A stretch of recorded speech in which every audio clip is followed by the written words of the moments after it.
A service of KIBMradio.com, the Internet's home for an all old-time radio.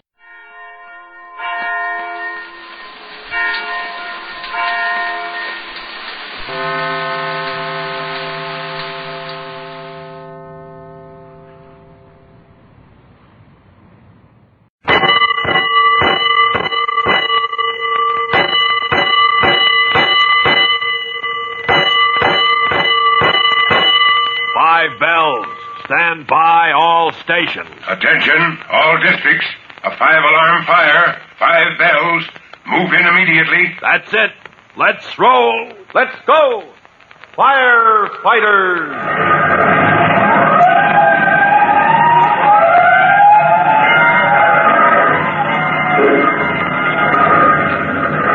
Presenting Firefighters, the true-to-life story of our unsung heroes who stand ready to ride by day or night against our most murderous enemy, the demon of fire.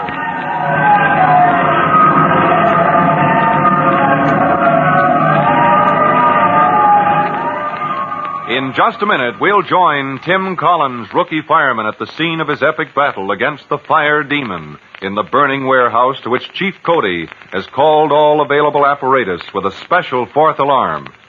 Tim, apparently out of his head with smoke poisoning, is alone on the 4th floor of the building. Before rescue begins, we'll take just a minute to bring you this message.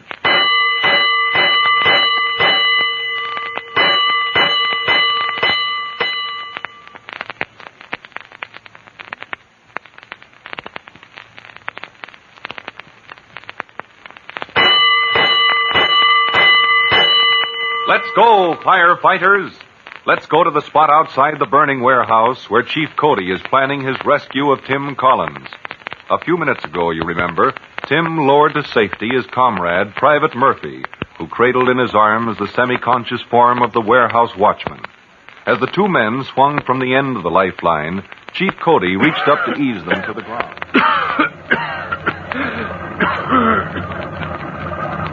All right, Murphy. There, I've got your foot. Almost down, Chief. There, that does it.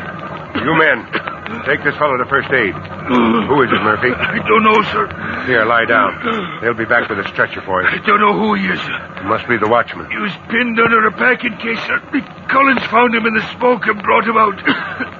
I don't like the way Collins is acting, sir. What do you mean? That boy's a brave one.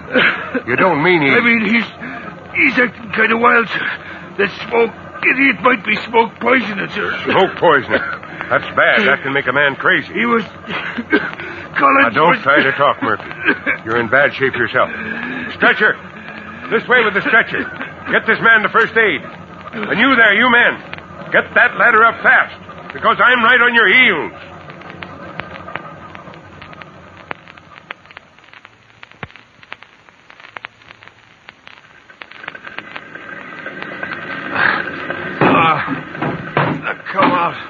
Come out and show yourself. I'm not afraid of fire. I can knock down the biggest fire that ever was.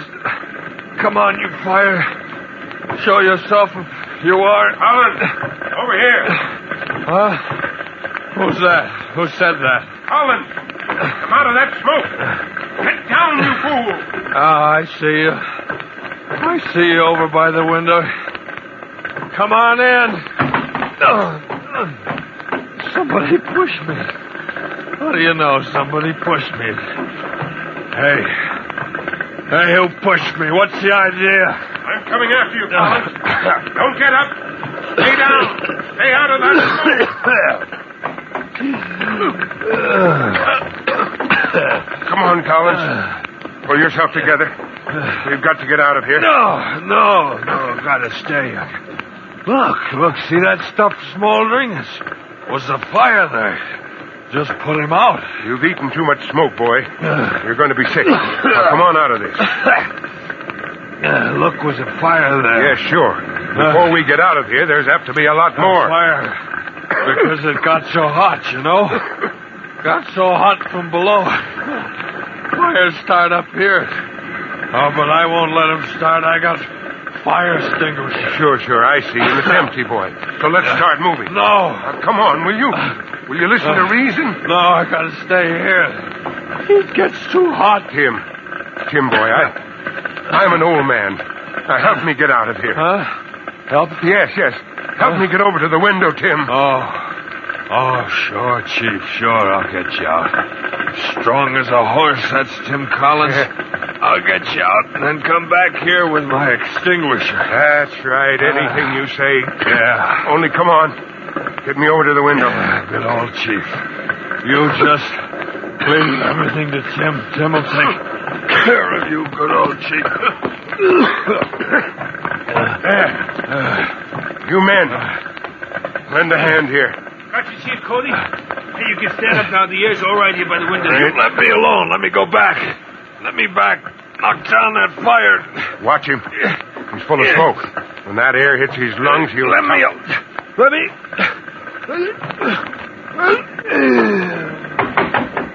Hey, you said it, Chief. One minute he's a wild man, then as soon as he breathes in the fresh air, he's out like a light. Is he hurt? No, Joe caught him in time. Broke the fall. That kid's as heavy as a ton of bricks. What a man. Thinks he's a one-man fire department. You now. Stand by with that hose. I want to take Collins down the ladder. There's no fire showing here, Chief. No, but it's overdue. If it wasn't for Collins with the extinguisher, it would be blazing now. Where's it the hottest, Chief? Over there, where Collins was staggering around. Okay. Now, the minute we're out of your way, hit it with plenty of water. All right. Lower that temperature so this floor won't be gutted like the one just below. Standing by, sir. Ready, Joe? Here we go. Heavy is right. Get myself set on the ladder. Ease Collins down between me and the ladder. All right, men. All set here. Open her up and drown her. Yes, sir, Chief. Let her fly, Joe.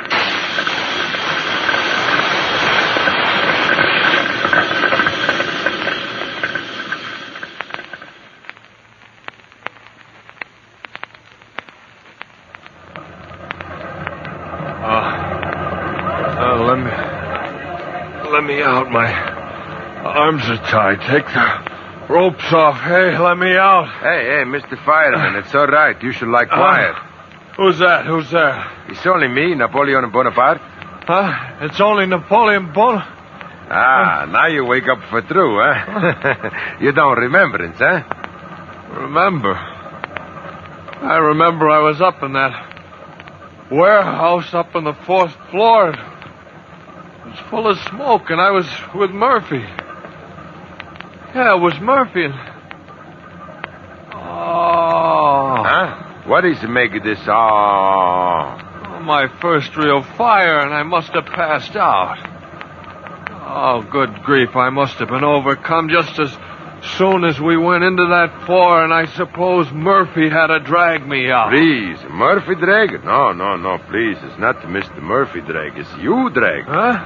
It's you find me under the packing case, very sick. It's you drag me to the window. It's you make a rope, throw out of the window Mr. Murphy and Mr. Bonaparte all two together. Bonaparte? That's the second time you said that. Well, why no? It's my name. Mr. Fireman, pleased to make acquaintance of Mr. Napoleon Bonaparte, your very good friend. You're good friend forever because you saved me when I burned. I did? You did for true. Well, what do you know about that? Oh. Hey, some of the companies are pulling out. Oh, fire must be under control. The fire. She's one very bad fire. Yeah. But now she's wash up. She's drowned. She don't burn Napoleon, however she try. Say, come to think of it, what were you doing up there on that 4th floor, Mr. Bonaparte? Me? Yeah. It's my duty, that. I'm a watchman, you see. Watchman for this warehouse. I'm in a building way up, high up, and I say, Napoleon, what is this you smell? Fire? Making your rounds, were you? For true. So I look. In the 4th floor? In the 4th floor. I say, I'll find this fire, squirt with the extinguisher, be a big hero, maybe get a raise. I think fire may be over in the packing cases. Sniff. No fire here, but crash. Oh, I get it now. You tipped over that packing case, the one that had you pinned down to the floor. Crash.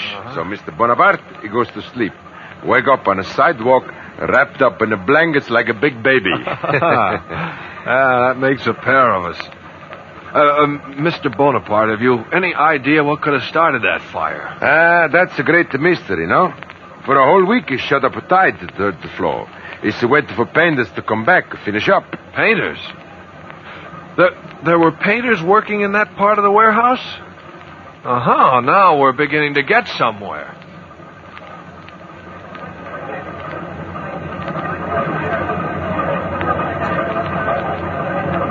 Pick up your hose lines. Second and third call companies. Pick up your lines and pull out. First call companies. Overhaul that riggage. Chief Cody? Huh? Oh, yes, Doctor. How's young Collins coming along? First rate, Chief. He'll be fit for duty tomorrow. Fine. And that watchman, can I talk to him yet? Anytime you like. In fact, he's talking a blue streak to Private Collins right now. Well, now maybe we'll find out how this fire began.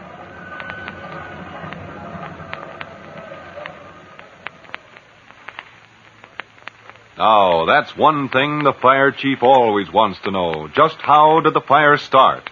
And here, the watchman insists that the origin of the fire is all a great mystery. But maybe Tim Collins and Chief Cody are on the right track. From the clues you've already heard, see if you can figure it out yourself.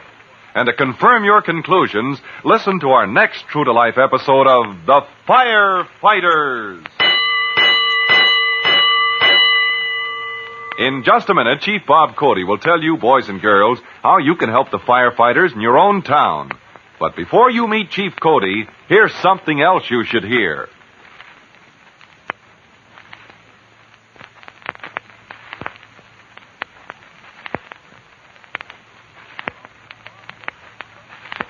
And now Chief Bob Cody with a special assignment for all young firefighters. Chief Cody. Hello, boys and girls. This is your friend, Chief Cody. And here is your special assignment. You are to remember this fact about an emergency caused by fire. If there is smoke thick enough so that you can't see through it easily, get down on the floor. Yes, sir. Get down on the floor and crawl to safety.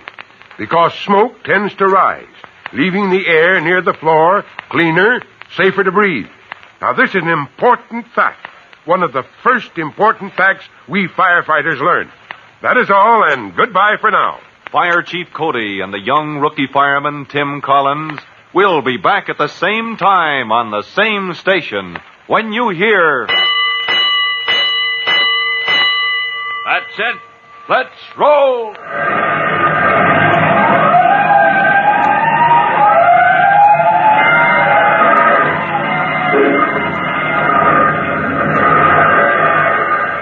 Let's go, Firefighters!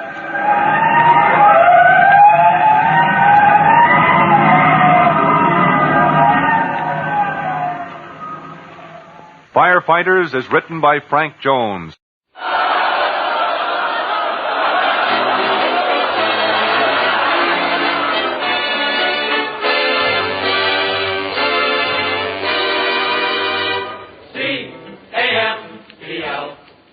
Camels, the cigarette that's first in the service, presents from the 6th Ferrying Group Air Transport Command at Long Beach, California, the Abbott and Costello program. With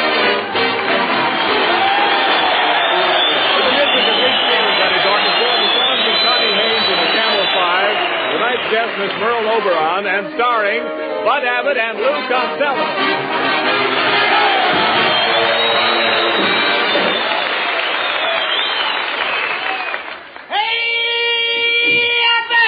Oh, come on. What's the matter with you, Costello? Hey, Abbott, I want to ask you a very personal question. What is it? Do you think I'm fat? Well, I'd say you were on the plump side. Why do you ask? Well, I was over by one of those big hangars. I was standing next to a blimp. All of a sudden, an officer points to me and says, "Look, they're making them with faces now." Oh, he was just kidding. You know, there's nobody that has a better sense of humor than a flying man. I know that too, Abbott, because I'm a flying man myself. What do you mean? I started flying when I was a 6-month-old baby. You flew when you were a baby? Yep. I flew out of my nurse's arms and made a perfect 1-point landing. No.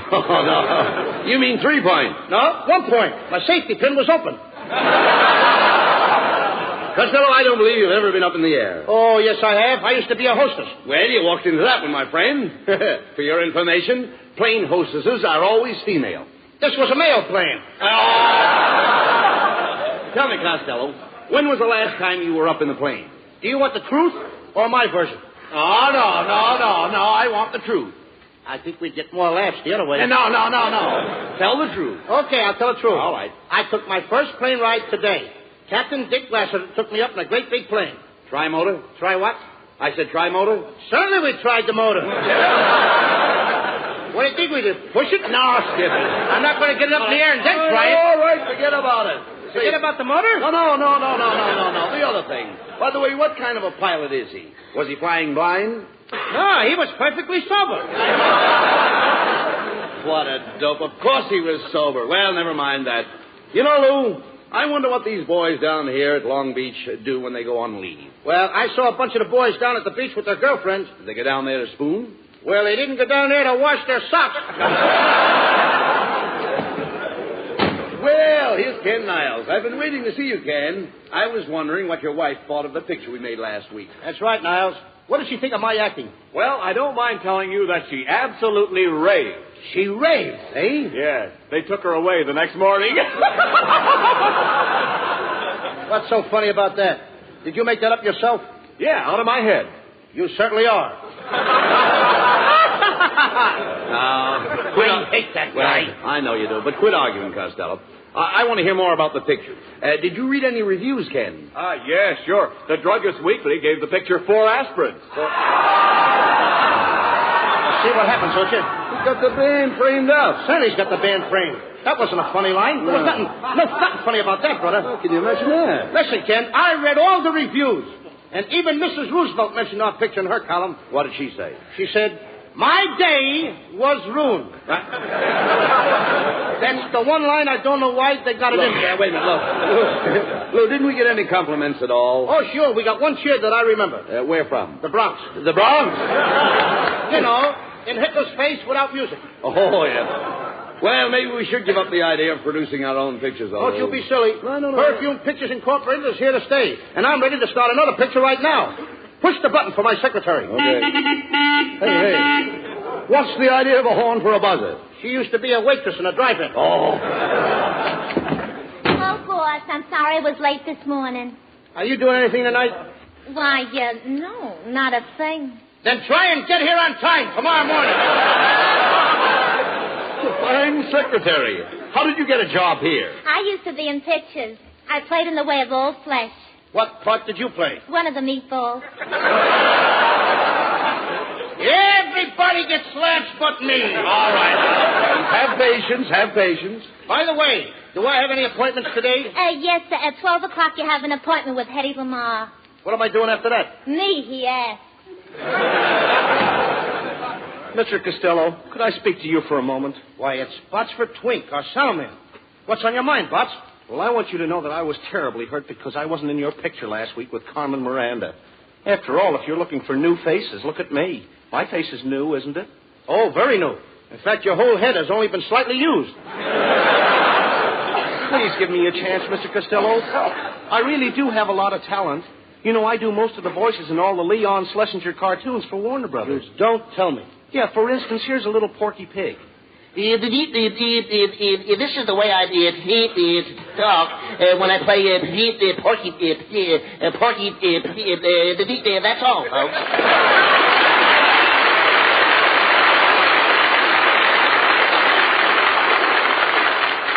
I'll play Porky for you for $1,000. What are you talking about? Warner Brothers don't pay you that. I know, but pork has gone up. What else do you do, Botsford? Oh, did you ever hear Bugs Bunny? I have a carrot here, so I'll give you a little sample. What's up, Doc? What do you say, Tubby? What's cooking, huh? Of course, if you use Bugs Bunny, you'll have to use my wife, Mrs. Bunny. But we can't use 2 rabbits in our picture. Well, we couldn't separate them. That would be splitting hairs. Well, if you can't use the rabbit, maybe I could furnish some of the musical background. I can imitate an electric organ. Listen. It's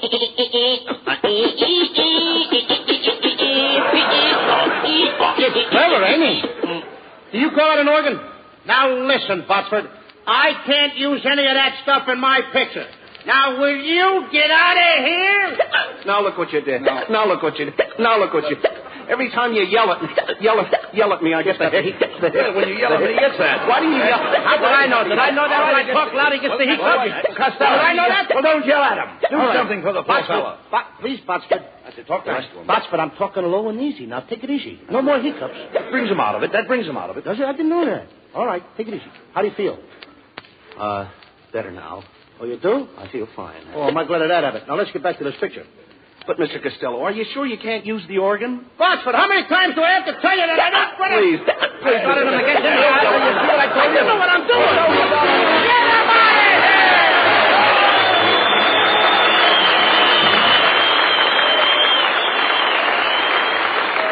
Hey, Lou Costello. Oh, yes, Niles. I want to ask you something. Do you know anything about winter sports? Are you kidding? I'm one of the best ski jumpers in the country. Really? Sure. Last winter at Lake Placid, I made my biggest jump. Yeah? I climbed up to the top of the slide. Thousands of people were looking up at me. Yeah? And when I leaped into the air, I went down at 60 miles an hour, and I made a sensational jump of 200 feet. 200 feet? Yep. And I could have even gone further if there was snow. Oh, much better tonight. Thank you. Lou, I know another good skier, and his name is Dick Durrance, and he's one of the finest skiers in the world.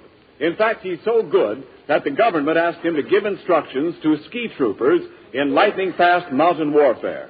Dick knows his smoking, too. He said, quote, I've smoked Camels for years. They have the full, rich flavor that I want in a cigarette.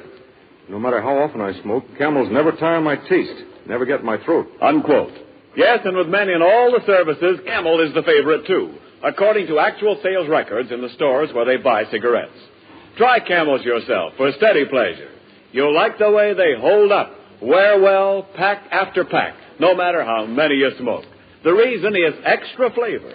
And you know Camels always have more flavor. Better yet, Camels combine flavor with extra mildness. The extra mildness that goes with slow burning and cool smoking. One reason for that is costlier tobaccos, blended as only Camels know how to blend. Now remember, you're the one who's doing your smoking. Your throat and your taste will tell you. C-A-M-E-L-S. Camels. Get a pack tonight. Send a carton to that fellow in the service.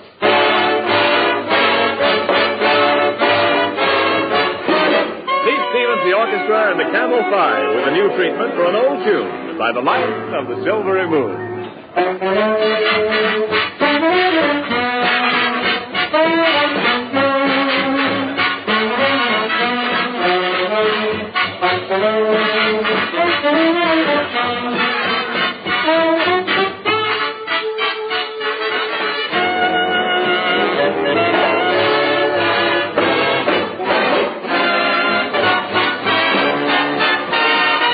By the light of the silvery moon, I want to spoon.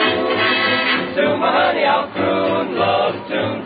Honeymoon, keep it shining in June. Your silvery beams will bring us dreams. We'll be cuddling soon by the silvery moon.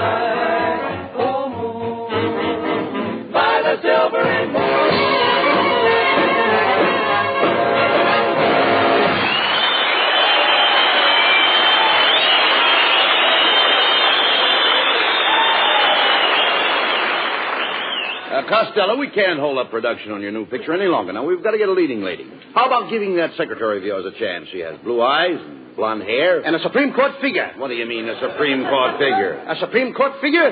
What do you No mean? appeal. Oh! Besides, I phoned Merle Oberon about playing a leading part. You did? Yes. I picked up the receiver and I said, Merle, darling. Merle, sweetheart. Merle, my love. And then? Then I dialed her number. Merle Oberon. Merle Oberon was stolen our picture. You know, and I sent for a new fashion designer. What is this that just popped in here? What happened? Well, now, wait a minute. I sent for a new fashion designer. Is that it? Now he's in. Come in. Good evening, gentlemen. I'm your new fashion designer. Pierre, you Pierre.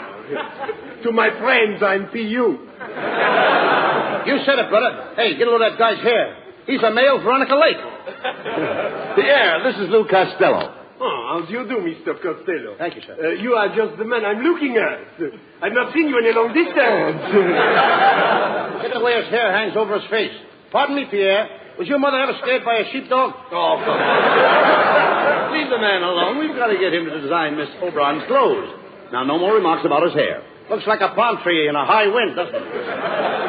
Well, Mr. Costello, I admit that my hair is a standing joke. Well, it needs a new switch. I don't know what's wrong there. Keep quiet. We must have Miss Oberon's wardrobe designed before she gets here. Pierre, would you mind telling us some of your ideas on women's clothes? Oh, not at all. The main thing is color harmony. Color harmony? What's that? Well, it's very simple, Mr. Costello. For instance, if you were carrying a pink bag, you would not wear a green dress, would you? Oh, gracious, no! I wouldn't dare! Why, I'd be the laughing stock of my sewing circle. All right, come on, never mind. What kind of line is that to get me out of here? Forget it. Skip those things. Come here, Pierre. Now, with a shortage of materials, how about something plain for Miss Oberon to wear? We'll call it a defense dress. How about that? How about making it out of barbed wire? That isn't defense. It ain't exactly an invitation. Go ahead, Pierre. Suggest a dress for Merle Oberon. Something that she can wear in our picture. Well, being a brunette, I would suggest that I make Miss Oberon a gown of apple green with a peach skirt, lemon trimmings, plum ruffles, an orange belt, and a tangerine scarf. That ain't a dress. That's a fruit salad. Nevertheless, that sounds fine. Now, what about Merle's hat? Well, the hat should be very simple but very smart. Do you think the boys in camp here would like Miss Oberon in a hat that has 3 roses and a ribbon on the side? Huh? No, they'd rather have 4 roses with a chaser on the side. Now, get out of here and I'll design the clothes myself. Oh, Costello, you can't design clothes. Is that so? I just invented a ladies' leg paint that takes the place of stockings. It even covers the knees. It disguises the knees? You said it. You can hardly recognize the old joints. Well, we let Merle Oberon design her own clothes for the picture. What do you say? Yes, and I'm just the girl who can do it. Now listen, kid, you keep out of this. Look who it is. It's Merle Oberon.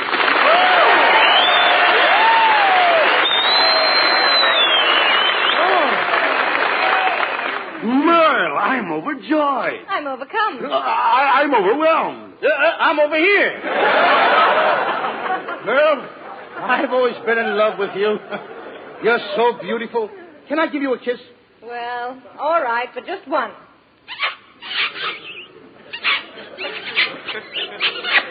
Lou, where did you learn to kiss like that? I used to be a bugler in a Boy Scout. Now, look, if you folks don't mind, we'll go over the script of the picture that you are going to play tonight. It's a story of the knights of old. Merle, you play a beautiful princess. And you wear a hoop skirt. A hoop skirt? Yeah, a hoop skirt. That's a parachute with legs. Costello plays the part of a knight. He's in love with you. I thought nights were tall. Well, kid, on account of daylight saving time, the nights are getting shorter. As the first scene opens, Merle, you're in the palace, awaiting the arrival of your lover. You are playing the organ. Organ? Like this? Botsford, did I tell you that you couldn't be in this picture? I started it again. Don't shout at him. I'm sorry. I'm sorry. All right, I'm sorry. I'm talking nice and easy. Relax. Take it easy. All right, Botsford. Shout at him anymore. I'm talking nice and easy. Can I talk? I'm okay. I'm sorry, Botsford. I'm very sorry. I'm okay now, Mr. Costello. Oh, I'm glad you are. Now, keep out of the picture. You did it again. Don't yell at me. Botsford, I'm sorry. Will you please put a gag in his mouth? Put a gag in his mouth. If I had a gag, I'd tell it myself. Come on, let's get back to this story. Costello, as a knight, your costume is a suit of armor. That's right, Lou. You wear an iron coat, an iron vest, and iron trousers. In fact, you wear a whole iron suit. Where do I get a press? At Lockheed? Now, your suit may become rusty, so you better keep yourself well oiled. I'd have to be oiled to make love to you in an iron suit. Merle, you walk out on the balcony. Yes, and I sneak right up to it. How'd you get across the moat? I caught the guard with his bridges down. Then we have the big scene where Costello serenades you with a song of love. And Lou, I will drop a flower on you. In a mad moment of love? No, in a pot. Now, Merle, you signal that the coast is clear. And Costello, you climb the balcony. You reach Merle's side. You're panting from the long climb in that suit of armor. Yes, that's it. Now, you gaze into her eyes. Remember, this is your big chance. Never mind, no more pants. Never mind that. There's emotion in your voice. As you stand there in your iron suit, what do you say to her? Hey, kid, have you got a can opener?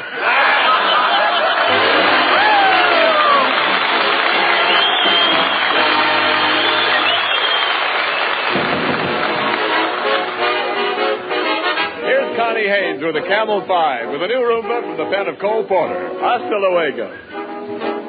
In a small cantina on an island far, Senorita Lena sang a song to a hot guitar.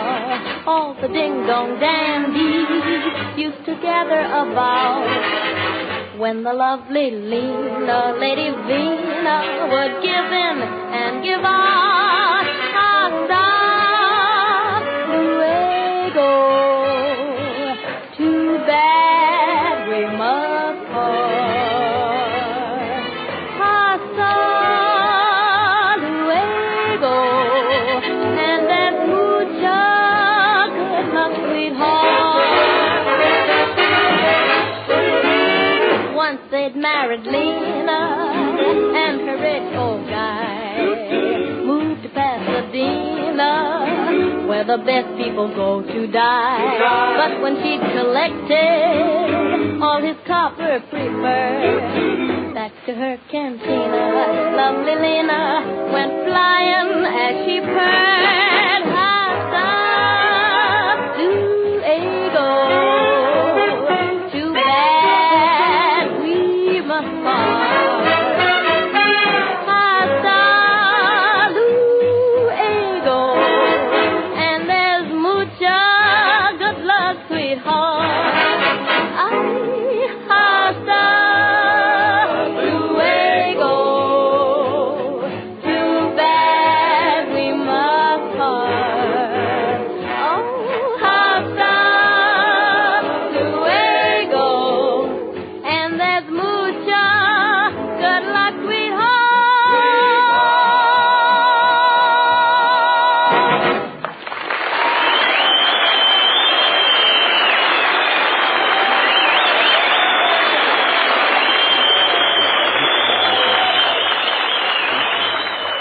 Ladies and gentlemen, Perfume Pictures Incorporated presents the great costume drama entitled The Brave Knight Cut Off the Dragon's Tail, or The Dragon Isn't Waggin' Anymore. The beautiful Princess Guinevere is played by Merle Oberon. Lou Costello is the brave knight Sir Porterhouse, and Bud Abbott is his good friend Sir Loin. I play the part of the king. As the scene opens, the princess and I await the arrival of two brave knights in our kingdom. Curtain. Greetings, brave knights. Kindly approach the throne. Greetings, Your Majesty. I am Sir Loin, Knight of the Bath from Saxony. And I am Sir Porterhouse, Knight of the Bath from Constantinople. What kind of words did I give you? Constantinople? Yeah, Turkish bath. Greetings, brave knights. I'm the Princess Guinevere. And who are those beautiful dames with you? They are my ladies in waiting. Well, what are we waiting for? Quiet, Costello. Oh, Sir Porterhouse, you must save our kingdom. The people are angry. They're clamoring outside the gates of the palace. Just listen to them clamor. Clamor, clamor, clamor, clamor. Did you hear that? The people are revolting. They certainly are. No, the people are starving. They have not eaten in 5 days. Oh, they should try and force themselves. They gotta eat. But, my dear princess, have we no food? Alas, no. The dragon has destroyed our crops. You mean all our corn is gone? Yes, there's only enough left for this program. What's so funny about that? What a fresh princess. Listen to the people shouting. They have been shouting for 5 days, but I dare not speak to them. I will speak to the people, Your Majesty. Open the door. I'll make a speech. People of Saxony! Gather! That got him. Now, my dear princess, just what do you desire us to do? My dear knight, for several years now, my father has been bothered by a terrible dragon. Why doesn't he pick up his feet? You don't understand. You don't understand. Nobody understood that. Today the dragon is coming to carry off the Princess Guinevere. You must save me from this mean monster, Sir Porterhouse. He's a very mean beast. Okay, kid. He has 2 heads, one at each end. How does he sit down? He can't. That's what makes him so mean. Well, don't be mean. Don't worry, princess. All right, I'm allowed one mistake, ain't I? I am not afraid of nothing. One time I climbed up a tree and I bagged a ferocious tiger. You went up a tree after a tiger? No! He came up after me! But you said you bagged him. I did bag him. I begged him to go away, but he wouldn't. What happened? Well, I snapped at the tiger snapped at me, and suddenly something whizzed past me. What was it? Pomona. Pomona? Talk sense, will you? Then my uncle came to my rescue, and I finally brought that tiger home stuffed. What was he stuffed with? My uncle. Oh, Your Majesty, the dragon is almost upon us. He's coming to get the princess. Quick, princess. Button up my iron suit. Wait a minute. Just a minute. I thought you were a princess. I work the swing shift on the side. Costello, look at that thing belching smoke and fire. Is that the dragon? It ain't a smudge pot. I'm getting out of here. It's too late. He's got us trapped. Here he comes. Now do what he does. Do exactly what he does. Right. He's staring at you. Stare back at him. I can't. Cockeyed. I can't do it. Quiet. He's roaring at you. Roar back at him. That'll scare him. Wait a minute. Now he's wagging his tail. That lets me out. Look out! Look out, he's got a charge. Put a charge? How much? Oh. Quick, grab him. Private Governor. Here's a fancy line. Grab him by the gullet. Grab him by the gullet. By the what? The gullet. The dragon's neck. Let him neck. What do I care about their love life? Give me my sword. Give me my sword, somebody. I'll cut his nose off. But how will he smell? That is something that should only interest another dragon. Look out, he's coming at you. Be careful, Costello. Your back is turned to him. He's coming up behind you. I know it. He got me. Where did he get you? Well, if I was wearing a license plate, he would have got off the last 3 numbers. Hey, he ruined my suit. My good iron suit he ruined. You nasty dragon. Get out of here! Oh, don't do that. Don't yell at me. How can I do the dressing? How can I do the dressing? Watch my quick. Now stop. Stop. What can I do to keep you quiet, Butcher? Will you cut it out? I'm sorry. And it's your own fault for hollering at him. There's only one thing that'll cure my hiccups. If you let me kiss Miss Oberon. Oh, very well. I'll kiss you. If only you stop those awful hiccups. Go ahead, Botsford. Kiss her. Okay. How do you feel now, Botsford? Oh, I feel fine. But what?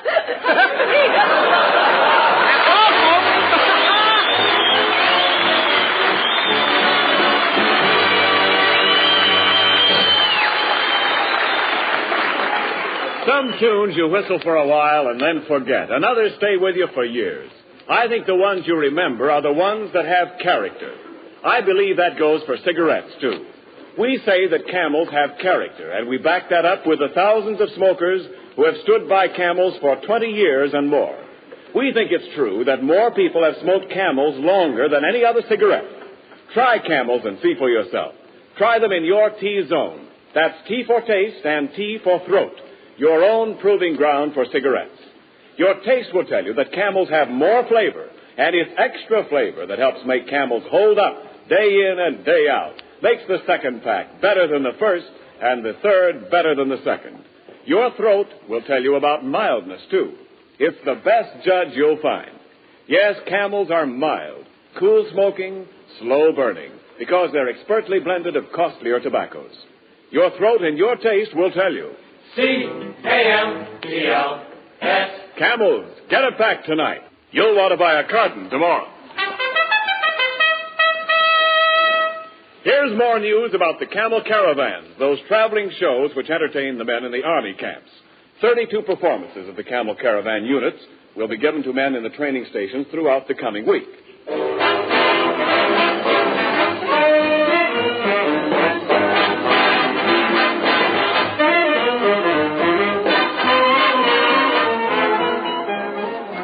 And now here are Bud Abbott and Lou Costello with a final word. Thanks, Ken. Ladies and gentlemen, it's really been a thrill for Bud and me to do this program from the Ferry and Command Air Base here at Long Beach. And an added thrill to be here with Merle Oberon. Thank you, Lou. I had a wonderful time, and it's been lots of fun. That's right, Merle. And we'd like to extend our sincere thanks to Colonel Ralph Eastbake, Lieutenant Colonel John P. Frame, Jr., and their splendid staff of officers for the opportunity to make this visit. Next week, we'll be back in Hollywood on Thanksgiving Day. In addition to the regular gang, we'll have as our guest Herbert Marshall. And we do hope you'll all join us. Until next Thursday, Bud and I wish you all a very pleasant good night.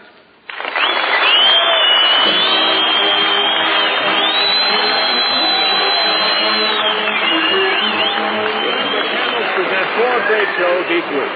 Tomorrow night, the Camel Caravan with Lanny Ross, Xavier Cugat, Herb Schreiner, Lou Lair, and their guest star, Bob Hope. Saturday night, Thanks to the Yanks with Bob Hawke. Monday night, Blondie, and next Thursday at the same time, Abbott and Costello with their guest, Herbert Marshall. Our broadcast this evening was from the 6th Ferrying Group, Air Transport Command at Long Beach, and does not constitute an endorsement of our product by the War Department, as they do not endorse any product. The Army has also requested us to make this announcement to all men of 18 and 19. There is a serious need for young men, so serious that the Army is willing to let men of 18 and 19 choose whatever branch of service they desire. Go to your nearest Army recruiting office or induction station tomorrow. Learn about the jobs the Army has open in 13 different branches, all explained by men who know these jobs inside and out. Listen to the Camel Caravan tomorrow night with Lanny Ross, Xavier Cugat, Herb Schreiner, Lou Lair, and their guest star, Bob Hope. And now this is Ken Niles wishing you all good night.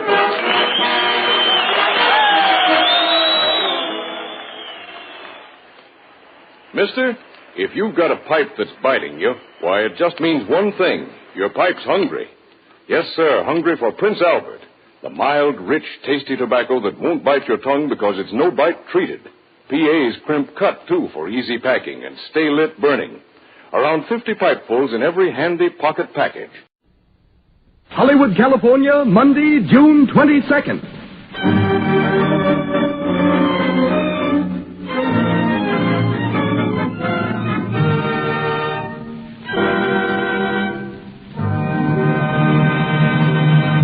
The Lux Radio Theater presents Merle Oberon and Herbert Marshall in The Dark Angel.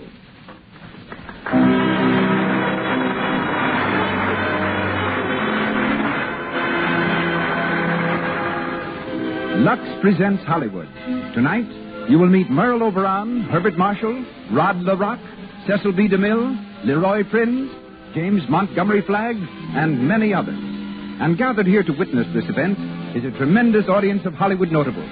Seated across the footlights, I see Lois Wilson, Brian Aherne, May McAvoy, Matt Moore, Alan Baxter, Leo Carrillo.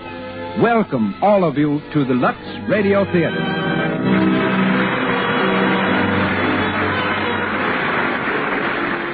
This entertainment is brought to you by the makers of Lux Toilet Soap, the beauty care used by 9 out of 10 Hollywood stars. The pure white soap that can mean a lovelier complexion for you. As producer of the Lux Radio Theater, we present one of the world's foremost motion picture producers, a man so closely identified with Hollywood that the history of the motion picture industry might well be the story of his own life. Ladies and gentlemen, Mr. Cecil B. DeMille.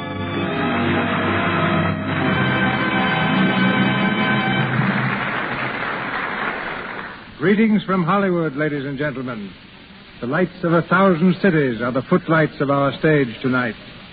The play of the evening will be heard from Beverly Hills to Boston, from Miami to Montreal. By shortwave, we are even linked with Tasmania, that island in the South Pacific that gave us the lovely star of tonight's production. Her name is Estelle Merle O'Brien Thompson, but she is known to us all as Merle Oberon.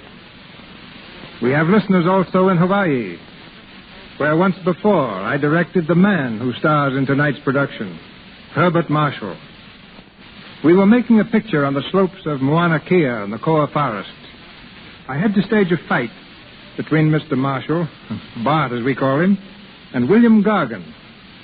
Bart was supposed to win, and Gargan was prepared to take a blow and be knocked down.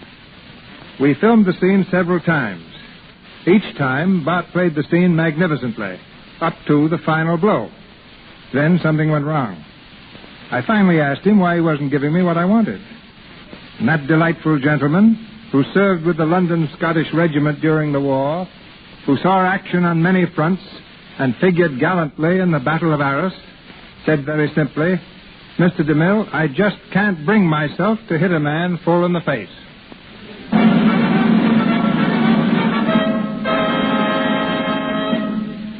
And now it is curtain time. The Lux Radio Theater brings you The Dark Angel with Merle Oberon and Herbert Marshall.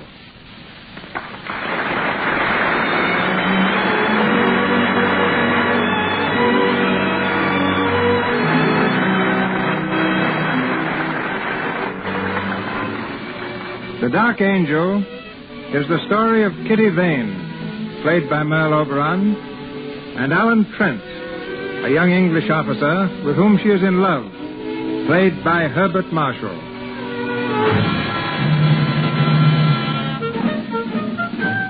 August 1915, the first year of the World War, and all Europe is trembling under the impact of the loud guns. Excitement is the keynote of the day.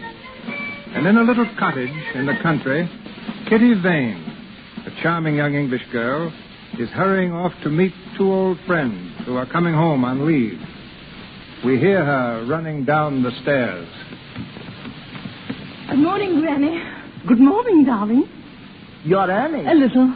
Going to have breakfast? I don't think so, Granny. I'll have something at the Shannons with Alan and Gerald. Very well, dear.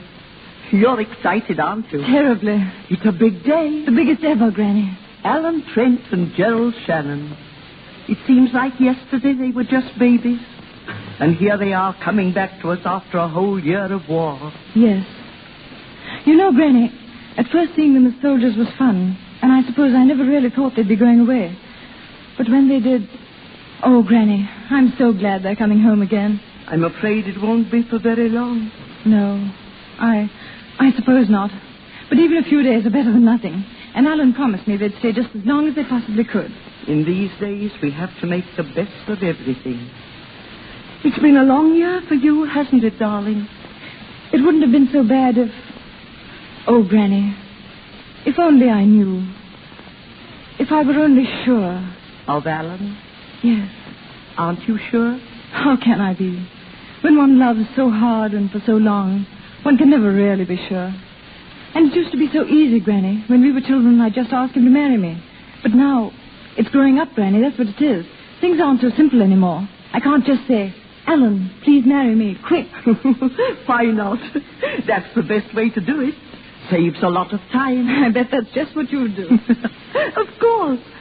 Kitty, come here. I want to talk to you. Yes, Granny. Kitty, you may not be sure of Alan.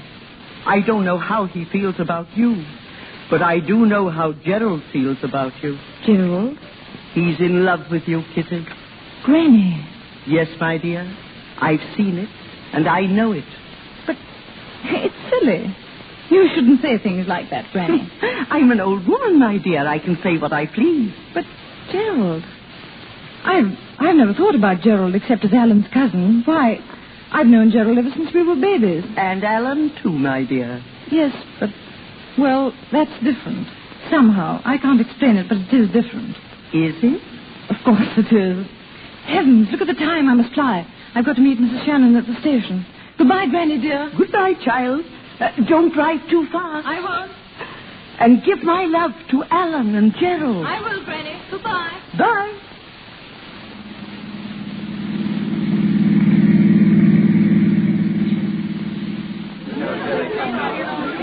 Troop train coming in on platform number 3, 20 minutes late.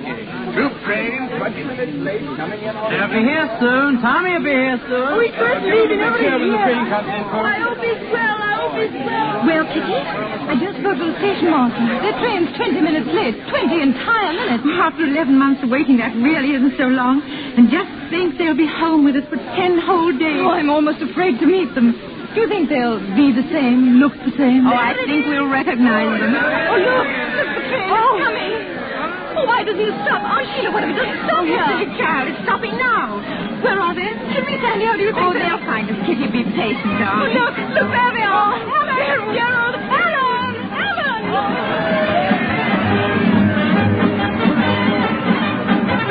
Kitty, darling. Oh, Helen. How are you, Aunt Sheila? Oh, my boy. Oh, Mother, Hello, Aunt Sheila. It's so good to see you, Helen. You're really, really back. Yes, really back. Oh, look at Kitty, Gerald. She's getting prettier every day. Yes, our Kitty. Standing right before us. I think Aunt Sheila's getting prettier, too. Stop, Alan. Come along, we've got the car. It's this way. Hope you got something to eat, Aunt Sheila. I'm as hungry as a bear. Luncheon's waiting for you. Good. For dessert, we can have dinner and top that off with a bit of supper. Wonderful idea, Alice. Are you two going to spend the whole 10 days eating? We decided that months ago. Eating, sleeping, bathing. Eating, sleeping, bathing. I said, Gerald, maybe we can think of some way to eat while we're sleeping. You know, we haven't given this thing enough thought. Oh, very dull. Oh, very dull indeed.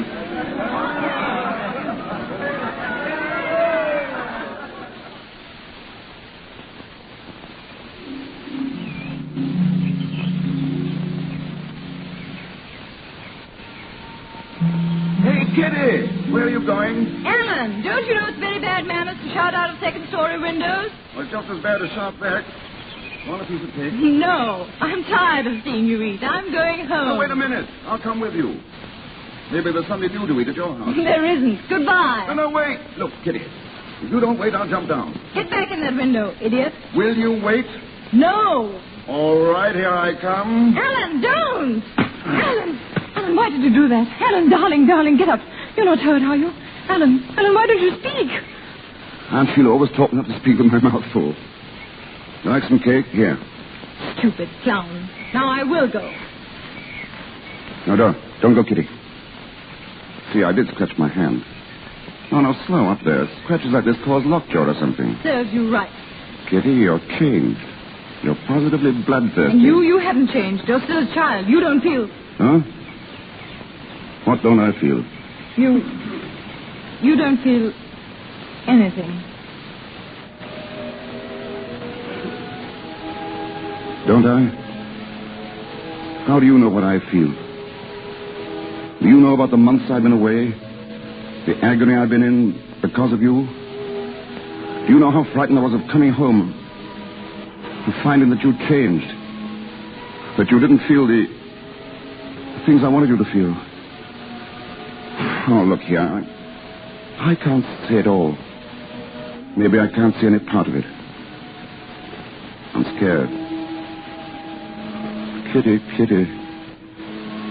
I have so much love for you. It's like something you saved up for a lifetime and didn't know about. And then it all comes at once. I love you so, Kitty. Oh, Alan. I wanted to hear you say that so much. Darling, surely you knew. I wasn't sure. You see, I've always been around. I know. When I first took to the bars of my crib, there you were, telling me what to do. I was not. When I saw my first tree, you were in it, peering down. My first bird, my first squirrel, my first bath, you were always there. That's what makes me afraid. You may be just used to me.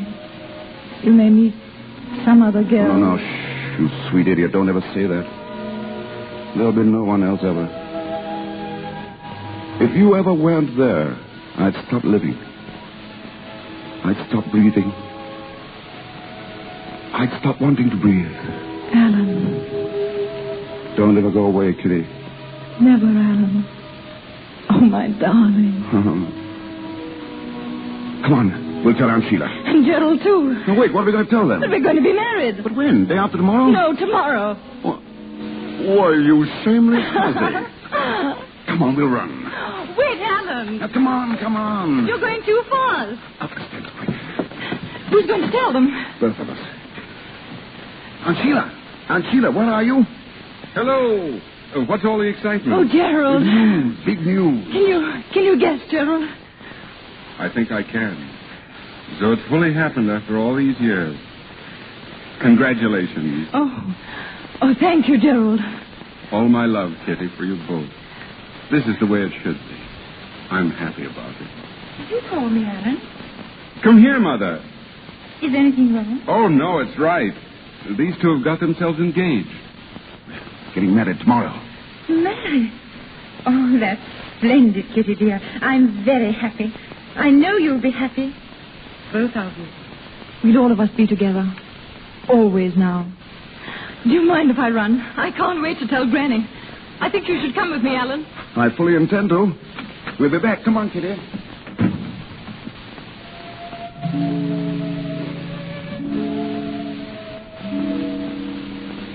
Gerald, you love her too, don't you?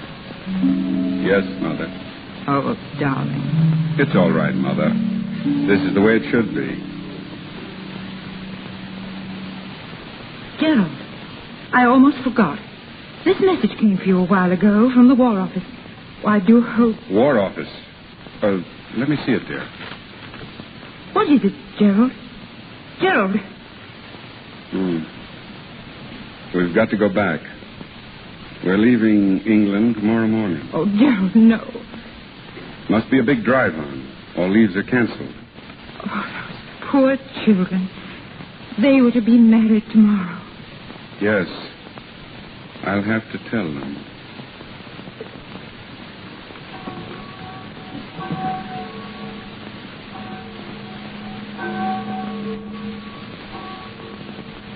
You mean you can't marry us, Father Charles? I'm afraid I can't, Ellen. But you've known us ever since we were children. There must be some way. The notices for all weddings must be posted first, Kitty. Oh, you know that, my dear. 2 hours ago it might have been possible. It's too late now. Oh, Father. I'm sorry, Kitty. I know how you feel. But try to see that Alan will be back soon, and you'll be married here. We'll arrange it all beforehand. It won't be long. Who knows how long it'll be? Oh, my boy. I'm sorry, Father. Thank you, anyhow.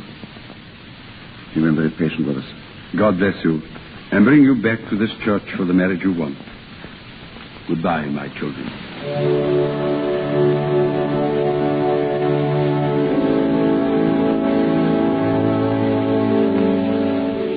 Well, Kitty, nobody will marry us. After all these years, we're 2 hours too late. 2 hours, Kitty, that would have changed our lives.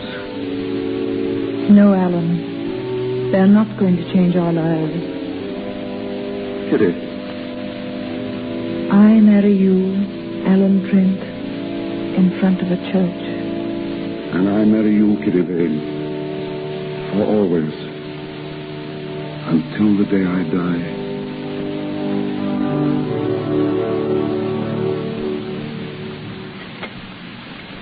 Kitty, you're not eating.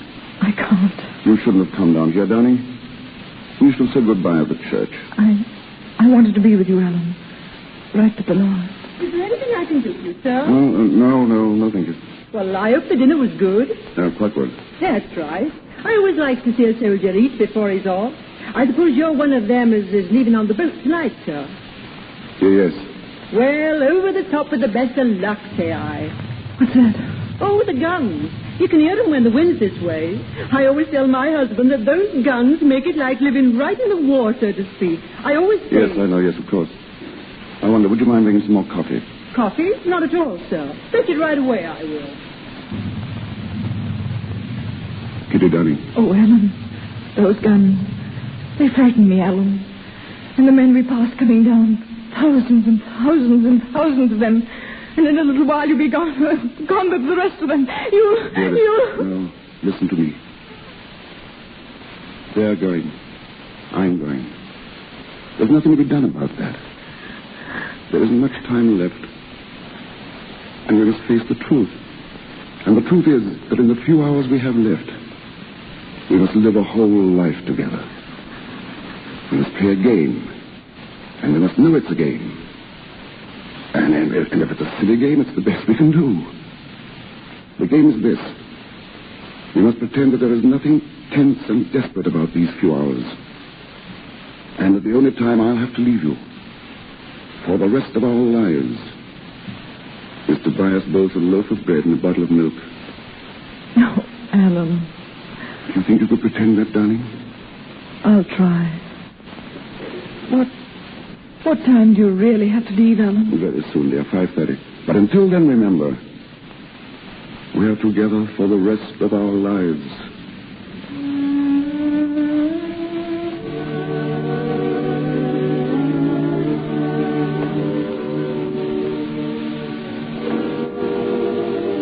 Time now, darling. So soon?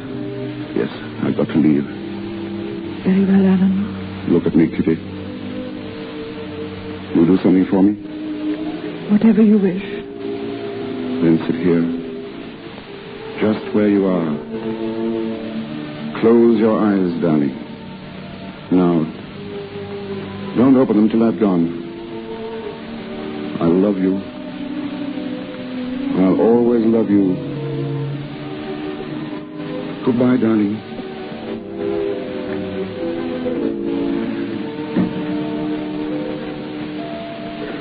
Goodbye, my love. Goodbye.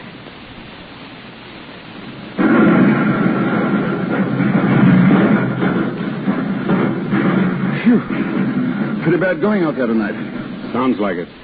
How's that trench coming along? Oh, slow but sure. Say, I meant to ask you, Gerald. Do you mind signing this card for me? It's an application for leave. Leave? At this time? Afraid I can't do it, Alan. Now, look here, Gerald. You said that last week. I want to go home. I want to see Kitty. I know you do, but I need you here, old man. You could get along without me for 5 or 6 days, couldn't you? Wouldn't lose the war? No, wouldn't win it either. I'd like to let you go, Alan. Well, you could if you wanted to. Alan! Sorry. I'm sorry. It's nerves. Forget it, will you? Captain Shannon. Yes, sir, in here. Good evening. Evening, sir. How are you, Trent? Oh, all right, sir. Keep your seat. Thanks. Shannon, we've reports of enemy activity on the northern sector. We've got to find out what it's all about. Yes, sir. Tonight's a good night. There's no moon. A raid? Yes. I want a dozen men. Can you take a party out? I can find 6 or 8, sir. We're rather depleted. I know. How about Trent here? Trent? Well, I don't know, sir. I'll need him for some other... I want volunteers only. I'll go, sir. Glad to. That's the spirit, Trent. Now then, take a look at this man. Here's the sector. I should warn you that they'll be expecting you. And they'll make it as hot for you as they possibly can. Now, I... Yes.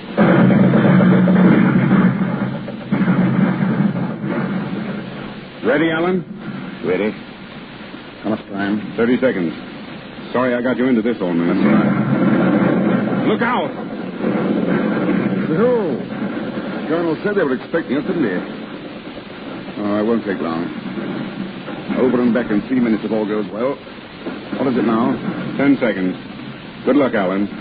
Good luck, Gerald. All set? Anytime you are. 4, 3, 2, 1... Over we go! Come on! Stay down! Down, everyone! Stay down in them!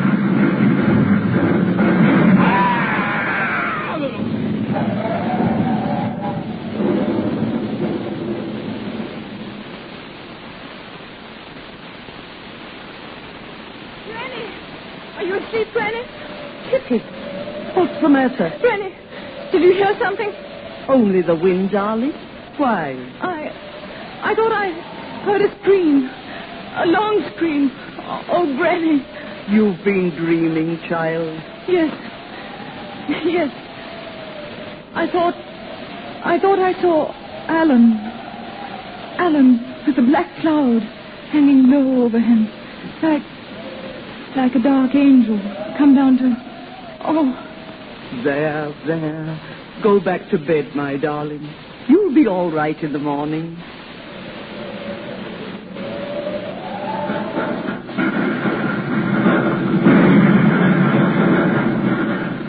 Well, Captain Shannon, everything went off all right, didn't it?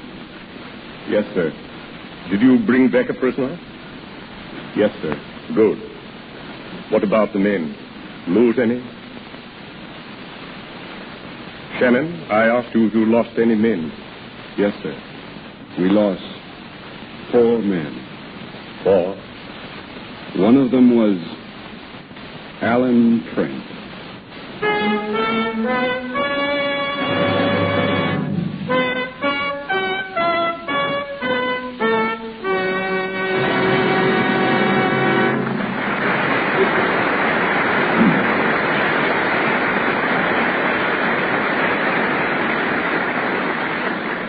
You are hearing Merle Oberon and Herbert Marshall in the Lux Radio Theater presentation of The Dark Angel, coming to you direct from Hollywood.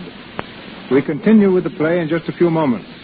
But now let's take a side glance at the screen capital.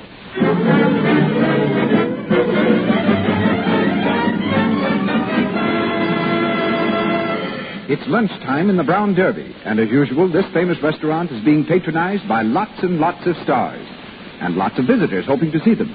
Let's listen to a chat between Elsie, a girl who lives in Hollywood, and a visitor from out of town.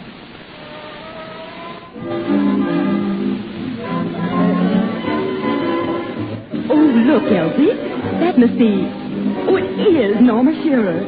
Do you see her here often? Oh, yes. Lovely, isn't she? Oh, she's a real beauty. Lovelier than I thought she'd be, even. Boy, but she knows how to dress. And what skin? Nice skin is something a movie star just has to have, Alice. Oh, there's Joan Blondell over there, the girl in brown. Oh, yes. Well, her skin is certainly knockout, too. Just has to be.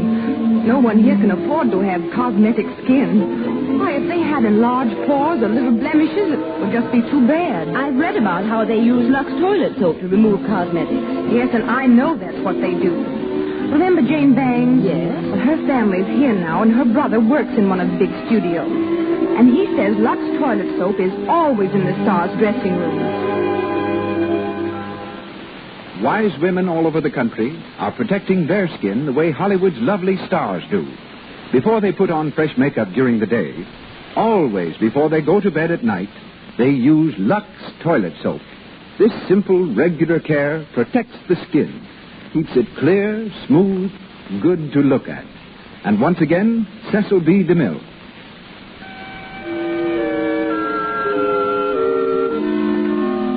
The Dark Angel with Merle Oberon as Kitty Vane and Herbert Marshall as Alan Trent continues.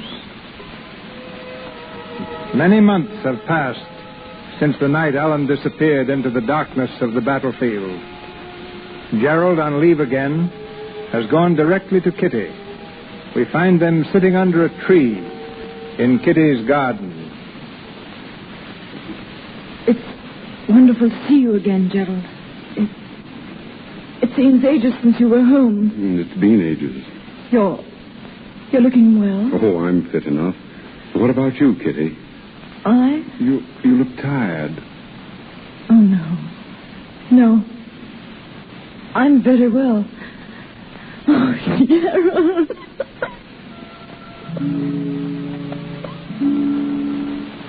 Kitty, darling, don't cry, please. I'm so sorry. What a bad homecoming for you. I wanted it to be different, happier for you. No, it couldn't have been without Alan. Gerald, when Alan died, it was the night of the 17th, wasn't it? Yes. What time was it? I don't know, dear. There was an explosion, and I never saw him again. I think it must have been shortly after... Shortly after 11 o'clock.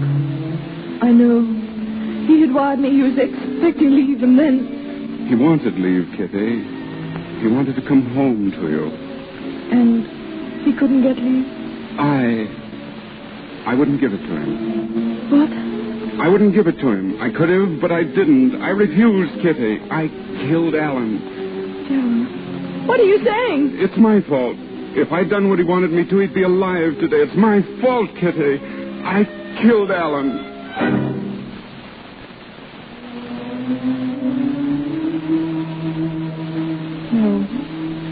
No, Gerald. It was because I loved him so. Because he loved me so. It was too beautiful to last, Gerald. That's why Alan died. Our love was too beautiful.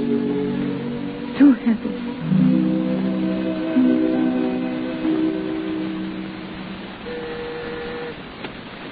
Yes, Doctor? Bring Roger Crane in, please. Yes, sir. Dr. Crane? Yes? Dr. Barton would like to see you. Of course. Give me your hand. I'll lead you in. Thank you. There you are. Roger Crane, Dr. Barton.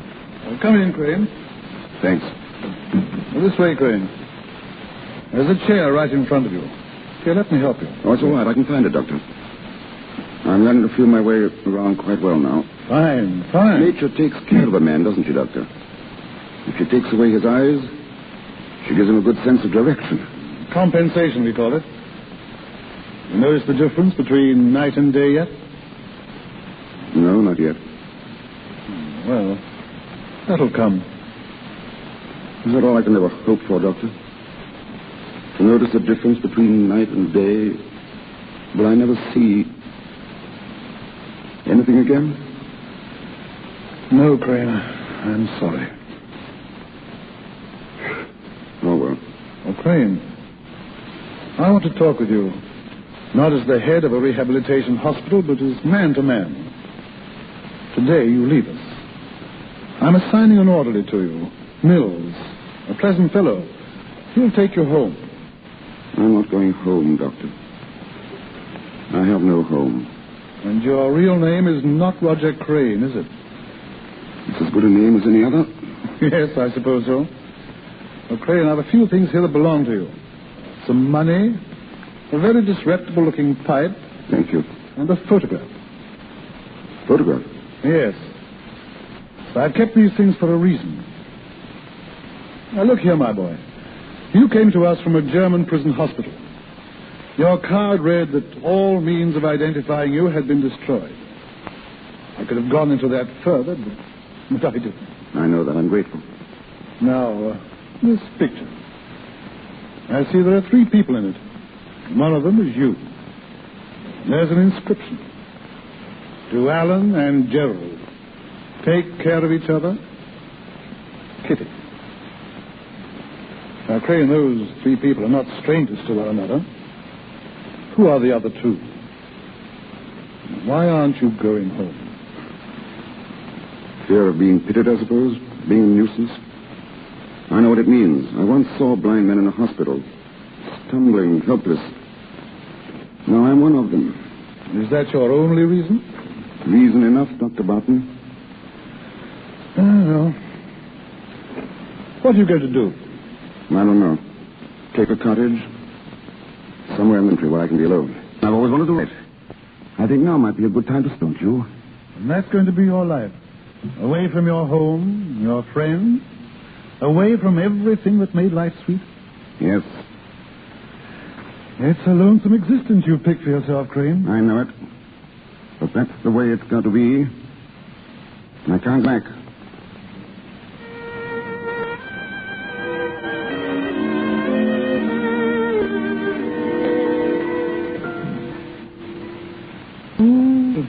What are you reading, Granny? The book reviews. There's an article about young children's stories. They say he's blind. Blind? He has dictate all his books. Poor fellow. I dare say he's happy, though. Courage, does it? Courage, Kitty. It's too bad we're not all like him. We could if I've tried, Granny. Yes, my child. Enough. Your death is a deep, dark shadow. You to the sun. Oh, Granny. I'll never forget Alan. Never. I don't ask to forget, Kitty. Ask you to remember. But make your memories pleasant. Happy memories, not... I'll try, Granny. Yes, Martha. Mr. Gerald's at the door, Miss Kitty. He asked if he might see you. Well, dear? Ask him to wait, Martha. I'll be right. Yes, Kitty. I'm glad you're going to see him. He's been very happy about you lately. Has he? He's still in love with you, darling. Excuse me, Of course, dear. Run along.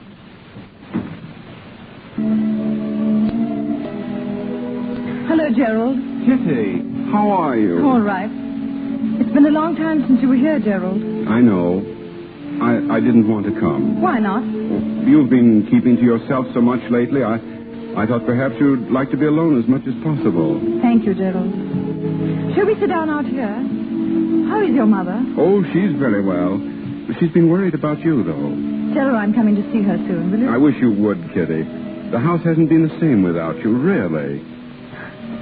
I was there a lot, wasn't I? We want you there again. I know what it's been for you these last 2 years. It's been agony for me just thinking about you. I'd like to try to make you happy again. Will you let me try, Kitty?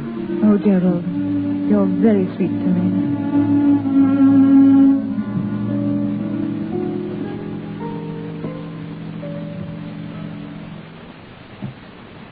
Mills? Yes, Mr. Crane? Read that last paragraph back to me, will you? Certainly, sir. The boys, tired of fishing, were splashing about in the sea, having left Jennifer on board to watch the lines. They'd swum a little distance away from the side when a puff of wind stirred the sails. The boat gave a quiver, and Jennifer jumped to her feet. Suddenly she realized to her horror that the boat was a-moving. In terror, she ran to the side and shouted, "Peter, Peter, we're drifting out to sea." Mm-hmm. That's pretty exciting, sir. Excuse me asking, sir, but what's going to happen to her? I'm not sure yet. We'll call that the end of chapter 6, Mills. Very good, sir. End of chapter That'll be all for this afternoon.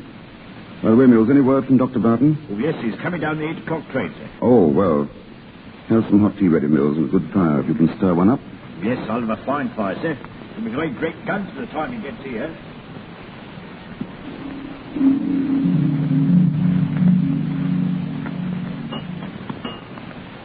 Another cup of tea, Dr. Barton? No, thanks.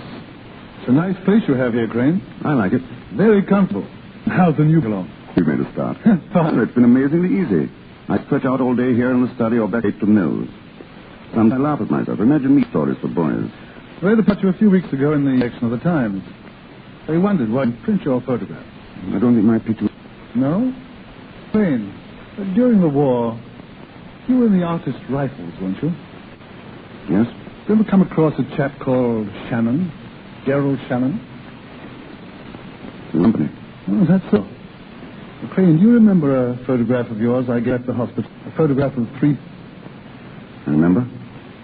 I think I saw 2 of those people again. Of their pictures, I mean. Where? In the Sunday Times. I brought it along with me. The caption says they're Gerald Shannon and Kitty Vane.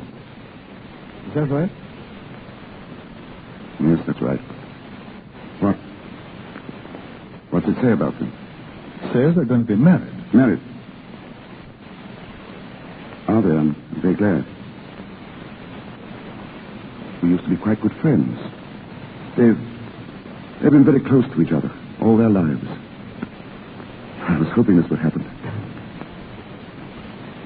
When is the wedding? June 3rd. They're giving an engagement dance tonight at his home. Oh, that's fine, isn't it? I'm glad.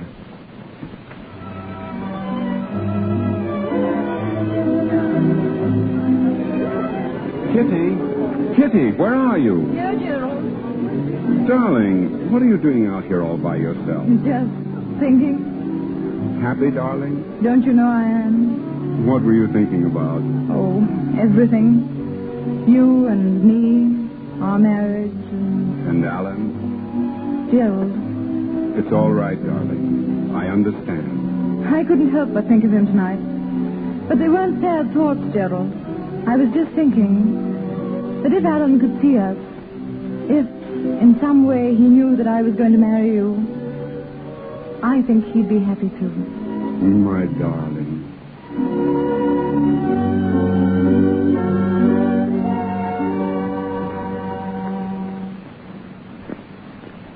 I say, Crane. Crane. What? Oh, yes, Doctor? You've been sitting there for over an hour without saying a word. Anything wrong, old man? No, nothing's wrong. Wasn't that talk about the picture, was it? I thought so. I'm sorry. I guess I've gone off the deep end again. Yeah, that's all right, Doctor. Oh, it's my own fault. It's been my own fault right from the beginning. I ought to put 1,000 miles between her and me, but I didn't. I stayed here where I might be near her. Hear a word of her. I had it coming to me, and now I've got it. I've lied to myself, Doctor. I pretended that I've made a life, that I was happy. Now I've found myself out. The work of all these years thrown away. It's tough luck, old man. Sorry I let go. I ought to be down with ashamed of myself. I think I'll take a stroll in the garden and cool off. Can I take you out? No, I can find my way. I'm used to it now. Doctor, that picture in the paper, is she just as pretty as she always was? Yes. She's very pretty. I'm glad it's a good picture.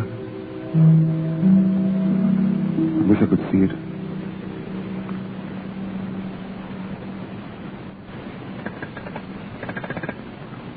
Hello, operator. I want to speak to Mr. Gerald Shannon. No, I don't know his number, but it's near Southwell.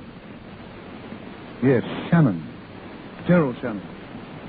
Yes, thank you. Gerald, where have you been? I had a telephone call from a Dr. Barton. Barton? I don't remember. Gerald, what's the matter? You look as if you'd seen a ghost. Is anything wrong? I don't know. What do you mean? Gerald, that telephone call, what was it about? Can't you tell me, Gerald? I've got to tell you. It was about Alan. Alan? Alan's alive. Alive? Gerald. Gerald, what are you saying? He can't be alive. He is. I'm going to take you to him now. Oh, Gerald. Gerald. I'm afraid.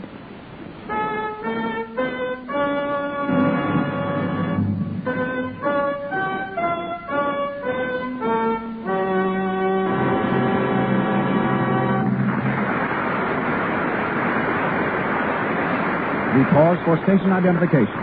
This is the Columbia Broadcasting System.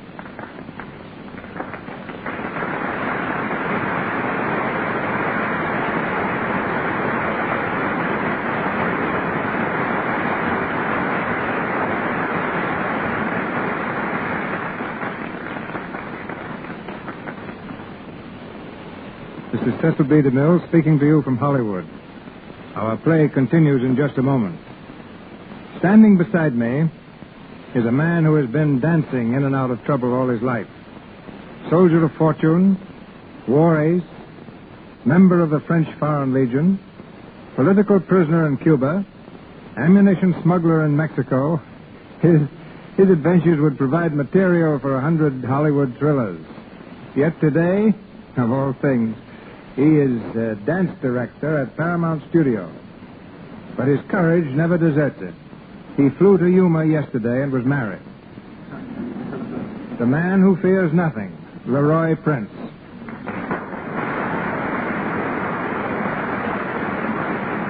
You're wrong, C.B. There are two things I am scared of. One is this microphone, and the other is DeMille. I don't know why, I've trusted you with some of my oddest odd jobs, including me help make fox hunting scenes. I sure remember that. Every time you got through shooting a scene of the dogs chasing a fox, you made me chase the dogs back home. I'm a dance director, not a dog catcher. And I'm telling you right now, I'm not going to chase any Indians for you in your next picture. The Plainsman. Let Gary Cooper do that. I'm doing bigger things now. Bigger than a DeMille production? You must be starting another revolution. Are you? Well, I might be. I'm picking the 100 most beautiful girls in Hollywood for Paramount's new picture, the big broadcast of 1937. Dancing into trouble again, huh? You said it. Because Hollywood's just jammed full of girls with trim figures and nice complexions. I mention nice complexions not only because this happens to be the Lux Radio Theater, but because good complexions are really important. And, of course, Lux toilet soap is what almost all of these girls with nice complexions use. As a matter of fact, I use it myself. But I guess that's beside the point. But I can tell you why the girls use it. There are so many good dancers that if you want to get anywhere, you've got to stand out from the crowd. And nothing does that for a girl better than a really beautiful skin. And that's why more and more of these kids are using Lux toilet soap. Because the nice-looking girls are the ones that get the breaks. They use their heads as well as Lux, huh? Like your brother Eddie. Yes, and he still has a headache from it. You see, ladies and gentlemen, Mr. DeMille wanted a novelty act for his picture, Madam Satan. I knew my brother could provide it. Eddie's stunt consisted of leaping over a piano, landing gracefully on his head, and rolling up to his feet. We set the scene. Eddie ran, sailed through the air, cleared the piano, and made a perfect landing on his head. Just as we guaranteed. How do you like it, I asked Mr. DeMille. It's all right, said Mr. DeMille, looking steadily at Eddie. Why doesn't he get up? He certainly used his head to get into pictures. So long, Maestro. So long, soldier.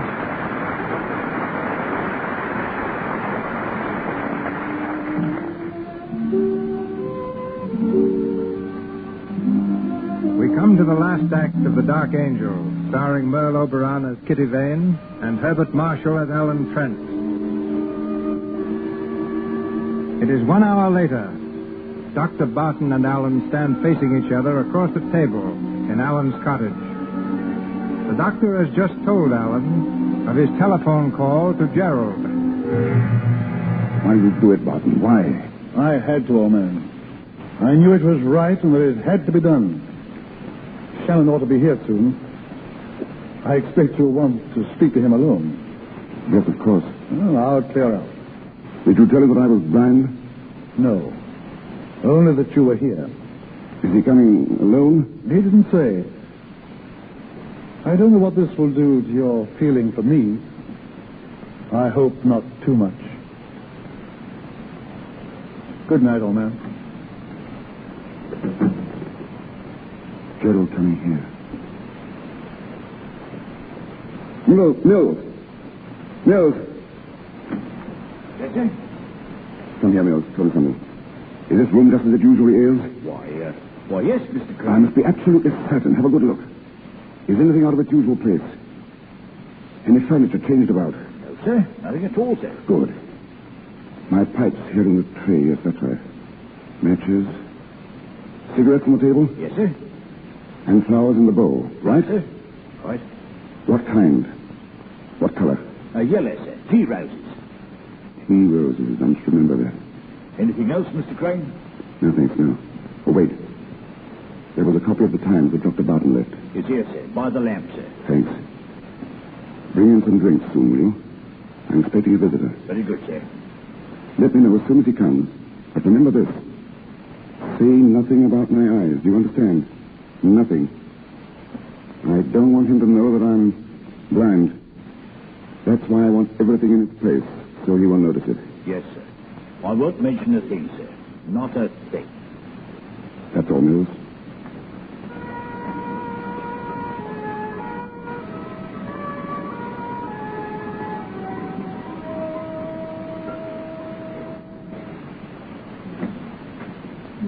What is it, Mills?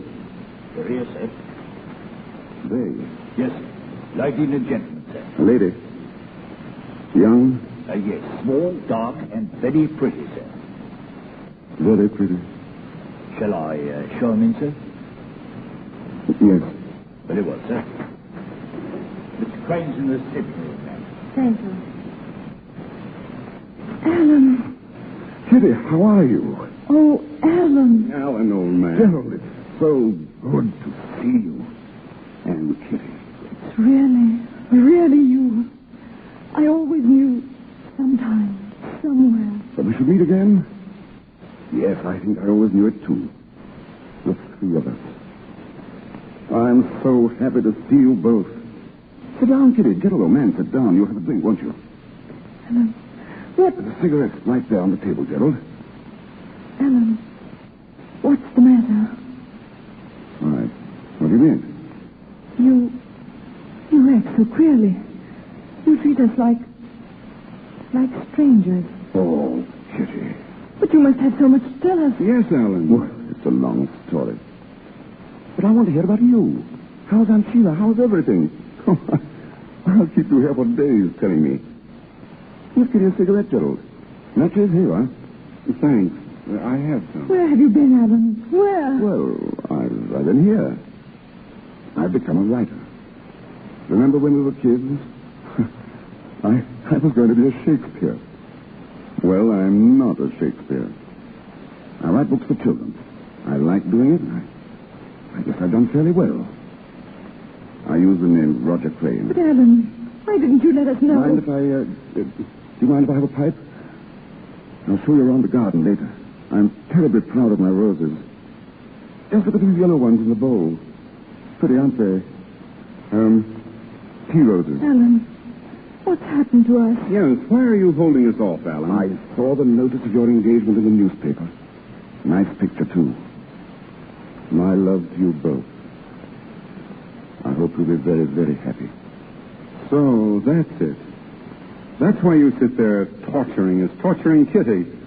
For years you've let us believe you're dead, and well, now we come here after all this time, and you talk of roses.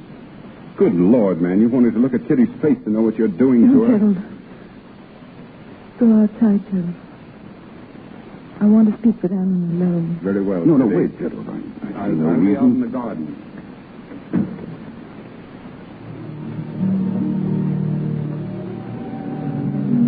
Alan, tell me now. Well, there's a little to tell, really. You suffer, darling. Something's hurt you. Won't you tell me? Why didn't you come home, Alan? It's hard to tell you, Kitty. But I've got to. The war did something to me. I've changed. Changed? Yes, after all, the war doesn't leave you quite where it found you, does it? I spent months in a German hospital, months in a prison camp. When I came out, I wanted to be alone for a little while. To build a new life away from old friends and old memories. So I came here. I always meant to come back someday. But I like it here, and well, I just didn't come back. You stopped loving me. Is that it, Alan? I love you, Kitty. I loved you then. But in a different way, I suppose. I didn't have the courage to tell you. I see. I understand. Forgive me.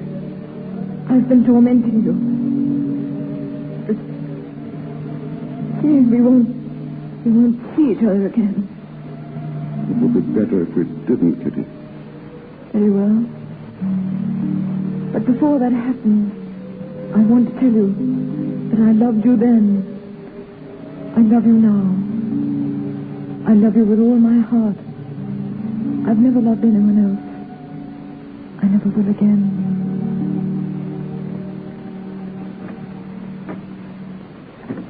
Goodbye, Alan. Goodbye, Kitty. Oh, Gerald. Did he tell you anything? No. Just that he's changed. What's happened to him? What's happened to him? Don't, Kitty. Don't, please. Take me home. Take me home. No. You've got to stay here. No. Yes, dear. You see, I just spoke to the doctor. The one who called me. Well? Go back to Alan, Kitty. He needs you. You love him, don't you? Go back inside and stand in front of him. Don't tell him you're there. Don't make a sound. Just watch him. Watch him? Go now, darling. But Gerald... Go now, darling. Yes, Gerald.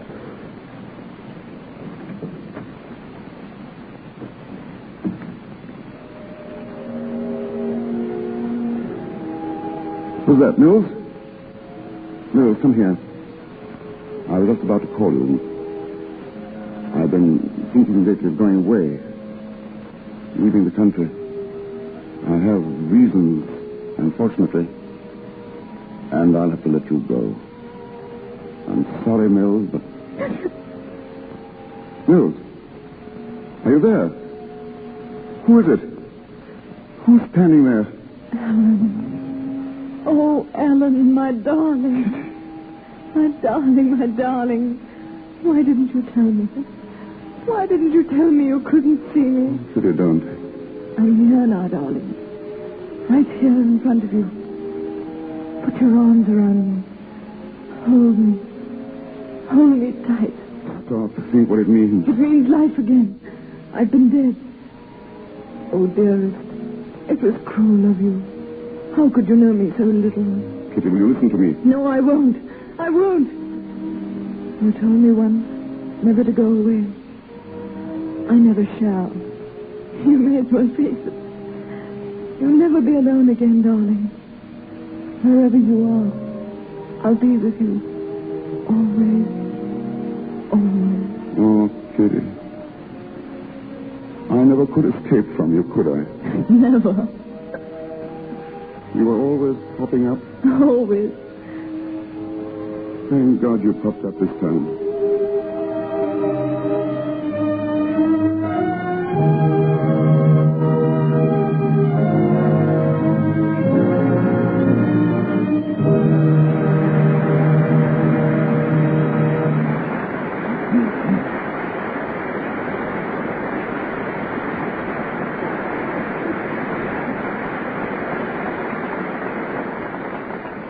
So ends the story of the Dark Angel.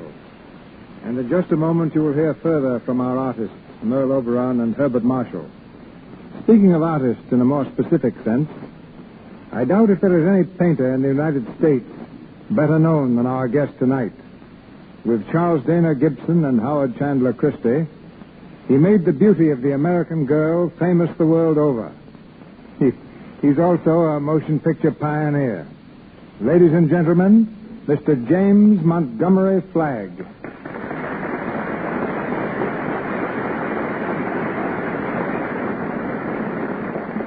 Yes, you may not have noticed it, Mr. DeMille, but I was making two-reelers when you were making your first great spectacle films. I produced and supervised 26 satirical comedies. They were billed as comedies because they claimed no one would know what a satire was. They thought it was a gent with goat's legs and horns. I even acted in some of them. I hope your acting was better than my painting. Well, D.W. Griffiths offered me $30 a week to play villains. He's never withdrawn the offer. I made one called Perfectly Fiendish Flanagan. The takeoff on my pal William S. Hart. I played Mr. Fiendish Flanagan, the scourge of the prairies. But this time I came out here from the United States to make a series of 12 portrait drawings of leading stars for photoplay covers. I've already drawn your star tonight, Miss Merle Oberon. I'd seen her in several pictures, but never had the slightest desire to make a portrait of her. There seemed to be a false glamour about her features.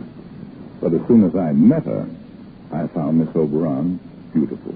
The same charming, unaffected, real person she portrayed tonight in The Dark Angel.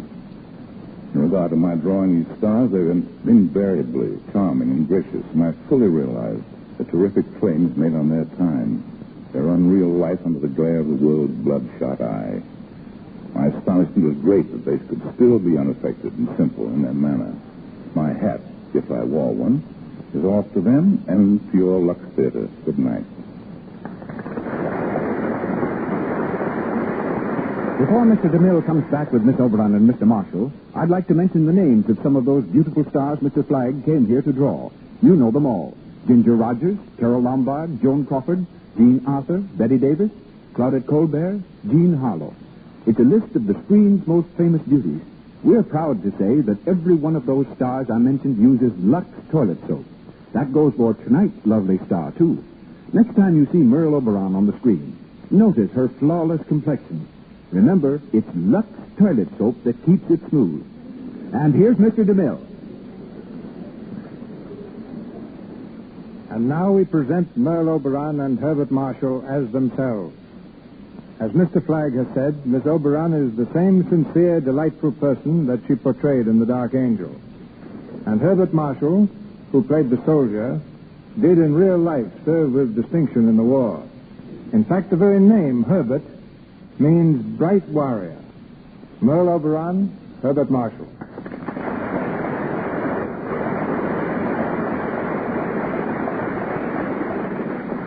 Now, just a minute, Mr. DeMille. You have me a little mixed up. Before the play, I was a man who hated to fight. During the play, I did, and now you say my name proves I love it, and I don't. Well, names are deceiving. Cecil means dim-sighted. Yet out of 3,000 people at a Roman banquet, I can detect the one extra girl on the back of the set who's chewing gum. And Merle means nightingale, but I never sing in my pictures. I'm told you sing and speak in many languages. French, Spanish, Russian, even Hindustani. That's from living years in India, Mr. DeMille. It was there that I first saw the picture of The Dark Angel. It was a silent version with Ronald Tillman and Vilma Banky. And I longed to be an actress and do it myself. Well, you realized your dream magnificently, both on the screen and tonight in the Lux Radio Theater. It's your best performance so far. What's your next? It's called, for the time being at least, In Love and War. What's yours, Bart? All's fair? Now, next week I start in Portrait of a Rebel with Catherine Hepburn. Who's the rebel, you or Catherine? Oh, it's Catherine. But I was a rebel once. My family wanted me to be an accountant. I wanted to be an actor. That's one rebellion I approve of. Oh, thank you. To the Lux Radio Theater, this is Cecil B. DeMille saying good night to you from Hollywood.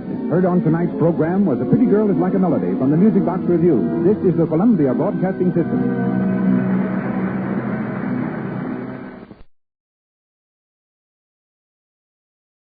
Lux presents Hollywood.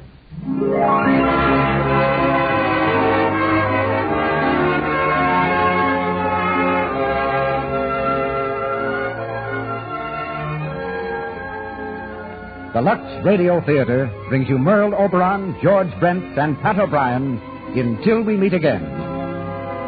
Ladies and gentlemen, your producer, Mr. Cecil B. DeMille.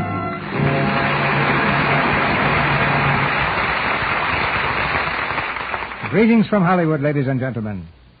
Ever since man learned to navigate the seas, a ship and a voyage have meant romance. And that's just as true in these days of luxury liners as it was when Columbus sailed from Lisbon. A ship in mid-ocean is still a world apart. Each passenger a different story, each on a different errand. And on that ship, anything can happen. That's the background for tonight's play, Till We Meet Again. And it's a perfect setting for what does happen.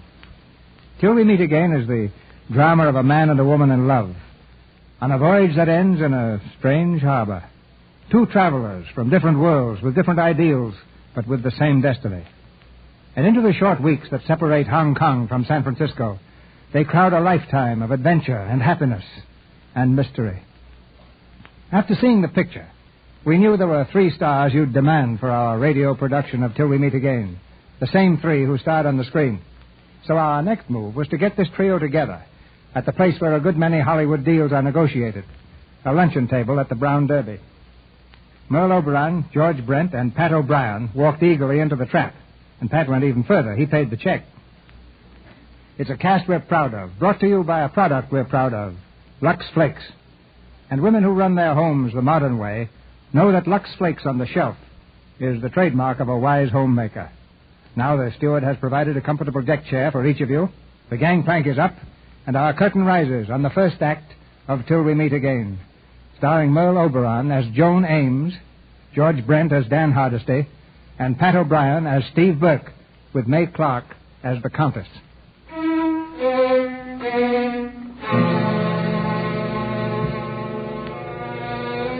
The harbor of Hong Kong, crossroads of the East, haven of ships from every corner of the world. Here at anchor rides the American steamship Maloa, her funnels gleaming red in the setting sun, harbor craft scurrying madly about her graceful bow. For within the hour, the Maloa sails for San Francisco and home. In a luxurious cabin on the main deck, a girl lies quietly on the sofa.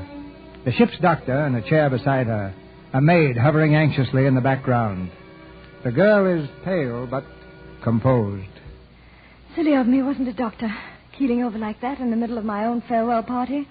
I can imagine what my friends are saying. Joan's passed out. Poor Joan. Well, Doctor, how am I doing? I'd like to listen to your heart, please. Of course. Louise? Yes, Miss Jones? Where did everyone go? Why, they went back on shore, Miss Jones. All of them? I took the liberty of sending them away. Will you fix Miss Ames' bed, please? She's going to rest. Yes, Doctor. And if you could help her undress, we'll avoid exertion. No. Louise, will you leave us and lay out my green dress? I'm going ashore for a while. But, Miss Jones... Please. Yes, miss. You don't obey a doctor's orders? I used to, but not anymore. Why should I? Miss Ames, have you had the seriousness of your case explained to you? More than that, Doctor. I've read all about it. Oh? When I was in the sanitarium, I had nothing else to do. So I became an authority on heart cases. I see. You know, then, that absolute rest and care are indicated. Apparently, all these doctors have told you the same thing. They did. But you see, they knew and I knew that the thing was hopeless. And I couldn't go on just lying down waiting for it to come. So I've been waltzing around the world, keeping my little secret to myself. You see, Doctor, there's nothing more devastating than kind, pitying people when one's in a predicament like this. I do know now that when it does come, I'll be going somewhere. Well, there is something in that, of course. But if you were my little girl, you'd be in bed. You're very charming, Doctor. You know, it's a strong thing to say to someone who's young and, well, to anyone for that matter. But you do understand that with exertion and excitement, it can happen almost any time. You mean keel over for good? Yes, Doctor. I understand that. May I send for you if I don't feel very well? Why, of course. You going on to San Francisco? Yes, and then to New York, and then round the little old world again. You see, Doctor, I love ships and people and sky and rain. And shall we say the elements? Not bad psychology in my case, is it, Doctor? I see what you mean. That's why you're going ashore now, to join your friends. All part of the scheme. To be with people, never to be alone. I've an hour yet before the boat sails. I mustn't waste it. Of course. You'll let me know if there's anything I can do? Thank you, Doctor. You're very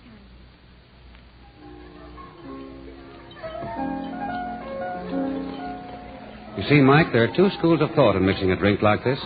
The lime juice school and the lemon juice school. I'm a lemon juice man myself. You don't say, sir. Emphatically.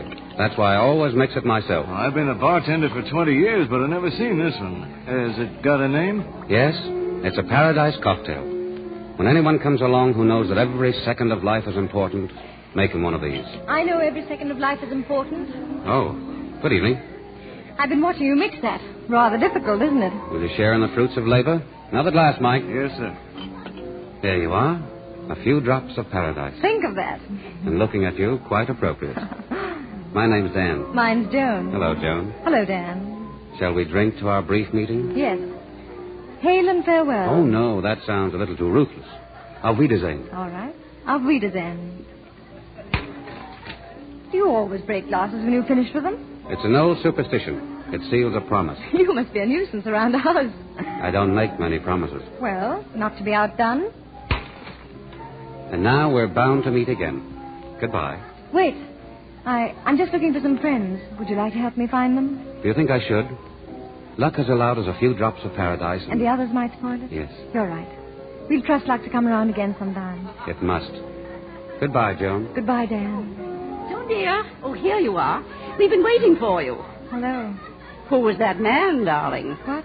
Oh, an old friend of mine.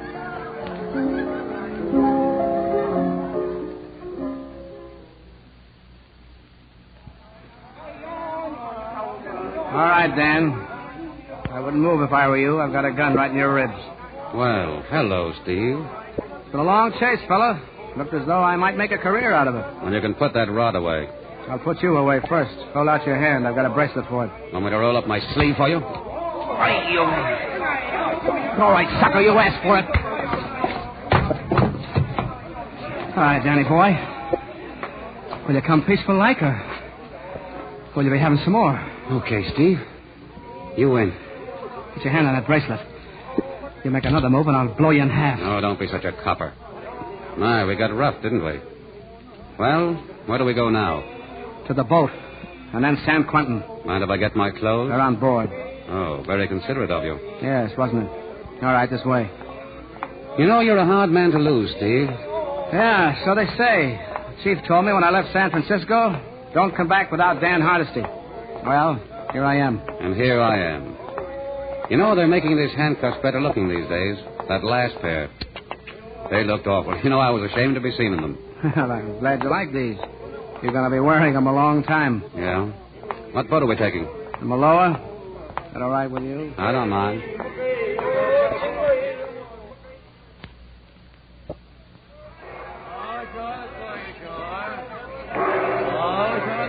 We've got a few minutes yet.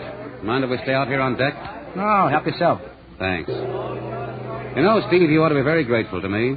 How many cops get a chance for a trip around the world? Marseille, Algiers, Cairo? Yeah, your trail wasn't half bad. Yeah? Well, the last leg now. Honolulu, and then San Francisco. Yeah, and you're going all the way. Sure, why not? Everything's free, good company, swimming pool. Oh, do you swim, Steve? What's the difference? Ever play water polo? Nope. But I play a swell game of tag. I used to be sensational at water polo. Must teach you sometime. Oh, yeah? You know, you jumped off a train once, but most of this ocean's a long way out. Steve, do we have to do the Siamese twin act all the way? I don't know. We'll see. Say, any chance you lost the key in that battle back there? You can relax. I got it right in my pocket. Don't stand too near that rail, please. What's the matter, sailor? We haven't put the pins in yet, sir. If you lean on that rail, you'll have to go clean over. Oh, thanks. What are you looking at, Dan? Huh? Oh, just looking down. Be a long drop, wouldn't it? Yeah. Yeah, kind of gives you the shivers. Oh, why don't you get back a little? Look. Look down, Steve. Come on, get away from that rail. Hang on! Watch it! Hey!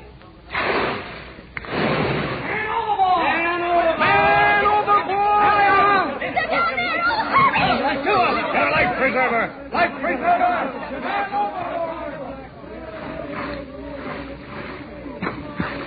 Sorry, Steve. This is where we part company. Wait. Where's that key? Wait. So long, Steve. Dan, I can't swim. I can't swim. Oh, you poor. All right. Hang on to me. Hang on and keep your head up. Keep it up. I grab them there. Grab them. I got them, sir. Give me a hand here. Right, then. Up they go. There we are. You all right? Me? Sure. You all right, sir? Yeah, I'm okay. McDonald. Yes, sir? See that these two gentlemen get to their stateroom. Yes, sir. This way, sir.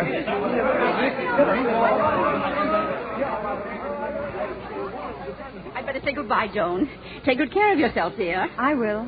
There seems to be some excitement over there. Then stay away from it. Remember, Joan, the faster the trip, the shorter. I know. Goodbye, Mrs. Hester. Oh, Bonnie, goodbye, dear. Oh, Joan, you know Mrs. Coburn, Joan Ames. How do you do? How do you do? This is my husband, Jimmy. Hello. Hello. Oh, I've got to run. Goodbye, darling. Goodbye. Get off all right. Are you sailing alone, Miss Ames? Yes, just the maid.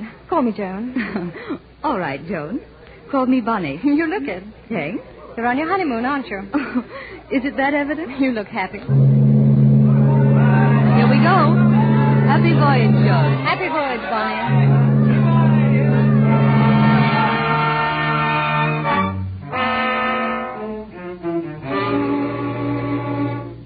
Feel all right? Yeah. You must be nuts. I'd like to prove that I'm really nuts to the governor. You see, he might make it life. I don't feel like letting him take mine just now. Dan, why did you have to slip me that life belt? I didn't have to.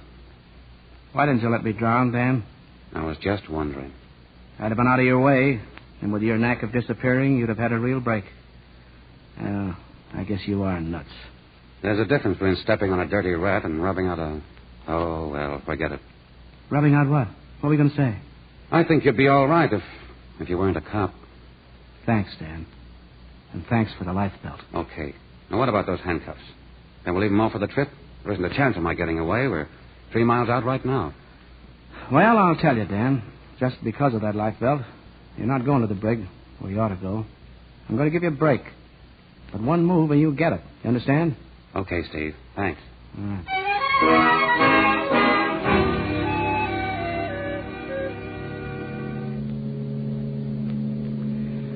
Well, 14 days to Frisco. A lot of sea out there, isn't it, Dan? Couldn't be too much for me. Oh, forget it. Go on, get yourself a drink. Thanks, I think I will. Want one? No thanks. Hey, wait a minute. Who's that guy giving you the eye? Who? Where? Inside there at the bar. Well, I don't know. I never saw him before. Now, listen. I can spot a con when I'm asleep. And that guy's it. Is he? I'm sorry I can't help you make a pinch. Now, look, Dan. I won't make it any tougher than I have to for you if you don't start playing hide and seek with me. I want you to stay around where I can see you, and if you find yourself straying, just tip me off where you're going to stray to. Do that for me, will you? Yeah, sure. So long. Oh. My roll with the dice, no? That's right. Your roll, Countess. Such a strange game. 6 dice. I never had a... Oh. I beg your pardon. I didn't mean to bump you like that. It's rather crowded in here. Yes. Have we not met before, monsieur? No, I don't believe so, madame. No. Perhaps I make the mistake. Excuse me, please. Is it still my roll, Serrato? Evening, sir. What'll it be? A paradise, and I'll mix it myself.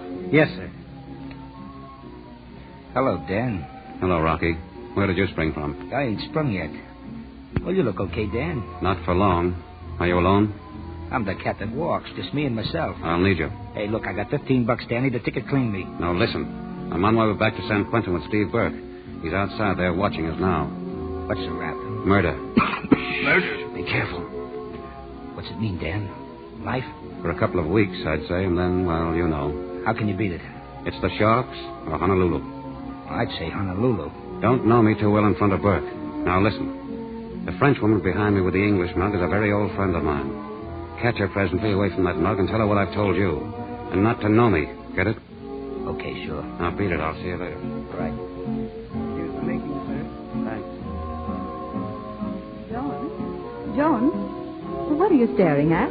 Bonnie. That man over there? Is he someone you know? He didn't say he was sailing, but he did sail, didn't he? Who is he, John? He's Dan. He must have decided rather suddenly. Bonnie, do you mind? Oh, don't bother about me. If he's that important, go and speak to him. Hello, Dan. Why, it's... Hello, Joan. The luck's come back, hasn't it? This time in full measure. Paradise cocktail? Please. You can't spare a drop. No. It's much too precious. To this important second. Look out there. Sunset. Yes, it's beautiful. Shall we go out on deck? I'd love to. Hello, Dan. Oh. You two haven't met, have you? Miss Ames, may I present Mr. Burke? How do you do, Mr. Burke? How do you do? I'm glad to know you. Steve's an old friend of mine. We're, sort of traveling together. How nice. Yes, we're together all the time. Practically inseparable. May I borrow him once in a while, Mr. Burke? Sure, as long as you see you don't lose him. No, I won't lose him. Well, see you around, Dan. The day knows how to go out, doesn't it, Dan? What does the setting sun make you think of? The Angelus. It's a silly game, but will you play it with me? Anything? What is it? It's a game where I can find out all about you. All right. What do we do? Well, I say words or phrases, and you say whatever comes into your mind. Very well. Go ahead. Bubbling water. Laughter. And laughter. The crinkles around your eyes. Life. Death. Good. Green grass. Bare feet. White clouds. Freedom. Excitement. Smiling eyes. Friendship. A hand clasp. Cabbages. Kings. Adventure. Pirates. Will-o'-the-wisp. Quickly, quickly. A sadness. A long search. And love. The end of the search. Know all about me now? Yes, Dan. Yes.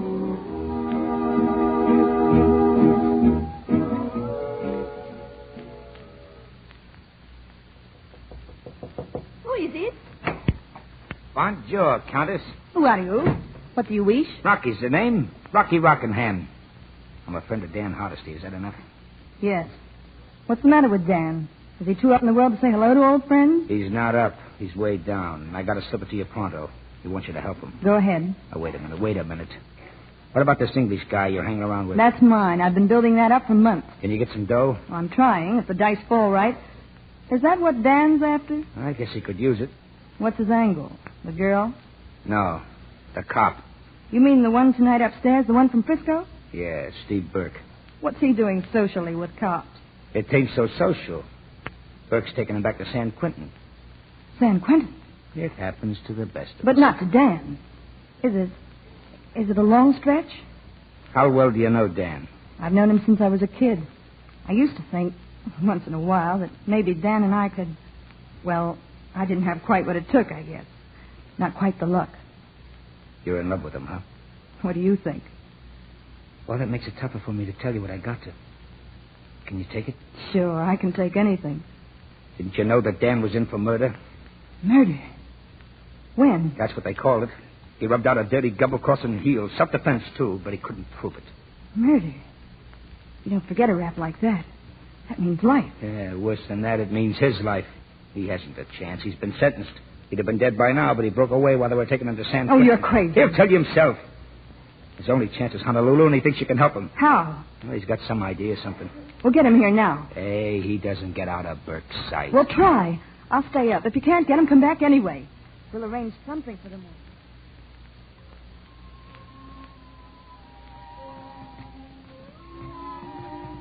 Top deck.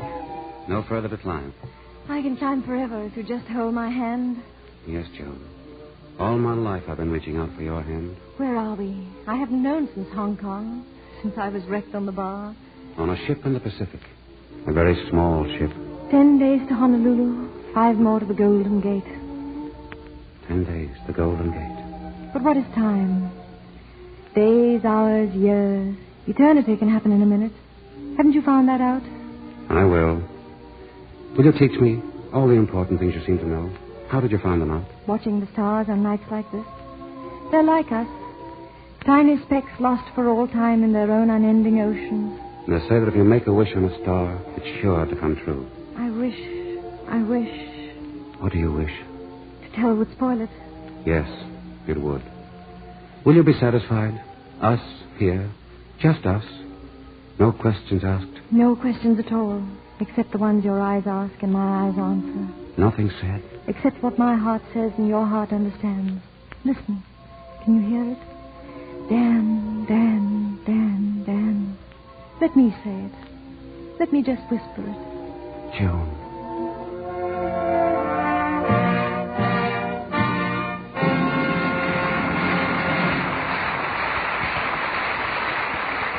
The curtain falls on the first act of Till We Meet Again, starring Merle Oberon, George Brent, and Pat O'Brien.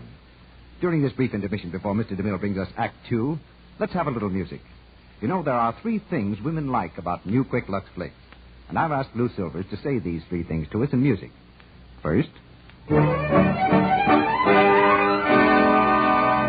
that says speed. New Quick Lux is fast. The next thing, that music says a little goes so far. Just a few flakes make so many suds. And finally,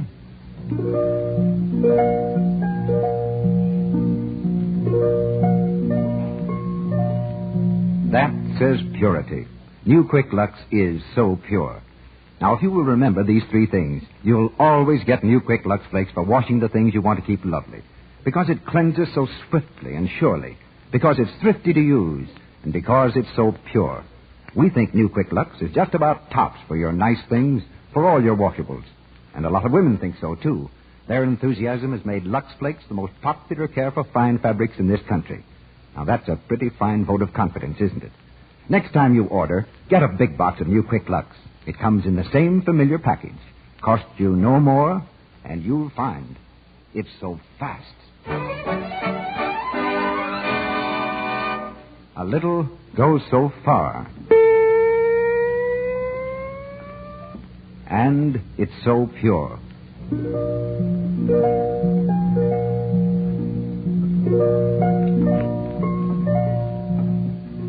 Now, our producer, Mr. DeMille. Act 2 of Till We Meet Again, starring Merle Oberon as Joan, George Brent as Dan, and Pat O'Brien as Steve, with May Clark as the Countess.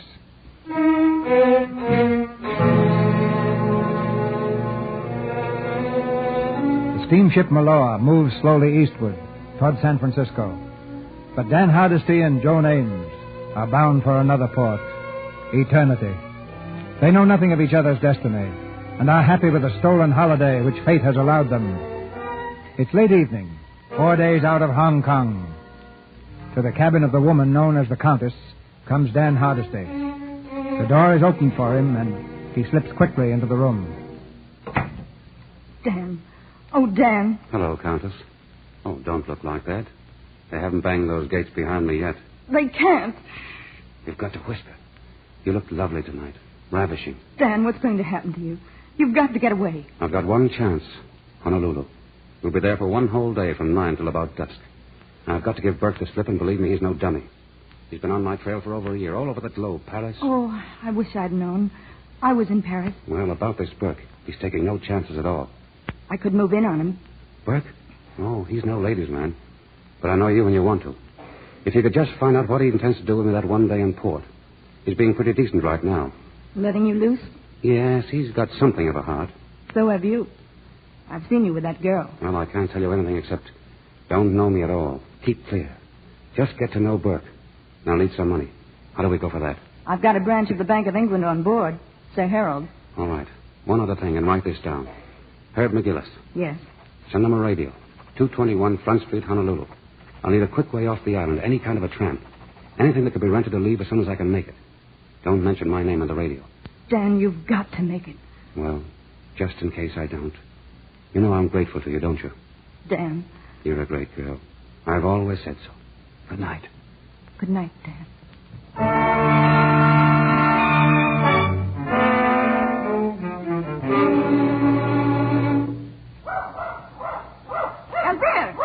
Albert, come out at once. You must not bother the gentleman. Down, Albert. Oh, that's all right. Oh, Albert, stop. Monsieur, I am so sorry. Oh, don't mention it. Come here, Pooch. Hiya, fella. Seems to like you, monsieur. But then you look like the kind of a man who would love dogs. And dogs would love, n'est-ce pas? Well, I got a little dog at home. A bull? No, one in the family's enough. Then you have two. No, only one, a spaniel. Ah, a one-man dog. A wife, a spaniel, a pipe, a fire. Good American, huh? You got everything right except the wife. No, monsieur, that I cannot believe. But I am too curious. I shall know all about you before we have met. I am. My name is Comtesse de Brissac. Mine's Burke. Steve Burke. How do you do? How are you? Perhaps Monsieur Burke, he would walk with us? With me and Albert? Sure, I'd like to. Come along, then. Come, Albert. You, object to my pipe? Do I look like someone who would object? Well, you never can be sure. You know, monsieur, Albert is acting very strange. Usually he has no use for the men. Albert likes the ladies. Oh, is that so? Well, looking at you, Countess, you can't blame him for that. Oh, monsieur, you are too droll. Then, what do they call you at home? Burke, just Burke. Just Burke? Put Kazan, Countess. You sizing me up? What does this mean, sizing up? You know, that look that kind of goes through you. You mean like the look you just gave to me? Yeah. Yeah. It's a habit in my line. I mean, when strangers meet, they, you know, I guess everybody does it. And what do you find is my size, Burke? I don't know. You think I am pretty? A little? Yeah, I guess so. Oh. Well, I don't think you're as pretty as you're, regular, you know? You seem like a regular guy to me, if you know what I mean. Do you know what I mean, Countess? I think so. And at home, they call me Tina. Okay, Tina. You see, that's what I'm talking about.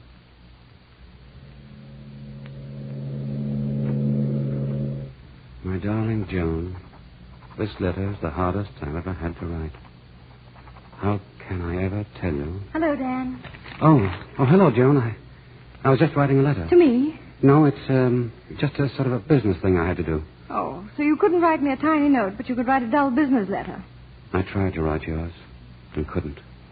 Look, you see all these? I began it 20 times. Why did you write so many mad-looking Jones on this one? What else could I write? Just Joan, Joan, Joan. There's nothing else. You're right. There's nothing else. Except... Except what? I'll whisper it, Dan. Let me whisper.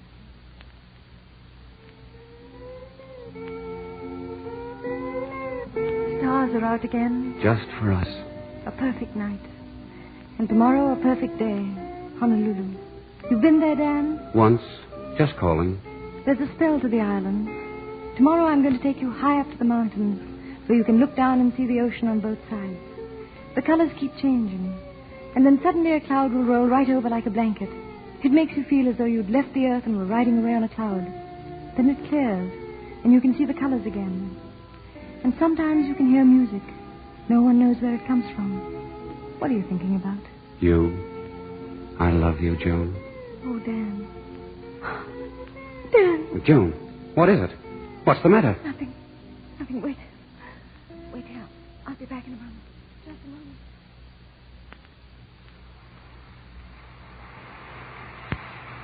Not yet. Oh, please. Please, God. Not now. Not now. Miss Ames, is that you? Yes. Good evening, Doc. Anything wrong?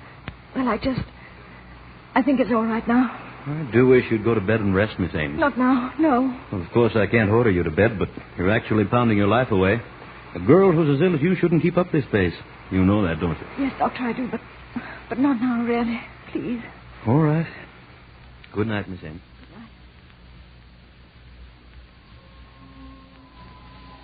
Joan? Joan, why did you run away like that? Have you been crying? Yes. But why? Why were you crying? I don't know. It was all a little too much. I've never been so happy in my life. It was the music and you and, well, all just too good for me, that's all. Hail and farewell. Remember? Not farewell, no. Joan, whatever happens at any time, you will remember, won't you? Remember? Remember what? Oh, that I'm grateful. I mean, beautiful moments are given to some people only to be snatched away again. But you can't snatch moments when they've been given to you. I couldn't lose you, ever. You know that, Dan? Yes, I do. But everything you say has a faint sort of goodbye underneath it. Why? Why, Dan? Well, you've made the present so perfect. And any future is uncertain, isn't it? Not ours. Dan, tell me, do you belong to me?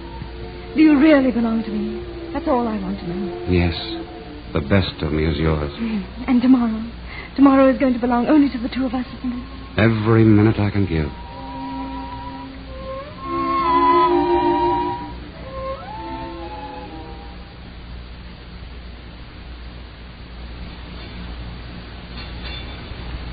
Well, 3:00.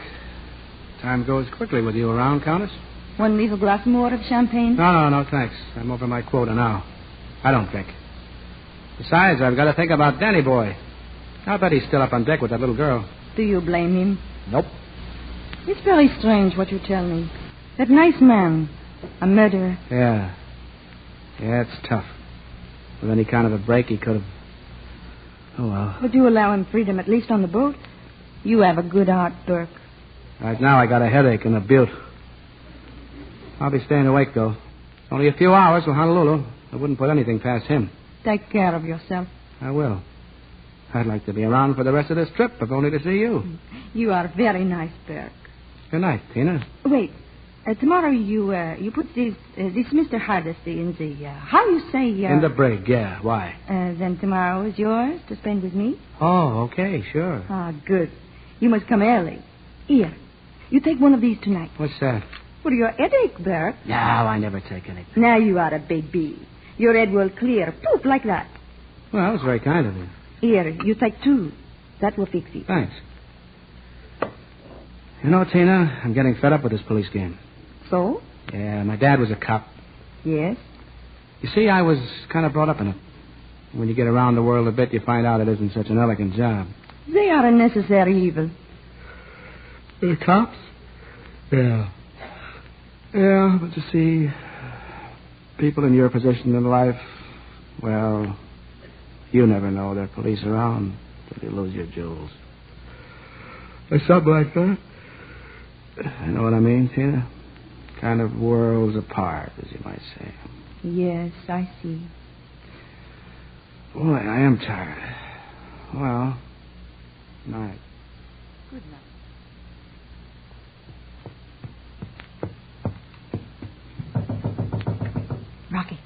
Rocky, open up. Well? Tell Dan it's okay. I gave Burke enough dope to keep him asleep all day tomorrow. Swell. Tell him he can leave the boat in the morning. And, well, tell him good luck.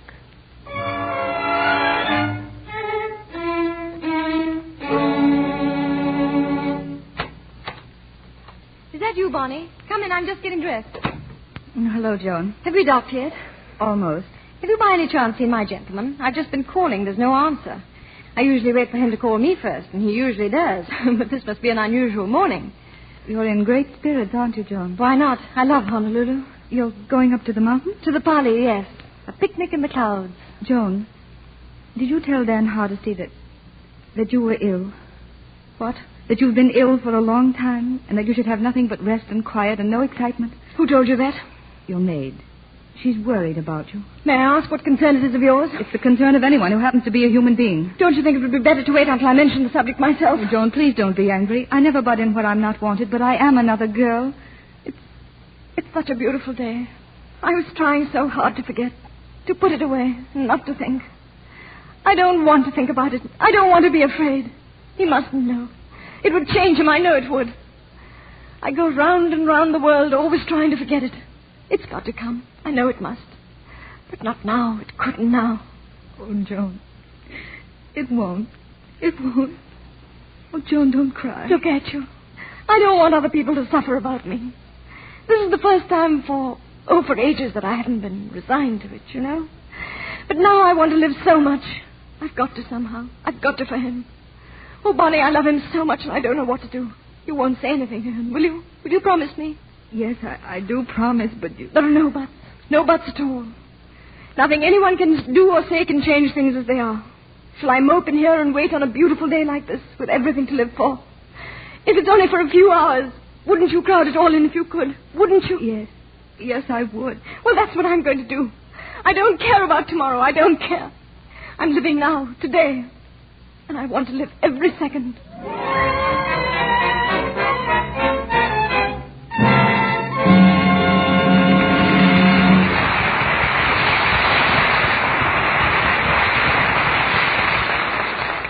In just a moment, Mr. DeMille brings you Act 3 of Till We Meet Again, starring Merle Oberon, George Brent, and Pat O'Brien. While we're waiting, we bring you our friends, the Browning family. This summer, the Brownings have decided to go to the seashore. Dot is talking about their plans with Peggy Smith, who is spending the night. I think vacations are so much fun, don't you? Meeting new people and everything. What are you going to do this summer, Peg? Well, the family hasn't decided yet. I just as lief stay in town. Oh, but it's so much fun going places. Oh, I hate it. I never have any fun. Anyway, I read that there were more boys than girls in town in the summer, and I thought maybe I might. And this is what Peggy is thinking. I want dates and good time. I'm sick of being left out of things. And Dot is thinking... Poor Peggy. She's so pretty. She'd be a whiz except for one fault. Maybe I can find a way to tell her later this evening.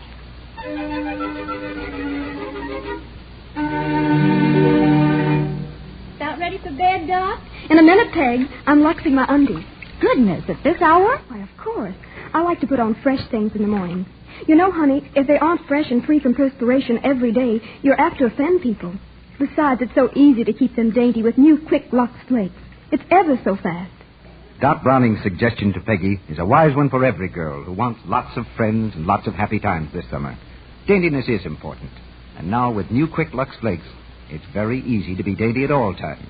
New Quick Lux removes perspiration so quickly, yet it's so mild, so gentle, it keeps washable colors and fabrics new-looking longer. Doesn't wear things out, as cake soap rubbing and soaps with harmful alkali may. Safe in water, safe in Lux, you know. Remember to Lux underthings after every wearing. blouses, dresses, and sweaters often. That generous big box of new Quick Lux will last you a long time. It comes in the same familiar package. You'll find it fast, wonderfully gentle and thrifty, yet it cost you no more. We pause now for station identification. This is the Columbia Broadcasting System.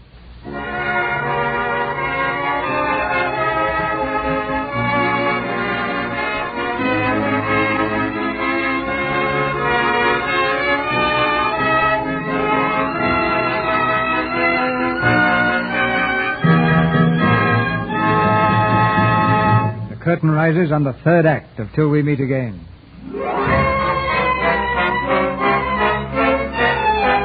It's late the same afternoon.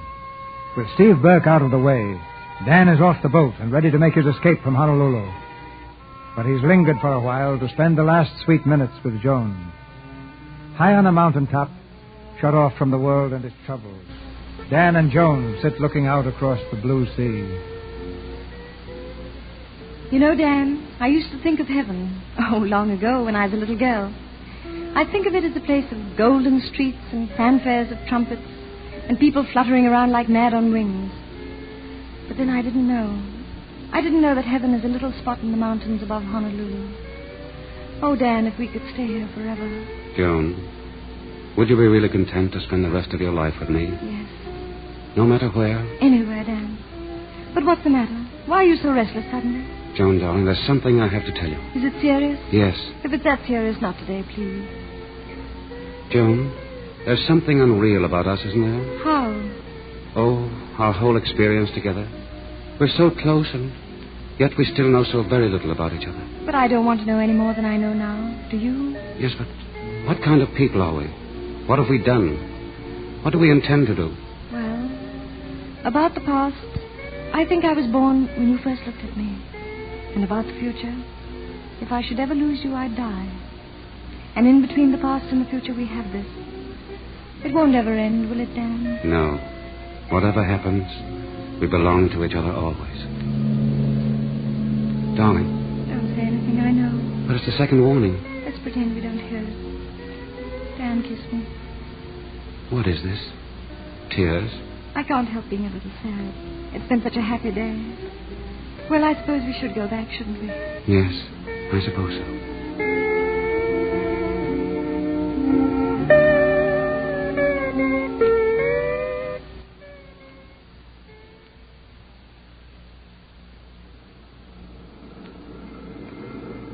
But, Dan, this isn't our dock. The Malheur's down further. I know, Joan, but you're going back to the boat alone, you see.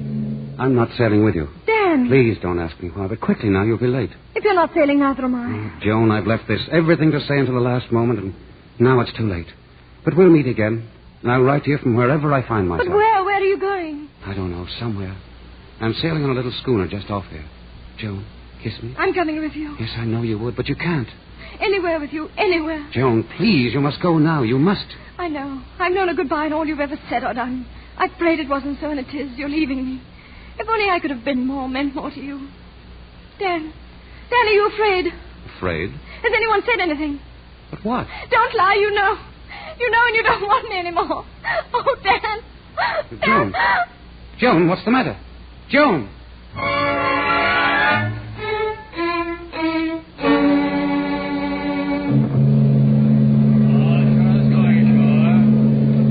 Let me through there. Will you please let me through? Dan, what are you doing here? What's the matter with her? She's fainted. Get the doctor, quick. Dan, Steve's looking for you. Get the doctor.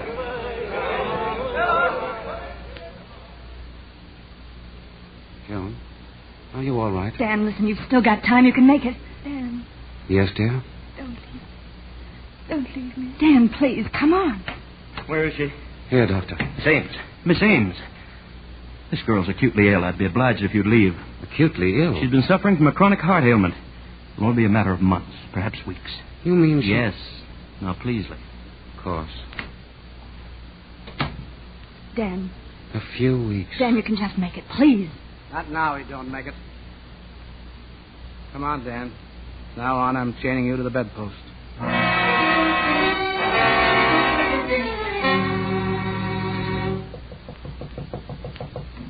Come in. Is Mr. Hardester here? What is it? I'm sorry to disturb you, but she wants to see you. The doctor said she might, just for a minute. Will you come right away? Yeah, sure, he'll come. What? What's the matter? Haven't you seen handcuffs before? Handcuffs? Oh, what do you mean? It means that I'm an escaped prisoner. I'm being returned to San Quentin, and Steve Burke is the police officer who's taking me back. Oh, what did you do? I should tell you, because you'll probably hear of it anyway. But she mustn't. Joan mustn't hear of it. But please, what is it? Wait, Steve. What? Take these things off, please. The truth about me would kill Joan. We all know that. You've got to help us. I want to go up and see her now. May I, Steve? Oh, my breaking days are over. Whatever my word is worth to you, will you take it?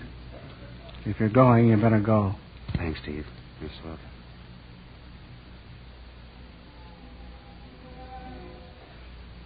Hello, Joan. Hello, Dan. How do you feel, darling? Oh, it wasn't anything. I'm ashamed of myself. I wanted to come and find you myself, but that silly old doctor wouldn't hear of it. He said girls who faint should rest after. You're a sissy. Well, you shouldn't have said goodbye to me like that. I just couldn't take it. And will you remember that, sir, in the future? Go easy on the goodbyes with little Joan. Never again. Never? Never and never and never. Listen, are they dancing upstairs? Sounds like it.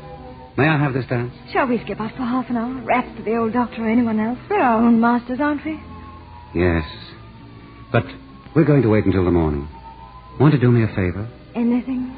Go to sleep and dream of me. I always do. And I think I always will. And so will I. Good night, Dan. Bless you. And bless you. And now I lay me down to sleep. I pray the Lord my soul to keep. If I should die before I wake, oh,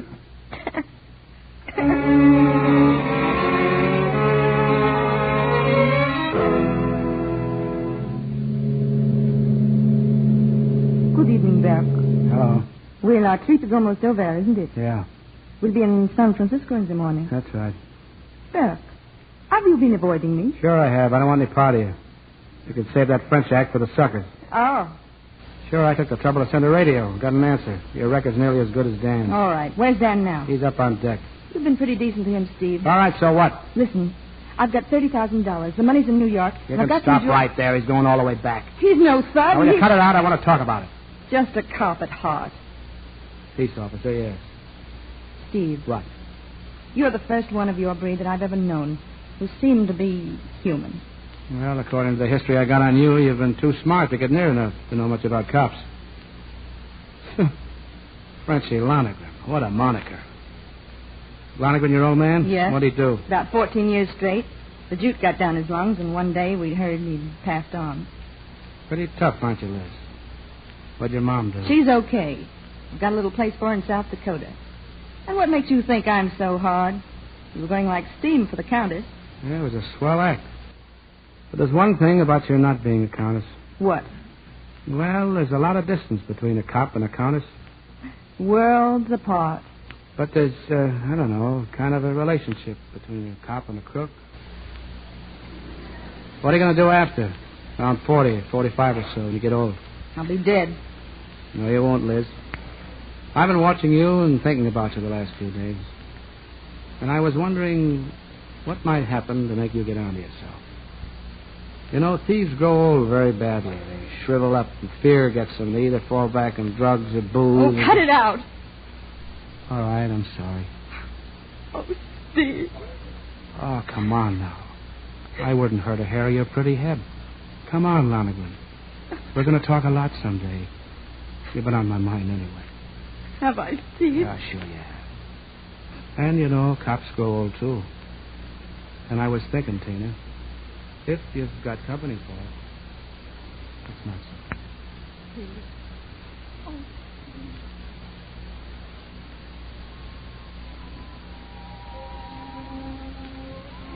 Happy, darling? Very happy, Dan. It doesn't seem possible that we could ever have been strangers. Never. You know, men pretend not to need things. I've tried to pretend, you know, trying to be the lone hunter. There's really only half of something. One half looking for the other half. Dan, there's no one like you. I could talk to you forever. Will you? What? talk to me forever. If there's a God, I will. You know, you came out of nowhere at a time when I really doubted. I actually knew there was no such a thing as a soul. I could see no perfection in existence at all. The half looking for the other half? Yes. And I found you, didn't I? Yes, you did. Hello. Oh, hello, Steve. Getting late, Dan. We've got a long day ahead tomorrow. I know. Joan, shall we slip down for one final drink? A goodbye one? Bar's closing. You better hurry. Come on, Joan.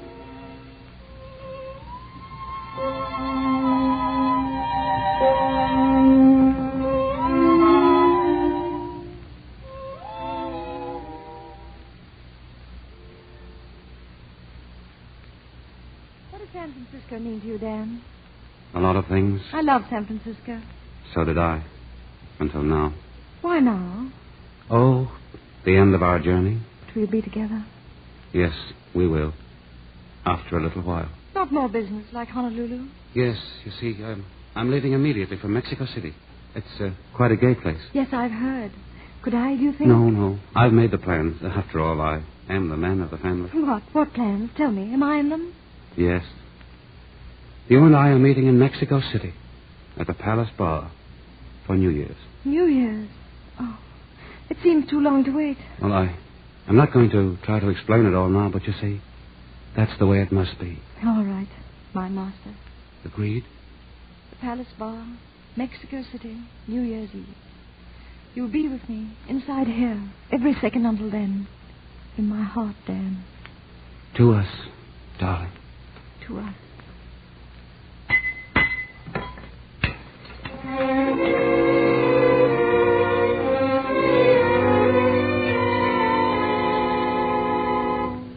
Joan, are you almost ready? The gangplank's down. In a minute, Bonnie. Is Dan waiting? Well, I didn't see him. Hello. Who are you? Won't keep you a minute, Miss Ames. Have you been on board? I don't remember seeing you. I just got on. I'm from the San Francisco Plain Dealer. A reporter? What is this? Get out, please. Well, the fuss. I just want to ask a couple of questions. No. I understand from the steward, Miss Ames, that you and Dan Hardesty have been pretty good friends on this trip. Joan, don't answer him. Did you know that Hardesty is a convicted murderer? Bonnie. Get out. Get out. Bonnie, what did he say? Well, I'm sorry, miss, but didn't you know? Oh, please. What? No, what? That Dan Hardesty is back here in the States to be hanged for murder. No, Joan, don't listen to him. That's not true, is it, Bonnie? It's all right, Joan. Don't excite yourself. Where's Dan? Why doesn't he come to me? He promised. Joan. Where is he? Where is he? Dan! Gangplank is down. Dan, where are you? Dan, wait! Joan, here. Oh, Dan. Oh, darling. All set, Dad? Yeah, sure. Still got a minute. Meet me over by the gangplank. I want to check my passport. Thanks, Steve. I'll be right back. Joan, don't. It's all right. I'm all right now. I just wanted to see you once more.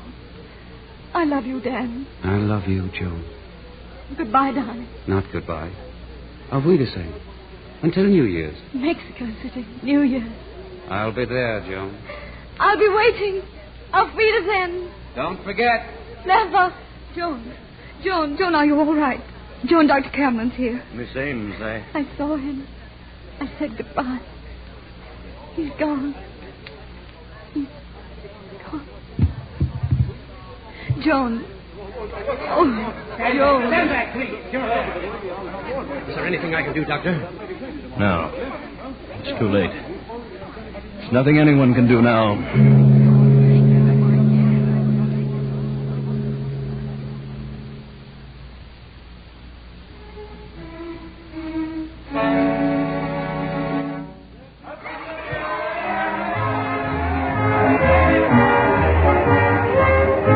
Happy New Year, Steve. Happy New Year, Tina. Funny, isn't it, to be spending it here in Mexico City? If things had been different, maybe Dan and Joan would have been with us. They wanted to so much. Your cocktail? For senorita? For senor? Oh, thanks. Well, here's to Dan. And here's to Joan. Senor, please. To watch the glasses. I didn't break any glasses. Neither did I. Pardon, senorita. It was over here, you see? Those two glasses. They were standing on the bar. Now they are broke. Very strange. Steve, what was it? They always used to break their glasses like that. Joan and Dan. They loved each other, those two. Then and now. They still love Steve, I know it. Away off, somewhere, where people who love each other always meet again.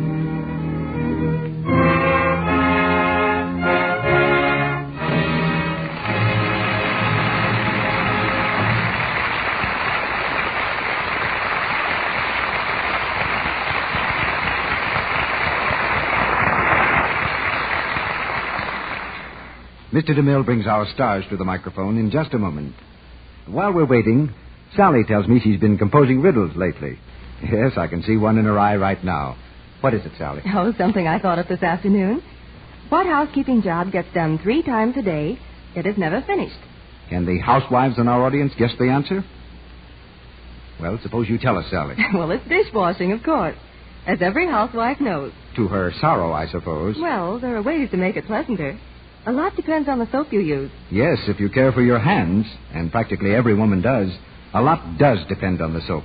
That's why millions of women stick to new Quick Lux for their dishes. They do it because it's so kind to their hands. Doesn't leave them with the coarse housework look that's so unattractive. Now, this has been proved very conclusively by recent tests of 5 leading soaps frequently used for dishwashing, including Lux. The tests were made under conditions similar to actual home dishwashing. Hundreds of women took part in them. Not 1, not 10, not even 50, but hundreds of women. Here's what they did. Each woman dipped one hand in Lux suds, the other in suds from another soap, for 20 minutes, 3 times every day for weeks. The conditions, remember, were similar to your own dishwashing. At the end of the tests, the difference was truly amazing. Lux proved that it was milder. In case after case, the Lux hand had remained soft, smooth, and white, while the other hand was rough, red, and coarse-looking. Now, which kind of hand do you want? The soft, smooth one, of course. It's more attractive, more feminine, more lovable. So why not help yours stay that way by using new Quick Lux Flakes for your dishes? It's a good idea to get the generous large-size box, because it will do your dishes for a long time. And all the time, it will be caressing your hands, helping them stay soft and white and pretty. Remember that new Quick Lux comes in the same familiar Lux box. It's fast, thrifty, kind to your hands, and yet it costs you no more. Here's Mr. DeMille with our stars. The lights come up, and Merle Oberon, George Brent, and Pat O'Brien return to the microphone after a great performance. Well, it's the luck of the Irish, C.B. Only 2 Irishmen could be that lucky. I can't agree, gentlemen. A performance like tonight is a matter of skill. No, you got it wrong, C.B. Only 2 Irishmen could be lucky enough to have Merle Oberon in the same play with him. I'm afraid one or both of you has been playing tag with the Blonistone. Well, it must be Pat. He's been coaching the Notre Dame football team these days. That's right, in the new Frockney picture. How does the team look, Pat? Oh, fine, Merle. I think we win a lot of games. As a matter of fact, if the Notre Dame team doesn't win in a picture called The Life of Newt Rockney, there's something wrong. And South Bend won't be safe for O'Brien, huh? How do they treat you back there, Pat? Oh, great, George. We shot a lot of scenes on the campus, and they put on such a welcome, I almost believed I was Rockney. Well, Pat, I'm anxious to see your team in action. Mr. DeMille, what's your play next week? Next Monday night, Merle, we're bringing one of the screen's most popular starring teams to this stage. William Powell and Myrna Loy.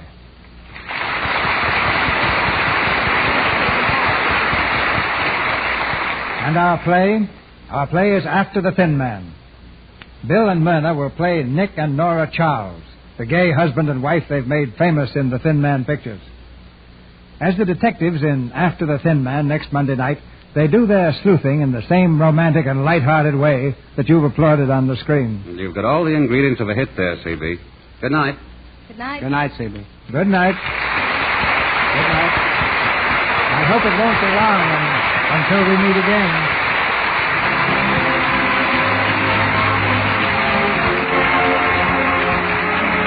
Our sponsors, the makers of Lux Flakes, join me in inviting you to be with us again next Monday night when the Lux Radio Theater presents William Powell and Myrna Loy in After the Thin Man.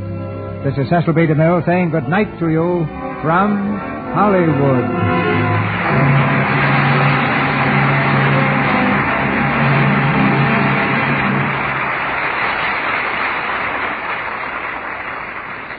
Heard in tonight's play were Kathleen Fitz as Bonnie, Lou Merrill as Doctor, Wally Mayer as Rocky, and Ted Bliss, Fred Shields, Celeste Rush, Clara Blandick, James Eagles, Earl Ross, Warren Ash, Eric Snowden, and Lee Millar. This week, the people of the United States are celebrating Flag Week, culminating in the observance of Flag Day next Friday, June 14th. Now, all of you may join in the observance of this national occasion by displaying the American flag this week. May I remind you, ladies and gentlemen, the American Red Cross is appealing to all Americans for contributions to help the thousands of suffering women, children, and aged in war-ridden Europe. More help is needed, and now. Show your sympathy by sending a contribution to your local Red Cross chapter. The picture Till We Meet Again was produced by Warner Brothers. This studio's newest production is All This and Heaven Too, starring Betty Davis and Charles Boyer. Our music was directed by Louis Silvers. And your announcer has been Melville Ruick.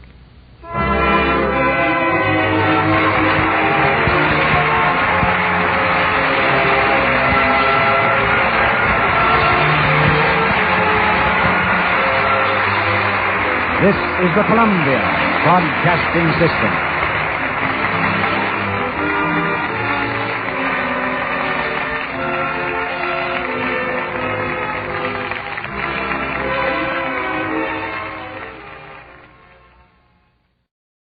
Lux presents Hollywood.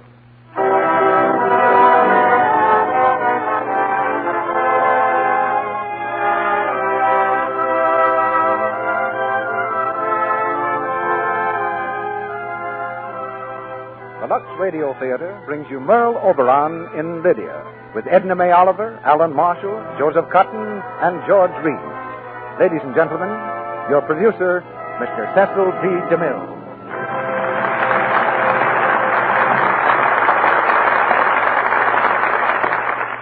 Greetings from Hollywood, ladies and gentlemen.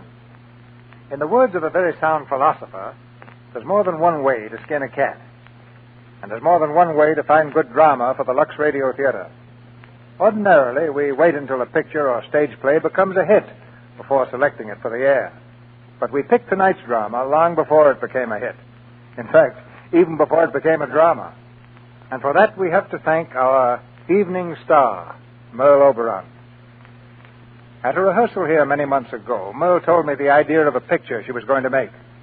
An idea that sounded so good, I put in my radio bid the very next day. And that was even before the script was written. Under the practiced production hand of Alexander Korda, the idea became the screenplay Lydia, which has just been released nationally. It's already a hit on the screen, and that should be assurance it'll be a hit over your loudspeaker tonight, especially with Merle Oberon playing her original role, supported by 4 other members of the picture cast: Edna May Oliver, Alan Marshall, Joseph Cotton, and George Reeves. This is Miss Oliver's maiden voyage on this stage, and as one who gives a mental cheer every time she appears on the screen, I feel like giving her a 21-gun salute tonight. In this play, the lovely Lydia Macmillan makes her choice among 4 men who are in love with her. That might happen to any girl. What gives this story a new and original twist is that they all get together again, many years later, in a scene that's a bolt of dramatic lightning. Of course, one reason that makes Lydia a fitting play for the Lux Radio Theater is the fact that it's the story of a beautiful woman. And naturally, we believe that no story of a beautiful woman is quite complete without Lux toilet soap.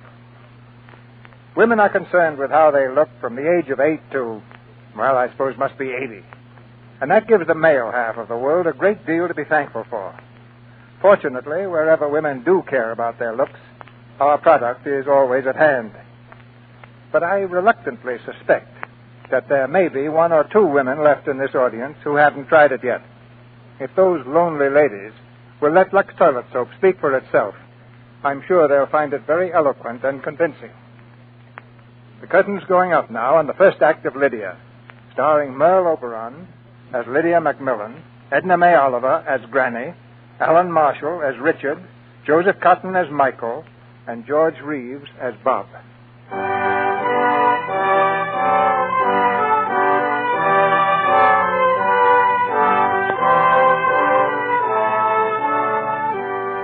Lydia Macmillan Foundation for the Blind and Crippled Children of New York is being dedicated today.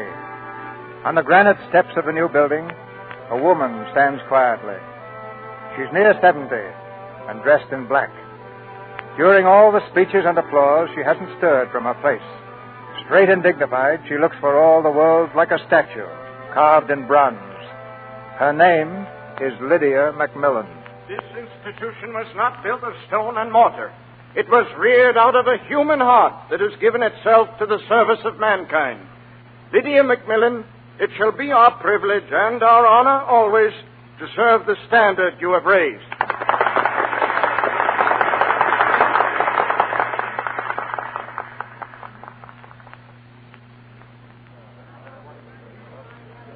I'm sorry, sir, but you can't see Miss Macmillan now. But I'm an old friend. I'm sure that she... It's quite impossible. She can't see anybody. She'll be too tired. Tired?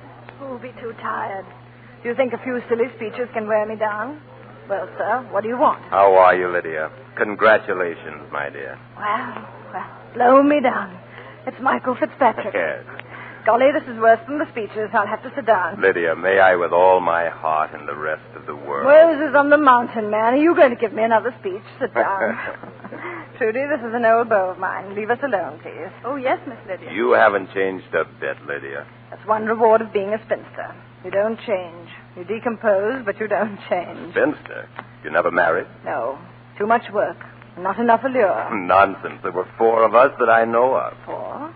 Bob 1, Frank 2, Richard 3. Well, what about me? Of course, Michael 4. Lydia, now that you've seen me, do you suppose it would start too much gossip if you and I were to meet now and then and hold hands a little with the past? I still like to set tongues a-wagging, Michael, but I'm busy till Wednesday. Call on me Wednesday and don't bring a chaperone. Remember Granny's cry, Michael. Once aboard the lugger and the gal is mine.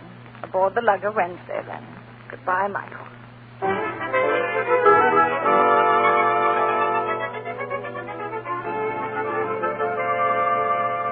Come in, Miss Macmillan. Is that you, Lydia? Hello, Michael. I'm glad you came. Wild horses couldn't have kept me away. Come along. I've got a little surprise for you. Surprise? Michael, you have a devilish look in your eye. What is it? There you are. How are you, Lydia? Hello, Lydia. Well. Blow me down. May I present these 2 gentlemen? Bob 1 and Frank 2. Is this Central Park West or the land beyond the moon? I expected this to happen after I was dead. To turn a corner and find you all seated together on the clouds strumming harp. It was Michael's idea, Lydia. It's wonderful. I'm enchanted, providing you're all real and not ghosts. But what are you doing in a dinner jacket at this hour, Bob? Oh, I'm the manager of a nightclub, and I double in brass as bouncer. Bouncer? Yes, that's where my football training still comes in handy. You frighten me, Bob. You always did. The male rampant. The same vibrant, overpowering Lydia. Frank. Dear Frank. I can see you now as I always did, with every beat of my heart. I never missed one of your concerts, Frank, if I could help it. Yes, you've always liked my music. I've always thought Lydia loved the sounds I made. They're the part of me she loved. Hey, no fair, Frank. No courting until after we've had some tea. Nonsense. I want to hear everything. Everything we thought about each other for 40 years. Go on, Frank. I've only had one thought, chiefly. Why didn't you marry me, Lydia? Or me, I've wondered that about myself a million times. You get a girl right up to the altar and she evaporates. Out of my life, too. Out of all our lives. Suddenly and forever. Was there a reason, Lydia? There was. What was the reason? I think we're old enough to be very honest. That can mean only one thing. It was a man. Someone you loved. Yes. I'm surprised he isn't here. You mean Richard? Yes. I sent for him. He may still come. So there's still a missing ghost named Richard. I knew it. You're jealous. Never tell a man the truth until after 90. Oh, you tea, Lydia. Tea? Michael, I hate tea. You'll like this tea. There's a little grog in it. Ah, Granny's grog. Lovely. The first cup of tea you ever gave me was June the 30th, 1897. June the 30th, 1897. Oh, yes, I remember. It was the afternoon of my first ball. And it was that afternoon that I saw you for the first time, Michael. You were standing at the foot of the stairs in Granny's old house. You were talking to your father. His father? Didn't you know? Michael's father was our butler, and a very fine old gentleman he was. You must have thought me very rude, Michael, for I remember bounding down the stairs like fury, yelling at the top of my lungs for Granny. Granny, where are you? Miss Lydia, you'll have to be quiet. Your grandmother's in there with the doctor. Oh, golly, what a nuisance. There's no more wrong with Granny than there is with me. Miss Lydia. There isn't, James. Golly, everyone knows it. I'm going to show her my new dress. Isn't it beautiful? Granny! So that's Miss Lydia. Herself, Michael. It's astonishing the way people change when they grow up a little. No, don't be impatient, Michael. You shall meet her just as soon as I've presented you to Mrs. Macmillan. I don't care to be presented to Mrs. Macmillan, Father. I've nothing in common with these people. I've got other plans for us. And I want you to resign. Are you offering me another position, sir? I'm very serious, Father. So am I. I've been a father but once, Michael, but I've been the butler in this house for 35 years. And I leave it to you, which is the stronger habit. But, Father... Get out of my house. Get out of my house.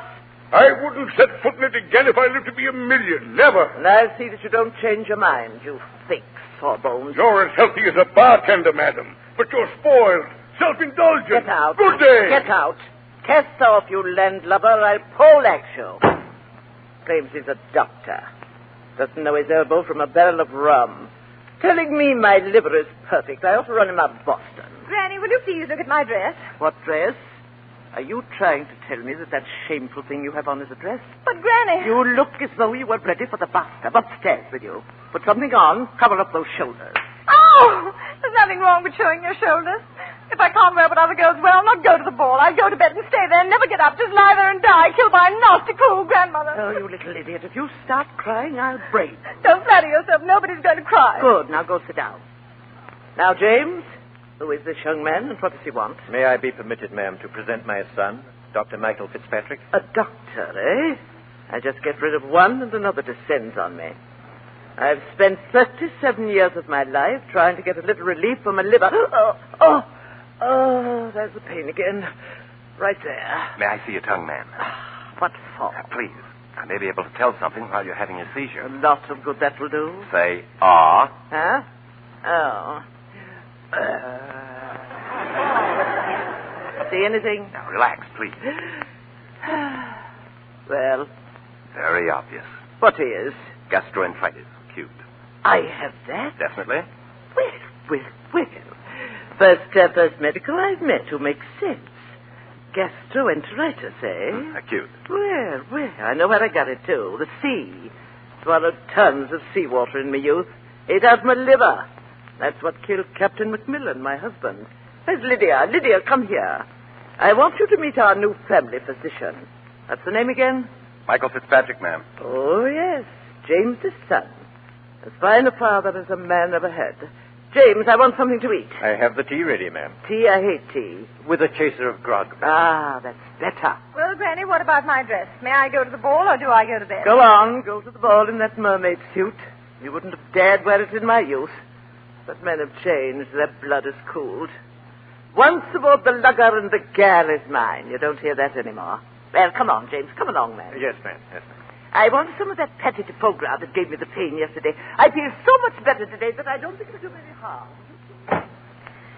Golly, she had me upset a while. The old pirate. That's all she is. Nothing but an old pirate. But I love her. I really do. Oh, Dr. Fitzpatrick. Yes, Miss Lydia. Do you think $10 is a lot of money? Well, You dance, Doctor. Well, yes. Oh, how nice. Here's your ticket. What ticket? To the ball. You must come even if you can't dance. $10, please. $10? Mm-hmm, for the ticket. Oh, of course. Well, let's see. Now, 1, 2... 2. 4. 4 and 5 is 9. 9. Golly, but you have a lot of money, haven't you? Yes. I'll take the rest and change. Yes. There you are. 10. Thank you. Now, you must stay and have a cup of tea. Granny, Dr. Fitzpatrick is staying for tea.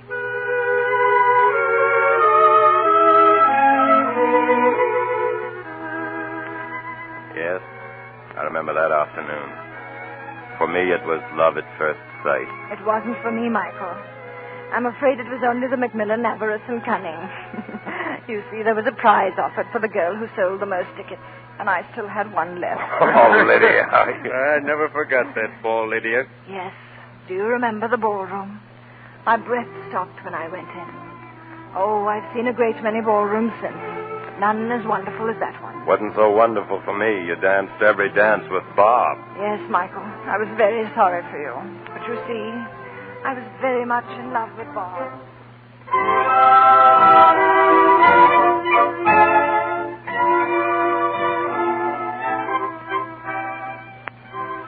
Isn't this wonderful, Bob, darling? Yep. Hunky-dory. I just love dancing with you, Bob. I'd like to keep on dancing with you forever. Wouldn't it be wonderful? Well, we'd sure get tired. Oh, Bob, you're so funny. I can feel the muscles in your arms. I bet you could pick me up and carry me off as if I were a feather. I could carry 20 like you. That's from playing football. But I don't want you to carry 20. Just me.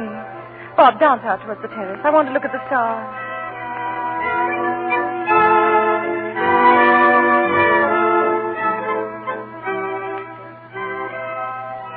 The night is perfect, isn't it? Uh-huh. I didn't know there was so much happiness in the whole world. And it'll never go away, Bob. It will always be like this. Moonlit nights and gardens. Do you love me madly, Bob? Do your fingertips buzz like mine? Oh, Bob, Bob, look how beautiful the sky is. Millions and millions of stars, like the poem. The night has 1,000 eyes and the day but one. Yet the light of the bright world dies with the dying sun. The mind has 1,000 eyes and the heart but one. Yet the light of a whole life dies when love is done. Yep.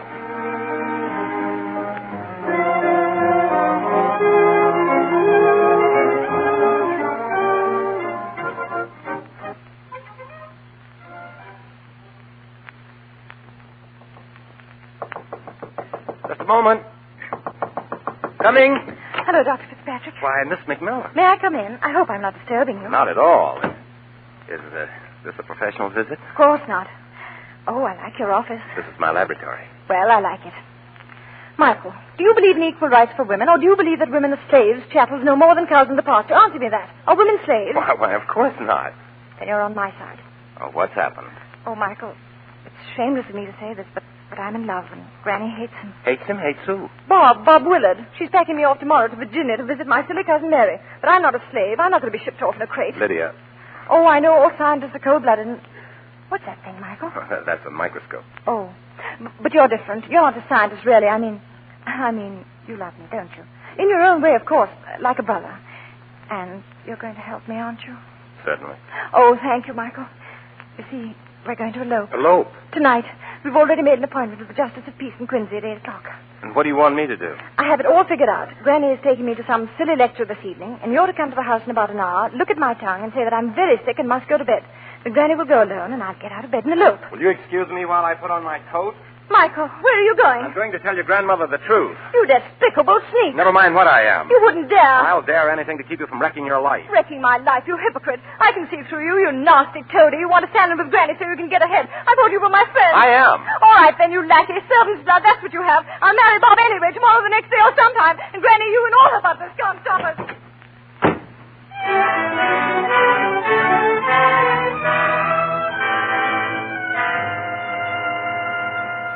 Young lady, explain yourself. Where have you been? I'm sorry, Granny, but I had a dizzy spell and I had to sit down on a bench on the common. Dr. Fitzpatrick to see you, ma'am. Oh, Dr. Fitzpatrick. He's never been more welcome. Where are you going, Lydia? I don't want to see him. Said you were sick. You stay right here, young lady. Good evening. Well, Michael, how are you? I'd like to speak to you alone, Mrs. McMillan. Oh, Michael. Never mind me. Have a look at Lydia. She came staggering home like a pelican. I'm all right, Granny, really. Nonsense. We all have the Macmillan liver. Stick out your tongue. No. May I see it, please? No. Lydia, don't behave like a brat. Her pulse seems fast. What do you think? Is it a liver? Possibly. Huh. Her eyes are a little yellowy. Ah, it's a liver, all right. I think she should be in bed. Oh, Michael. All right. She can stay in bed until tomorrow morning, but not a moment longer. We're leaving for Virginia. Now get up to your room, young lady. Yes, Granny, good night. Good night, Michael. Thank you. Thanks for what? Looking at your tongue? You'll probably send me a whacking big bill. Get upstairs. Yes, Granny. Well, Michael, where's your pain? What? You look like a sick cow. Oh, I'm sorry. I know. You're in love with her. aren't you? I suppose I am. Well, don't look so glum. Ted McMillan didn't get me without a fight. He fought like a tiger shark. Once aboard the lugger, and the gal is mine. Breed is dead, I guess. James, see that Miss Lydia's bags are packed for the morning. Liver or no liver, she leaves at dawn.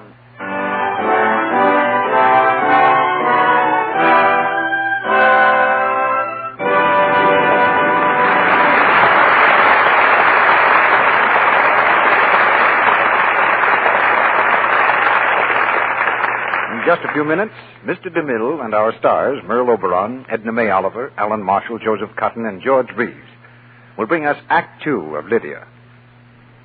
And now your attention, please, for a special message. Lux Toilet Soap announces a 1-cent sale. Now, for the first time, and a limited time, you get a cake of Lux Toilet Soap for 1 cent when you buy 3 cakes at the regular price. Only hurry, ladies, hurry. This amazing offer won't last long. Don't miss out on this unbeatable beauty bargain. Those of you who use Lux Toilet Soap regularly know it is a real beauty bargain any time you buy it. For Lux Soap is a wonderful aid in keeping complexions soft and smooth, appealingly lovely. It's the gentle white soap 9 out of 10 Hollywood screen stars use. They've found they can depend on its creamy, rich, active lather to care for their precious complexions. Active lather is gentle, but it's thorough. It removes stale cosmetics, every trace of dust and dirt in a twinkling. Leaves skin feeling soft and smooth, fresh as a delicate gardenia. You want the charm of a lovely, appealing complexion? Now's the time to try Lux Toilet Soap and see how well Hollywood's beauty soap works for you. All this makes Lux Toilet Soap seem like a real luxury, doesn't it? Well, Lux Soap is a luxury, but it costs so little it's thrifty to buy. Thrifty to use, too, because it lasts and lasts. And now it's a greater bargain than ever. So hurry, hurry. Stock up on Lux Toilet Soap now while the special 1-cent sale is on. Now, our producer, Mr. DeMille. Act Two of Lydia, starring Merle Oberon as Lydia McMillan, Edna May Oliver as Granny, Alan Marshall as Richard, Joseph Cotton as Michael, and George Reeves as Bob.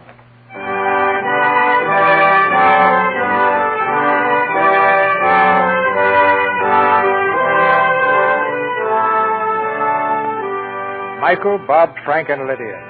3 old men and an old lady, looking back 40 years. Over their tea, they talk of things long past, of love and sorrow, of joy and despair, of great plans made, and schemes that went astray. We were to be married that evening, Bob and I, by the Justice of the Peace in Quincy. We were there, Bob and I, but the justice never came. He had been delayed, it seems, making up a will for a dying man. And we sat in his parlor half the night. Bob had arranged a wedding dinner for us in a little hotel just out of town. We went there to wait for the justice. It was snowing, cold, and the hotel itself was the dreariest I had ever seen. Come on, honey. Drink it down. Drink it down. Thank you, but I don't want any more. It's champagne. Bob, I don't want it, and please don't you have any more either. Why not? It's all paid for, isn't it? Sure it is. Here's to you, Lyd, the prettiest girl in Boston. Bob, it's awfully late, and I want to go home. What? And leave the rest of that bottle? I should say not. Oh, Lydia, I wish we were married right now. I'm awfully glad we didn't get married. Huh? What do you mean? I thought it would be so romantic to elope, and now I see what it really means. When I marry, I'll get married in a church, the way I've always dreamed, in the beautiful white gown that my granny wore. And... What do you mean when you get married? You're going to marry me, aren't you? Bob. Tomorrow. Bob, please take me home. What do you want to go home for? Bob, let me go. You're having fun, aren't you? I want to go home. Bob, you're hurting me. You know I love you, don't you? And you love me, too. Bob. So why not be happy, huh? Let me go. Let me go. What's the matter with you? Hey, come back.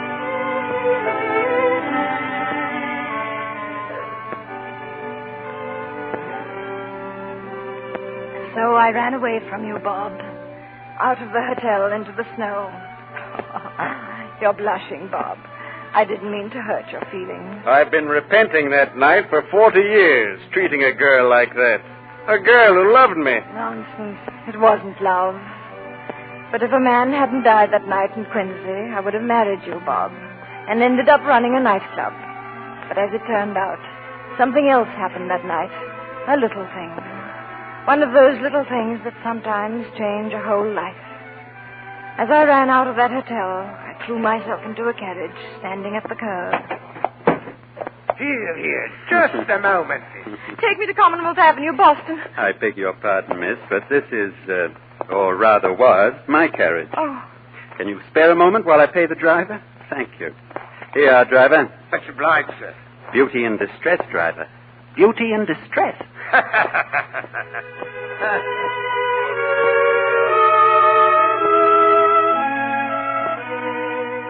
Beauty in distress. I was to hear those words again. For you see, that man, young, handsome, dashing, that man was Richard, the missing ghost. And I was the first. Yes, Bob, you were the first. It lasted a long time, the funeral of first love. Granny used to worry about me. I had no appetite. I never went anywhere. No, she's not going to the opera with us. I don't know what to do with that girl. Still moping over that puddin-head Bob, little idiot. It's only puppy love, my dear Sarah. We've all had it. She makes me sick. I bring her to New York, drag her to balls, theaters, throw men at her. But no, all she does is plop up in from time to time just to show she's alive. Now, what's all that? It's a parade. More of the boys off to Cuba, I suppose. Granny, Michael is with them. What? Michael, he's going to war. Granny, please, I'd like to see him before he goes. James is going to see him. May I go with him? Of course, run along. Oh, thank you, Granny. James, wait, I'm coming with you. Sarah, dear, are you really going to let her go with James? Well, why not? Well, I must say you should draw the line somewhere. He's a servant. Yes. Have you ever heard what I was before I married Captain Macmillan? I have never believed it. Throw me down, you silly old woman. I was selling fish in my father's fish market. And that's how I met Captain Macmillan. He was looking for a bloater.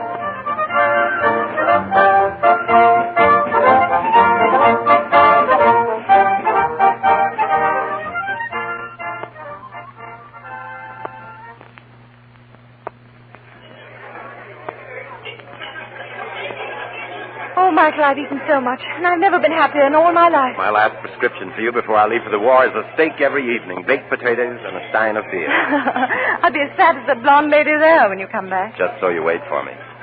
I've loved you, Lydia, since the first day I saw you. Michael, if it's real, it'll last, and you can tell me about it when you come back. Not now, please. And while you're away, I'll grow up, Michael. I've been sitting on a shelf all my life like a little China doll, but that's over. Well. Hello. Oh. Haven't we met before? Of course, Beauty in Distress, remember? Quincy House, Quincy, Massachusetts, last December. I never forget a face, especially a pretty one. Listen, if you think you Michael, please. Don't worry, old man. No offense intended. Well, miss, I'm glad to see you looking more cheerful. And you're the fellow who caused the disturbance, I take it.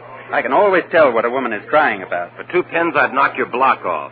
Haven't got 2 pins, old man. Goodbye, Beauty in Distress.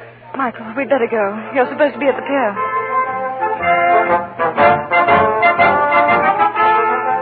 I can still see you at the rail of that boat, Michael. And Richard standing behind you. For he was in uniform, too. I waved to you, and he pretended it was for him and waved back. Oh, Michael, you were very annoyed with Richard that night. Curious. I thought when I sailed away I had changed your life. But instead it was that stranger at the rail who was doing that. Tell me honestly, did you fall in love with Richard then, when he was waving at you? Dear Michael, at the moment of your heroic departure for Cuba, I wasn't aware of either you or Richard. The only male who meant anything to me then was Johnny. Oh, I don't remember any Johnny. Johnny who? It was Johnny who changed my life more than any of you. He was a little boy on the pier, a little boy in ragged clothes.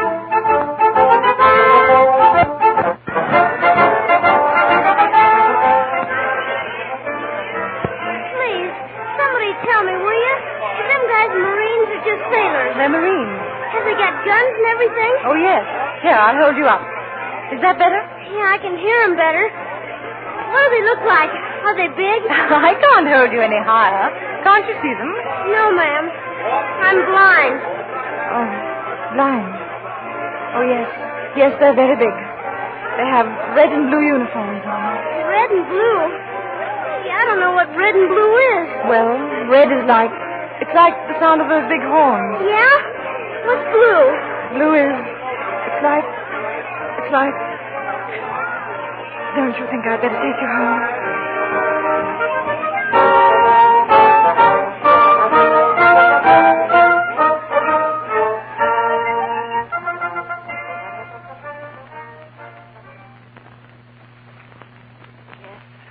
Johnny who changed my life. I took him home and saw the poverty and filth of the slums for the first time in my life. It was horrible. And then I had an idea. A home for blind and crippled children. It was only a few small rooms at first, hidden away in the midst of the tenement district. But it was a start. The children seemed to be happy there, and I know that I was. And then you came along, Frank. Oh, what a wonderful day that was. Just a minute, children. Do you want me, Mary? Yes, Miss Lydia, there's a gentleman to see you. A Mr. Frank Audrey. Frank Audrey, the pianist? I don't know, miss. Ask him to come in, Mary. Children, in the other room, please. I'll be right there. This way, sir. Thank you. How do you do? How do you do? My name is Frank Audrey. You may have heard of me. Of course I have. Won't you sit down? Thank you very much. I've heard of you and your work, too, of course. And I've wondered if you know what an important part music could play in it. I was hoping that perhaps, well, that you would let me be of some help. Of course I will. Oh, I don't know how to thank you. It's very nice of you, Mr. Audrey. Not at all. There's a piano in this room, isn't there? Yes, right over there. I thought so. I can usually feel them. They hum a bit. You mean the... Yes, I've asked the papers not to mention it, but like your children, I am blind, too. I can barely distinguish light from darkness. I never knew. Now, my specialty as a teacher of the blind would be music. But not music as such. I would try to teach them form and color. I think I can provide a picture book for their ears. For instance, we could have a class. I've heard them bubble out in the sky at night like water in the spring. They're blue, like this. And then I think they would see what I see. And here we turn a page in the picture book and come to the color red.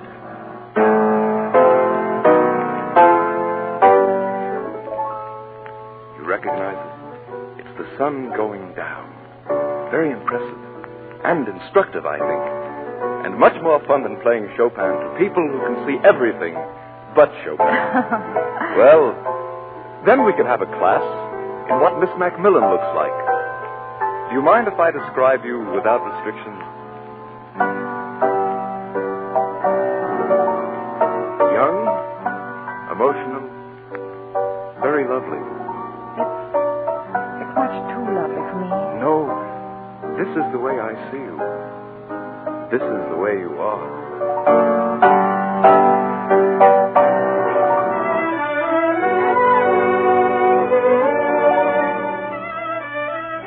How you worked in that little place, and how the children loved you for it. You gave them eyes, Frank. You showed them all the beauty and the wonder of the world. It was almost a year before Michael came home. The night he was to arrive, I was very excited. The children were all off to bed, and we were waiting. Tonight in the arms of dashing Captain Michael Fitzpatrick, just home from Cuba. You love him, Frank. Uh-huh. Lydia! There he is. Michael, in here. Lydia. Oh, Michael, I'm so glad you're back. It seemed like 1,000 years. More, much more. Michael, this is Frank Audrey. Frank, this is Michael Fitzpatrick. How do you do? I hardly need an introduction to you, Dr. Fitzpatrick. It's always Michael in this house. Well, go along with your hero, Lydia. Have a sleigh outside and a pair of horses. I'm ready. Good night, Frank. Excuse us. Good night. Have a good time. Good night.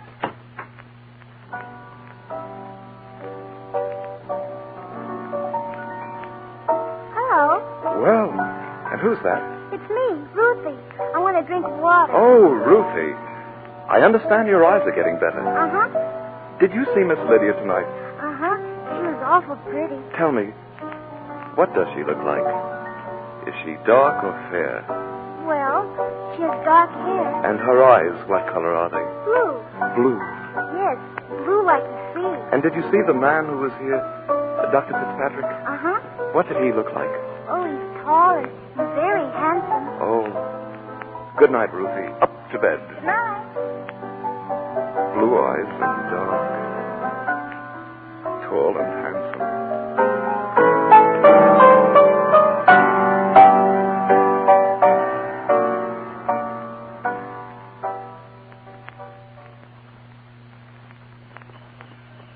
Hurry, Michael. We'll never get to that dawn. Lydia, I was thinking.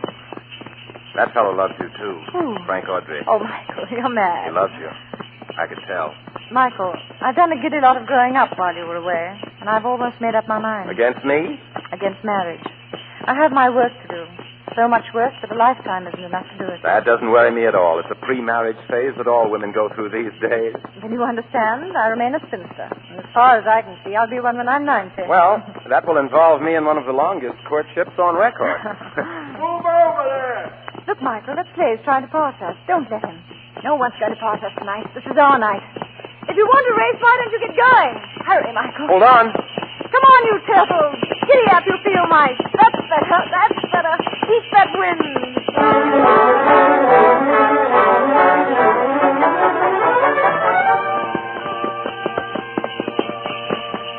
Whoa. We win. We beat him, Michael. We beat him. Whoa there. Look at him. He can't believe it yet. Too bad, old man. Chase is beating like a gentleman anyway. He's coming over. Oh, Michael. Yes? Look, do you remember him that night in the cafe? Hello.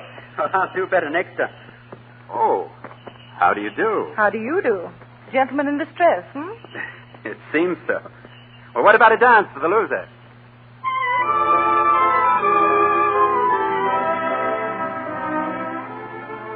I gave Richard his dance, and he wanted more. He was like that. And then, toward the end of the evening, we danced out of the room into the darkness. It was then that he kissed me. Well. It seems as though there are fellows in the world as bad as I am. Yes, Bob. He was worse. He was as bad and wicked and marvelous as they come. Oh. Did you ever see him again, this devil on wheels? Oh, many times. What are you laughing about? It's quite wonderful. You all knew me so well, and even loved me. And yet you never knew me at all. It wasn't I you loved, but an imposter, an illusion. Well, that's not true, Lydia. You were very real. Oh, no. There was only one real me. And she lived only a little while in Macmillan Port. You remember it, Michael? Yes, of course. It was an island off the coast. My grandfather had settled it. He built ships there and sailed them around the Horn. I was born there. I was born there twice, and I died there once. Anyway, we went there, Richard and I, out of Boston in a little boat. There was a wind tearing across the bay and an ugly sea running. But Richard sat there at the tiller like the sailor that he was, grinning into the icy wind, looking as pleased as a little boy on a sled. We were wet and half frozen when we arrived.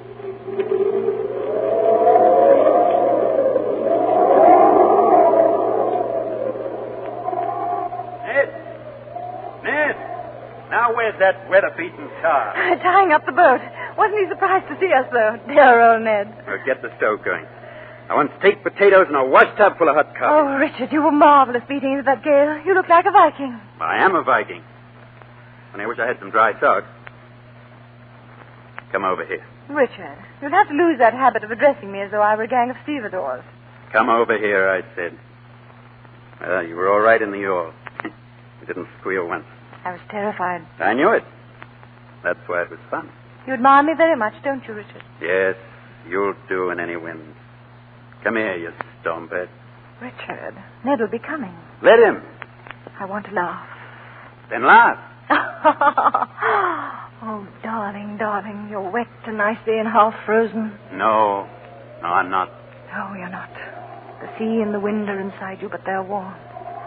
Oh, Richard.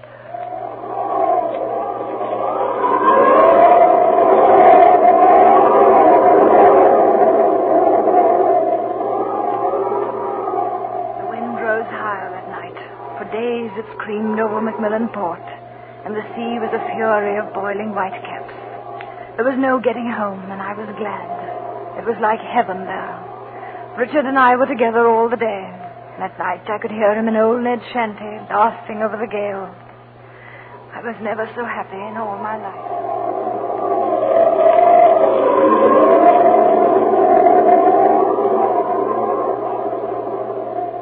Richard, what are you looking for? A book? I feel like reading a poem. Oh, I'd love that. The Macmillans don't seem to have been very lyrical. Darling. Hmm? Darling, I'm so idiotically happy I can't think. This must be different from what love usually is, don't you think? Yes, In what way? Tell me. because it's you and I. Because we got the same storm beating in our blood. We're like the upper and lower jaws of a wolf. We came together in the same fight, and we know the same taste. Look at you. You drive me crazy. You tear my heart out with your eyes. Stop it. No. Stop it. I want to read a poem. Why? Because I want to hear somebody beside myself moaning and howling with love. Oh, my darling, darling. Are there other people? Is there a world somewhere? I don't know where I am. All I know is that you're going to kiss me, Richard.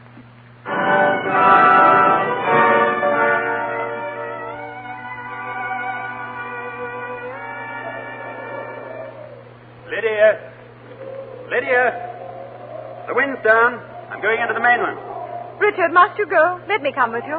No, I don't want you alone. Why?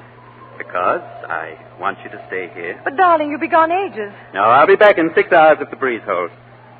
Please stay here, won't you? Very well, if you don't want me. I want you forever and ever. You do? Till I die, I'll always want you every minute. Oh, I'm such a fool. When you say that, my knees melt. They really melt. Is old Ned going with you? Of course, he's on board now. Richard, I won't live until you come back. I won't be really gone. I'll always be here. If you get lonely, just look in any of these corners and you'll see me standing there. Just like this. Darling.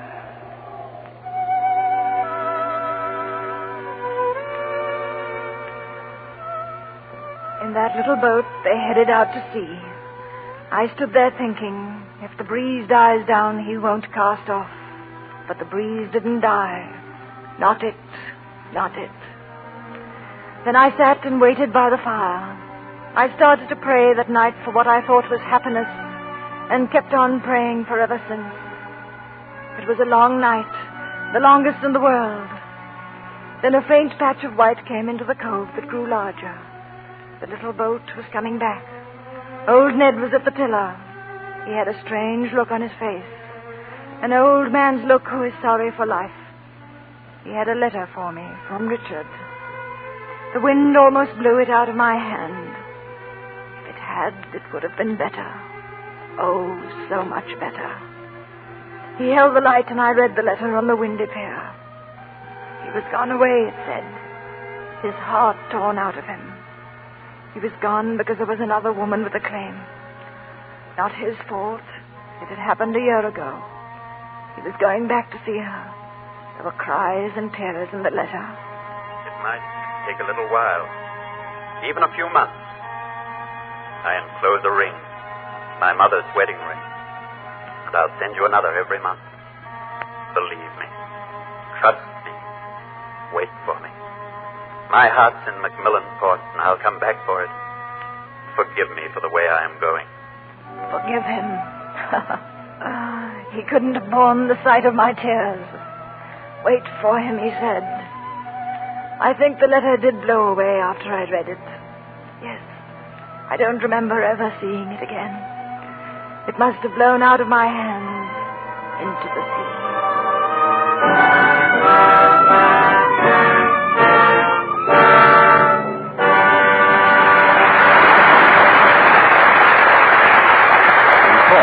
For station identification, this is the Columbia Broadcasting System.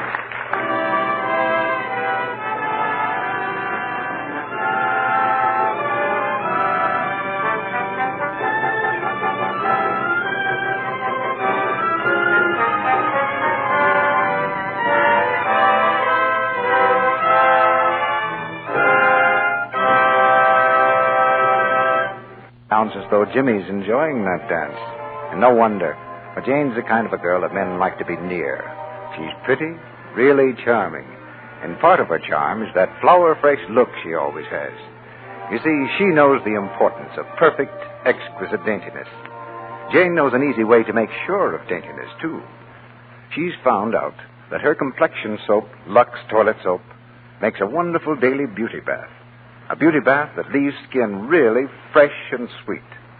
She says, I wouldn't ever think of missing my Lux soap bath before I go out for the evening. A bath with that smooth, creamy lather makes me sure of daintiness. I love the Lux soap perfume, too. It leaves such a nice, delicate fragrance on my skin. yes, fastidious women everywhere depend on a Lux Soap beauty bath. They know that active lather carries away every trace of perspiration, dust, and dirt, leaves skin flower fresh. They love the expensive Lux Soap perfume, a blend of 34 different ingredients. And yet this luxury is theirs for so little. Lux Soap is hard milled, too, so it can be used to the thinnest sliver, and it lasts and lasts. Why not get 3 cakes of this fragrant, smooth white soap tomorrow? Now, Mr. DeMille returns to the microphone. Curtain rises on the third act of Lydia.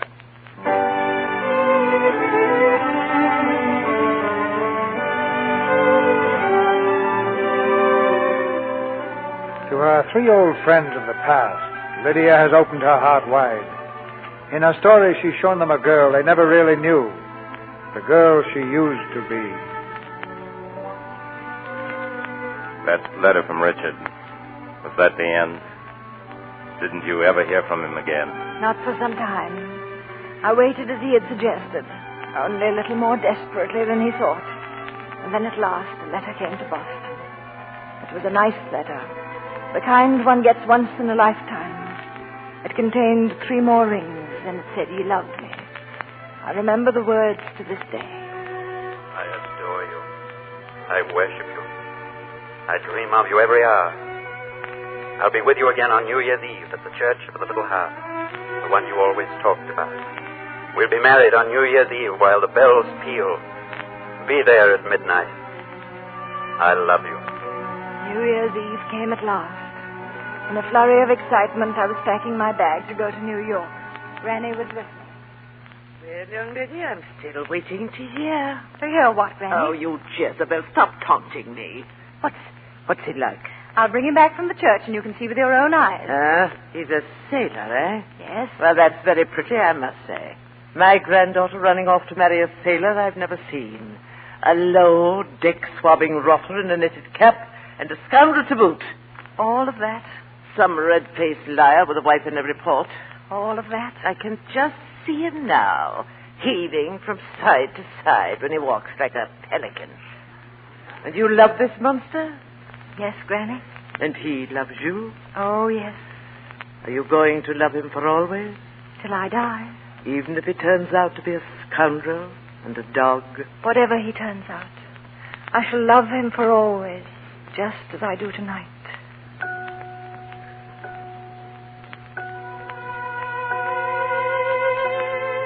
The Church of the Little Heart. I was there when the bells struck midnight, the New Year. I was there much later. When the dawn broke over the city, and Richard had still not come. Richard never came. Never. You were very kind to me, Michael, in the months that came after. Still waiting for word from him? From whom, Michael? The strange gentleman from across the ocean who doesn't write to you. Lydia, I think it's time I said something. It's a phantom. An hallucination you're pining away for. Please don't, Michael. I've a right to talk. I've loved you a long time, Lydia. I want to live all my days with you. And I have more to offer than your phantom. I can offer you a home, children, and my love. Yes, I know. I love you, Lydia. You'll always love me. You know I will. Oh, Michael. Michael, I'm tired. So tired. Hold me. Hold me, Michael. Lydia. Yes? A telegram for you, Miss Lydia. Oh, let me have it. The boy's waiting for an answer, Miss Lydia. Michael. Well? Lydia, what is it? It's from your father. Granny's sick. They're afraid she... Mary, pack my bag. I'm going home.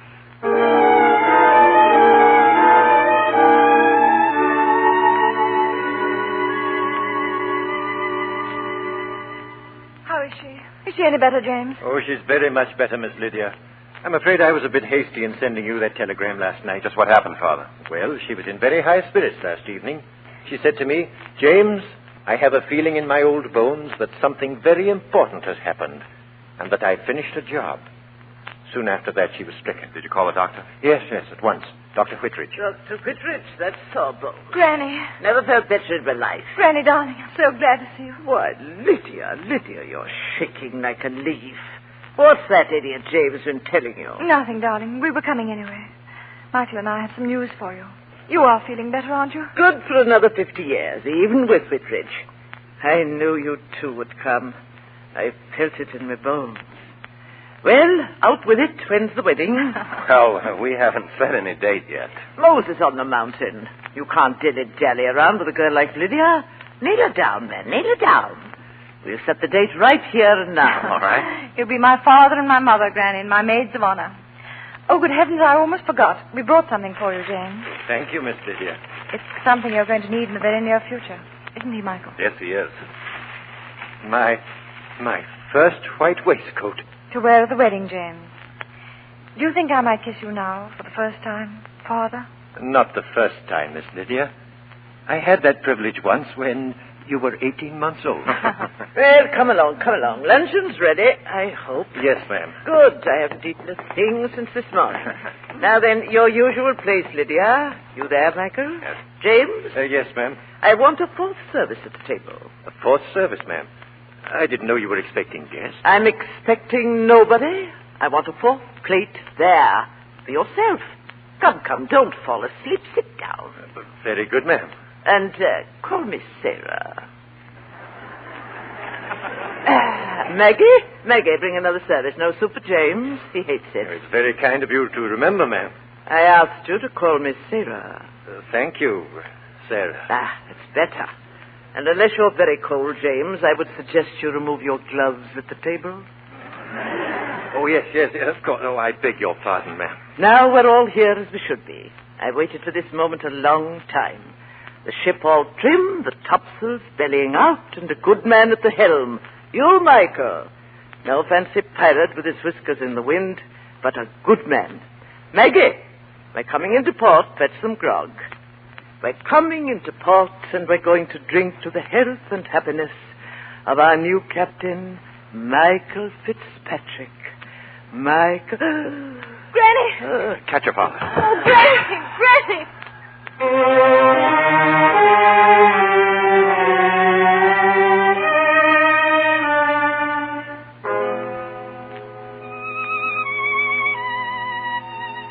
Granny died that night. I went away after the funeral to Macmillan Port, and Richard was there in every corner, grinning at me. That smirking ghost of a Richard. But I was too strong for him. I looked squarely in all the corners. I spent the nights there getting stronger all the time, learning to hate him. I laughed at him and all men who think they can torment a woman forever. I was still there in Macmillan Port the night Michael came to bring me home. I think you've stayed away long enough. Why haven't you written to me? I didn't know what to say, Michael. I know a little what it is. It's unreal being in love with a ghost. It'll go away, Lydia. It's gone away. Then you can come back and we can be happy. Please, listen, Michael. I came here to get strong and to decide about my life. I have decided. You don't love me. I do, in a way. But if I can't have all there is, I don't want less. And what is there, Lydia? There's love, Michael. Love that's part of the hot sun and the salt water. It's like a feast that leaves you hungrier than a winter wolf. I've had it, Michael. I've known it. It's gone. It'll never be for me again. Never from this moment. I'm an old maid now, Michael. Old as if I were 90. And I'll die that way. Because I'm like all the greedy Macmillans who ever lived. They could never take less. Always all there was or nothing.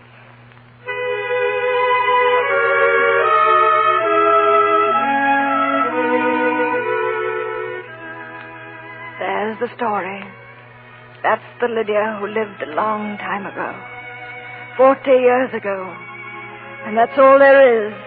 Work, some memories of you, Michael, you, Bob, and you, Frank, and a ghost. Dr. Fitzpatrick. Yes. Captain Richard Mason is here, sir. Richard? Yes. The devil on wheels. The ghost of McMillanport. Show him in, please. In here, sir. Thank you. Dr. Fitzpatrick? Yes. I got a wire from you. Don't know you, but decided to come anyway. What's this reunion all about? Richard. So that's where you've been hiding all these years. Behind that old face. It's too amazing, Richard. Old and crusty like myself. Huh? Don't you recognize her, Captain? No, I'm afraid I don't. What's the lady's name? My name? It doesn't matter, Captain. Will you excuse me? I'm sorry, madam. Strange person, isn't she?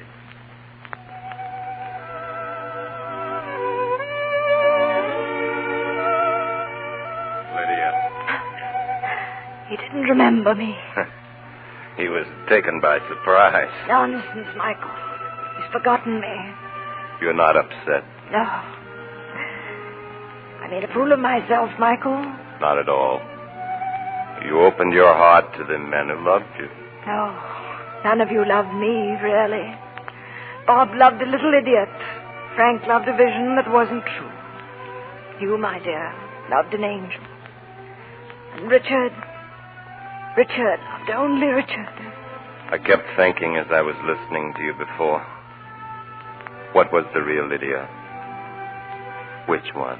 The real Lydia? Dear me, there was no one real Lydia, Michael. There were dozens of them. Ask any woman, they know. Every woman is wise and foolish, clever and absurd, good and bad, just as Lydia was.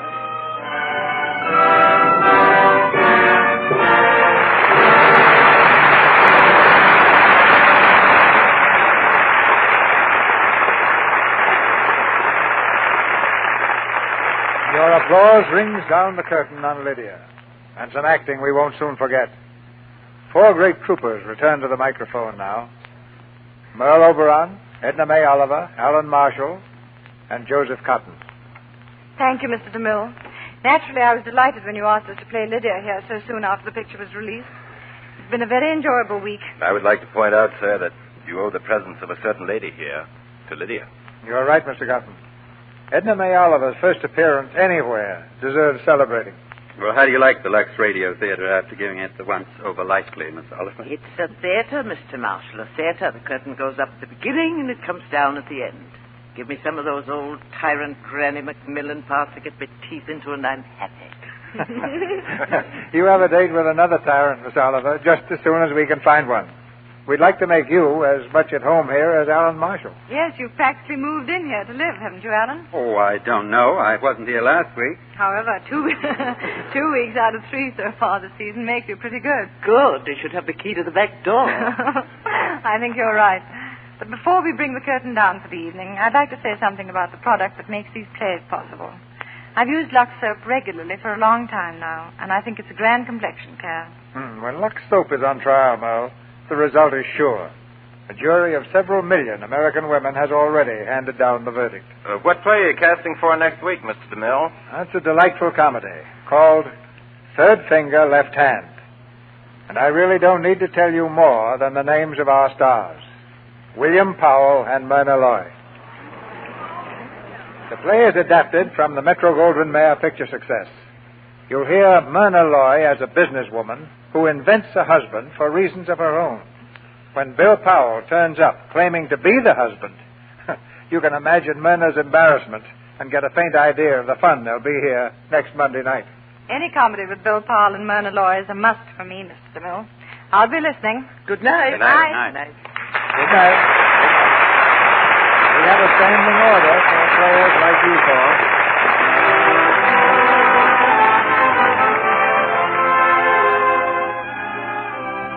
Our sponsors, the makers of Lux Toilet Soap, join me in inviting you to be with us again next Monday night when the Lux Radio Theater presents William Powell and Myrna Loy in Third Finger, Left Hand.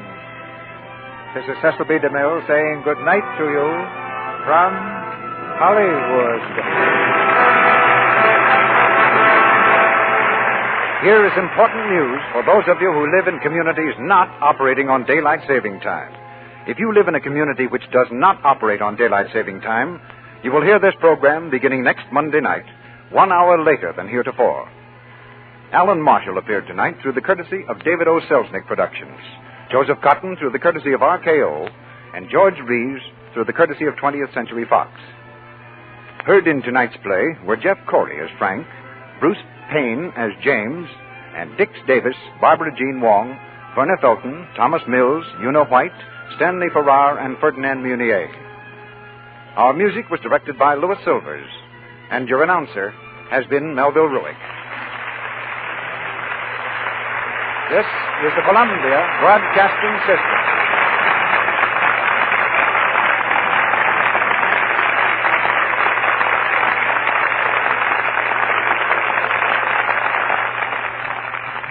Takes great pride in presenting the Screen Guild players in one of the great classics of the screen, Wuthering Heights, with Merle Oberon in her original role as Kathy, Cornell Wilde as Heathcliff, and Reed Hadley as Edgar.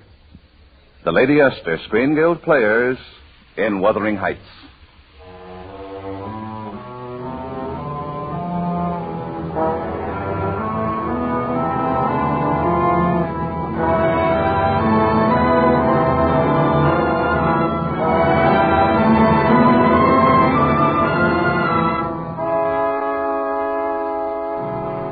100 years ago, on the barren Yorkshire moors in England, stood a house as bleak and desolate as the wastes around it. Wuthering Heights, it was called. A forbidding place, and the country folk whispered that it was haunted.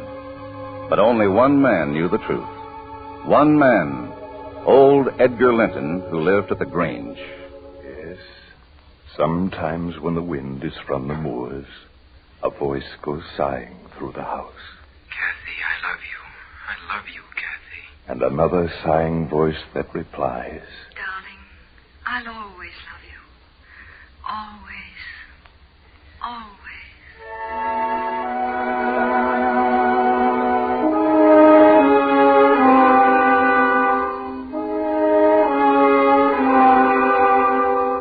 It's a strange tale. It goes back so far, almost 40 years.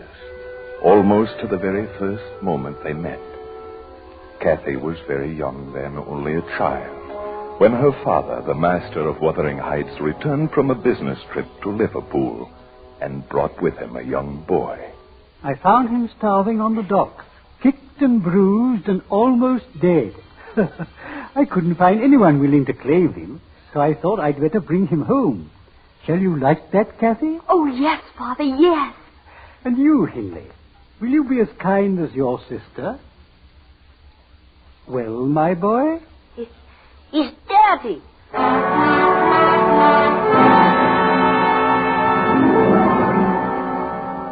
That's how it was from the very start. Hindley hated the stranger. Kathy adored him. There was a wildness in the lad, a rebelliousness that was like her own. And the gypsy boy seemed to sense it, too. Only Kathy could put him at his ease. Only Kathy could make him smile. Heathcliff, you know what I think? You're a prince in disguise. I am? Yes. Your father was Emperor of China, and your mother was an Indian queen. You were kidnapped by wicked sailors and brought to England. So you see, you're a prince. But, Kathy, all the princes I've ever read about had castles. Of course. You have one, too. Right here. Right here? You mean Penistone Crag? Heathcliff, you've got to imagine things. Oh, but this is just a rock. If you can't see that this is a castle, you'll simply never be a prince. Well, if you're so sure. I'm positive. Very well, then. I'll be a prince. And you? What, my lord? Kathy, you will be my queen.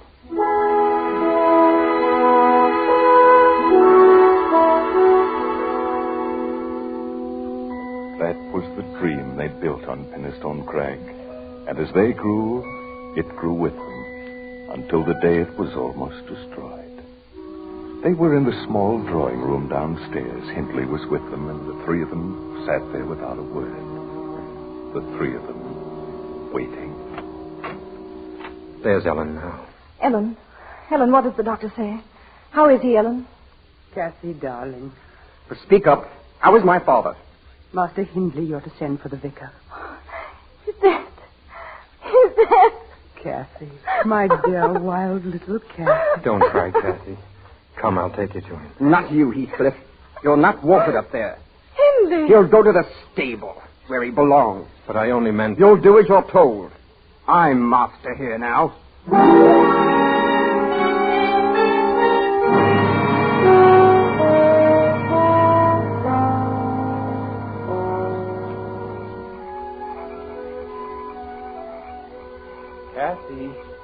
Kathy. Heathcliff, is that you?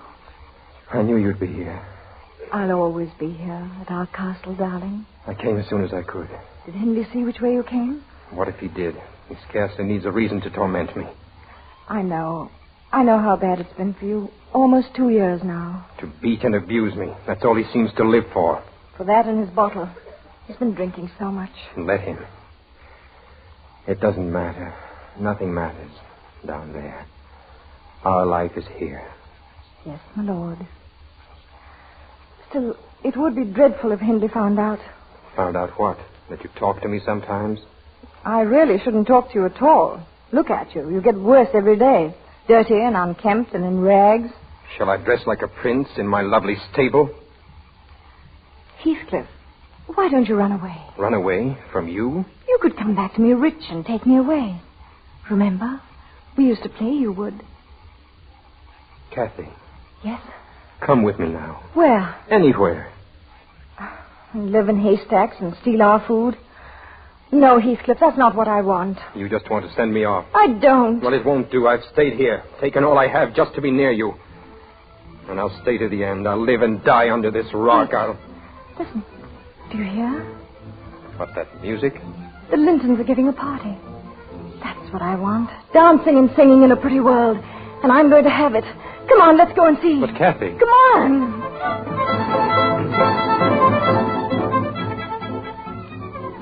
Isn't it a wonderful party? Isn't it? Kathy, if they find us in their garden... Nonsense. Look, there's the kind of dress I'll wear someday. Isn't it lovely? And you'll have a red velvet coat with silver buckles on your shoes. Oh, Heathcliff, will we? Will we ever? Come along. We'd better get out of here. Confound that dog. Hurry, will you? I'm coming. Oh! Kathy, what is it? My ankle. I'm afraid I twisted it. Heathcliff, dog! Let go of her, blast you. Let go, I said. Hold him, Snooker. Hold him. Heathcliff, my leg. You there. Call off your dog, you fool. Down, Snooker, down. Good work, my boy. Good work. You'll pay for this, you and your cursed dog. You'll pay for this. What is it, Father? Enough noise out here to... It's Catherine Earnshaw. Oh, I'm dreadfully sorry. Here, let me help you. Hold on to my arm. Put her down. Put her down, do you hear? You idiot, she's hurt. Can't you see she's bleeding? Edgar, who is this fellow? The Earnshaw stable boy. Don't worry, Miss Catherine. We'll patch you up. My sister's an expert with a bandage. Just a minute. Where do you think you're taking her? Into the house. Are there any objections? Well, How long are you going to keep her there? Until she's well. Which may be longer than you'd care to wait. Good night.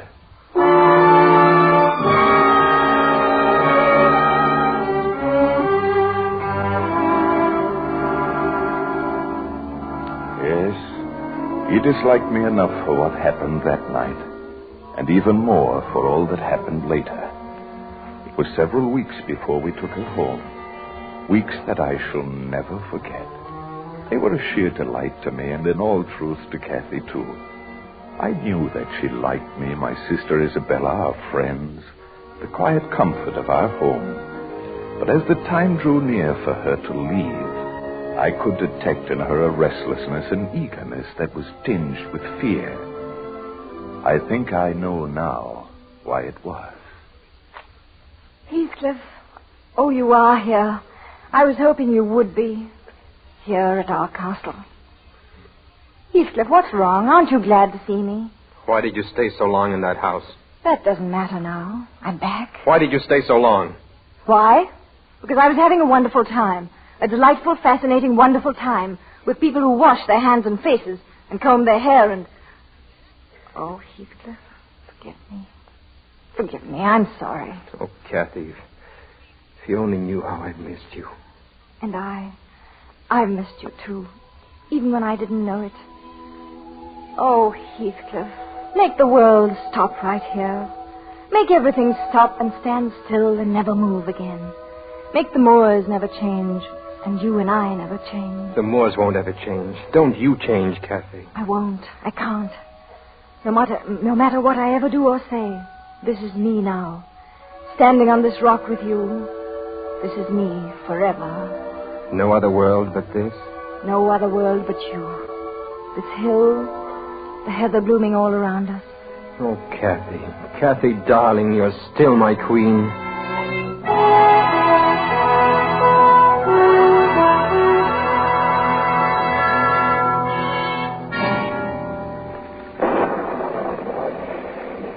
Kathy, child, you're a puzzle to me. Am I? I always thought it was going to be Heathcliff, but these last few months with Mr. Edgar coming here so often... Am I pretty, Ellen? You're lovely. Lovely. And do you think Mr. Edgar will like my new dress? Of course. He'll think it more than worth the ride through this storm. I think that sometime soon he'll be asking my Kathy a serious question. Tonight, perhaps. No, yesterday. He's already asked you. I promised I'd give him my answer tonight. What will it be? Do you love him, Kathy? Yes. Why? Why? That's a silly question, isn't it? Not so silly. Why do you love him? Because he's handsome and he's pleasant to be with and kind. That's not enough. Well, someday he'll be rich and I'll be the finest lady in the county. I'll give great parties and wear silk dresses every day of the week and I'll... Heathcliff, what are you doing in my room? How long have you been standing there? Long enough. I want to talk to you. Go outside, Ellen. I take my orders from Miss Catherine, not from stable boys. It's all right, Ellen. If you say so, miss. And now, Heathcliff, may I know to what I owe this great honor? He's coming here again. And you're becoming unbearable again. That's not an answer. Is he coming here? Will you please understand I'm not a child anymore. You can't talk like that to me. I'm not talking to a child. I'm talking to Kathy. My Kathy. Oh, I'm your Kathy. Yes, you are. 100 times you've said so on the moors. Indeed. Well, my moods change indoors, and they don't include talking to a stable boy. Kathy, not you. Don't you talk like that. Go away. You had your chance to be something else. The thief or servant were all you wanted, or beggar beside the road, begging for favors, not earning them, but whimpering for them with your dirty hands.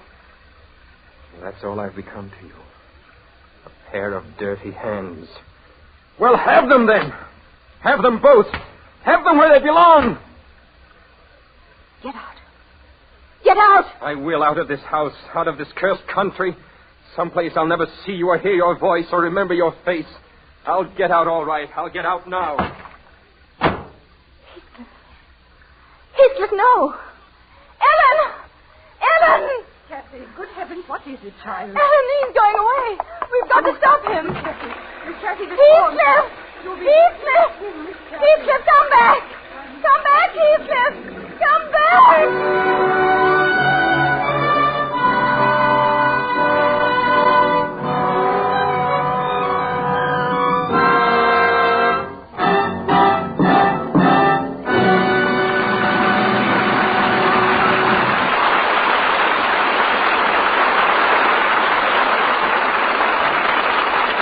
The second act of the Lady Esther Screen Guild play will follow in just a moment.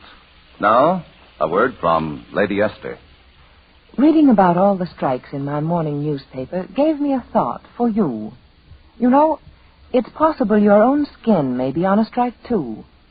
Yes, those enlarged pore openings, those dry, flaky spots, those little marks and blemishes may all be signs that your skin is not satisfied with the daily care you give it. And so, your skin has gone on strike.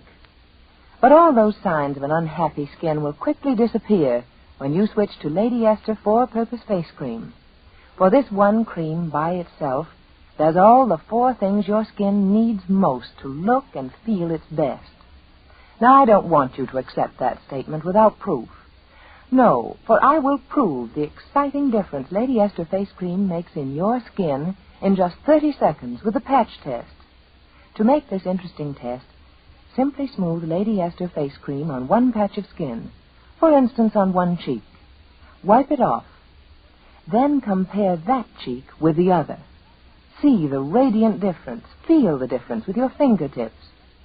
This 30-second patch test shows you how thoroughly Lady Esther face cream cleans your skin, how it softens your skin, how it helps nature refine the pores, and how it leaves a smooth, perfect base for powder. Remember, all I ask is that you let the patch test prove this. Let it prove that Lady Esther face cream does more for your skin than any face cream you have ever used.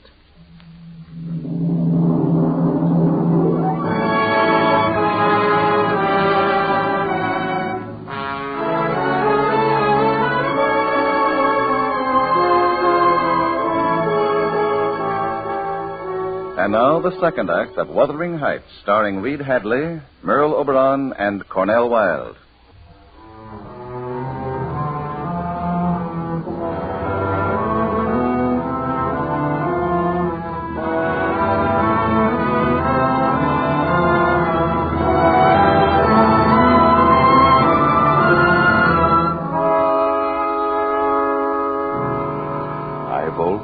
There was some special fate that twisted Kathy's life with mine. That night I arrived at Wuthering Heights just in time to join the search for her.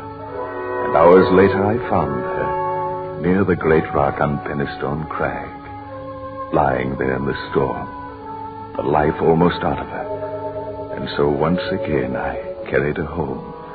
And as I held her in my arms, her lips formed one word. Heathcliff. Heathcliff. It was like a farewell, as though she knew without asking that he was gone. And after that, never mention of him again. Not once through all the long days of her convalescence.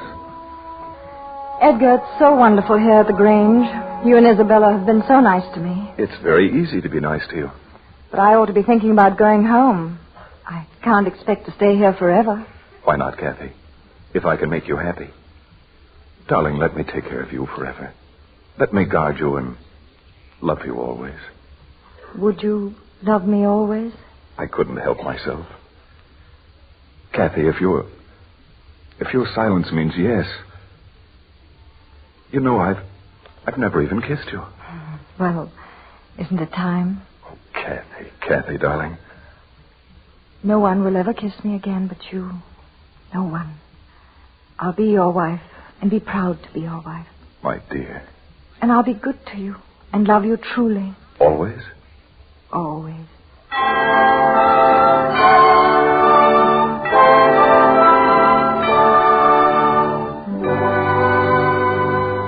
And so we were married. And the years passed quietly, happily, until that night. I remember it was just before dinner. Kathy and I were sitting together, talking. Edgar, I've been meaning to ask you. Have you talked to Jeff Peters about the new wing? Yes, and I think we'd better go ahead and build. It looks as though it may be some time before we can marry Isabella off. She's so particular. Poor Isabella. I'm afraid I got the only prize in the county. Miss Kathy. Yes, Ellen? Miss Kathy, I'm sorry. Someone wishes to see you. Ellen, what is it? You look as if you'd seen a ghost. I have. It's Heathcliff. Heathcliff? Well, He's back? That's news. Where's he been? He said America, sir. He's so changed I hardly recognized him. Oh, he's quite the gentleman. Fine clothes, a horse. Ellen, don't stand there prattling. Go and tell him I don't wish to see him. Now, Kathy, we can't be as cruel as all that. He's come a long way. Show him in, Ellen. Yes, Master Edgar. Edgar. Yes? Don't. It's chilly here. Nonsense, my dear. You mustn't be nervous. You mustn't fear a little ghost that's returned, a dead leaf blown about your feet, a phantom thought. I trust I'm not intruding. Well, Heathcliff. Mr. Linton. Hello, Kathy. Do come in, Heathcliff. Here, sit by the fire. Will you have a whiskey? No, thank you. I say, I've never seen such a change in a man. You seem to have prospered since our last meeting. Somewhat. Ellen said you'd been to America. Yes. We all wondered where you went. Kathy, do you like my new dress? It's the first time I... Oh, I beg your pardon. Oh, Heathcliff, you haven't met my sister, Miss Linton. Miss Linton? Now, tell us what brought about this amazing change. Did you discover a gold mine in the New World, or did you perhaps fall heir to a fortune? In a way. I remember that my father was an emperor of China, and my mother was an Indian queen. I simply collected my inheritance. Oh, that's delightful. Your humble servant, Miss Linton. Are you visiting here long? I mean, in the village? Yes, the rest of my life. What? I've just bought Wuthering Heights. The house, the stock, and the moors. You mean Hindley sold you the estate? Precisely, though he's not aware of it yet. It may be somewhat of a surprise when he learns that his gambling debts and his liquor bills were paid by his former stable boy, though I do believe the house and grounds are worth it. Well, I knew Hindley was in difficulty, of course, but if I'd known his property was being stolen by a stranger... May I correct you, sir? I'm neither thief nor stranger. Merely a good businessman who is now your neighbor. Now I'll say good night. Heathcliff, wait. If you wish to come here as our friend, then... Oh, yes. It occurs to me that I have not yet congratulated you on your marriage. Allow me now to express my delight over your happiness. Good night. Good riddance, I say. Really, Edgar, I think you behaved abominably. What? And you too, Kathy. I'm disappointed in you both. Isabella, the man's a rogue, a thief. Really? Well, I thought him very distinguished.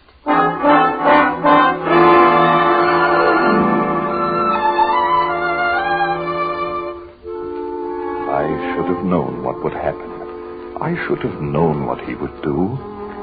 I wanted to talk to Isabella, reason with her, but Kathy said no, it was a woman's job. And so it was Kathy who went to her. Isabella, I want to talk to you. Yes, darling. About what? About Heathcliff. Oh. Really, Kathy, I've no desire to discuss Heathcliff with you or anyone. I'm afraid you must. Isabella, you're behaving disgracefully.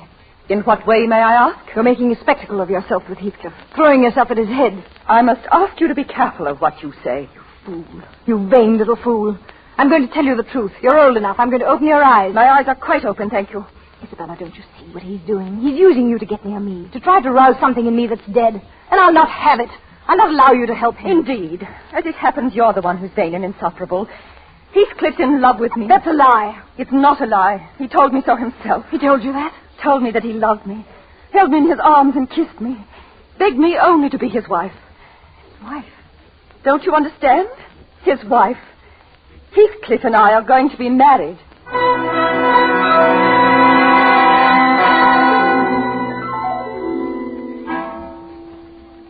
What brings you to Wuthering Heights, Kathy? Does Edgar know? I doubt that he'd approve. Heathcliff, is it true? Is what true? Is it true that you plan to marry Isabella? Is it? Heathcliff, you mustn't do it. She hasn't harmed you. You have. Then punish me. I'm going to. Each time I take her in my arms, each time I kiss, each time I promise her life and happiness. You can't. Don't make me a partner to such a crime. It's hideous. It's mad. It's already decided. After this, you can think of me as something else than Kathy's foolish and despairing lover. You can think of me as Isabella's husband for as long as you live.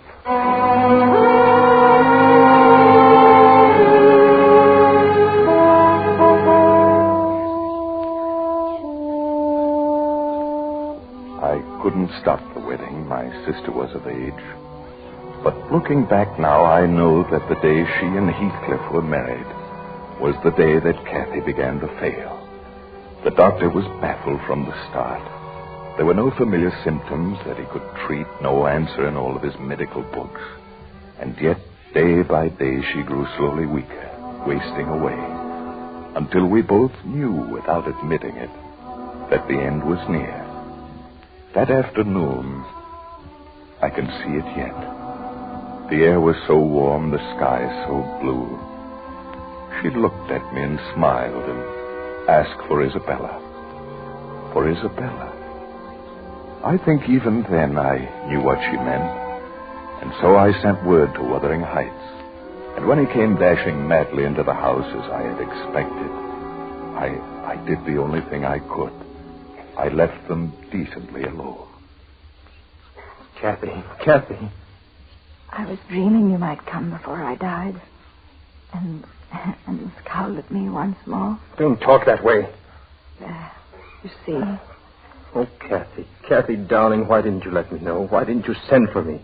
You have Isabella. She's your wife. My wife, I've hated her. You've kissed her, held her in your arms. And cursed myself and her. Oh, Kathy, Kathy. The smell of heather in your hair. Darling, no tears. Don't break my heart. Oh, Kathy, I never broke your heart. You broke it yourself. Misery and death and all the evils that God or man could have hammered down would never have parted us. You did that alone, like a little greedy child, to break your heart and mine. Forgive me, Heathcliff. Forgive me. No, I'm the one should ask. I was born to beggary. Let me beg again now. No, darling. No. Oh, Kathy, your hands. Your poor wasted hands. Heathcliff, we've so little time. Kathy, don't talk. You need your strength. Darling, what I told you once, that night on the moors, it's true. It's always been true. Heathcliff, I'm yours.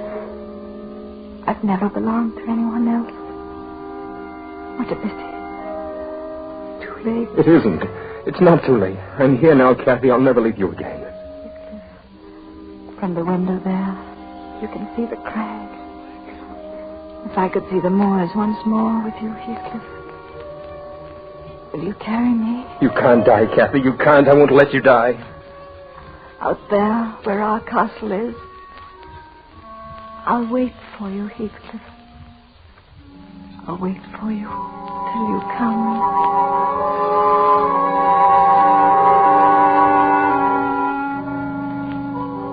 She was still in his arms when I came in. Her eyes were closed and she was smiling softly, as if she were dreaming. We buried her on Penistone Crag, and within the month we buried Heathcliff, too. We buried him where we found him, beside her grave, face down in the heather, dead, without a sign or mark on him to show the cause. Gone. They've both been gone a long time now. But sometimes when the wind is from the moors, a voice goes sighing through Wuthering Heights. Kathy, I love you. I love you, Kathy. And another sighing voice replies. Darling, I'll always love you. Always. Always.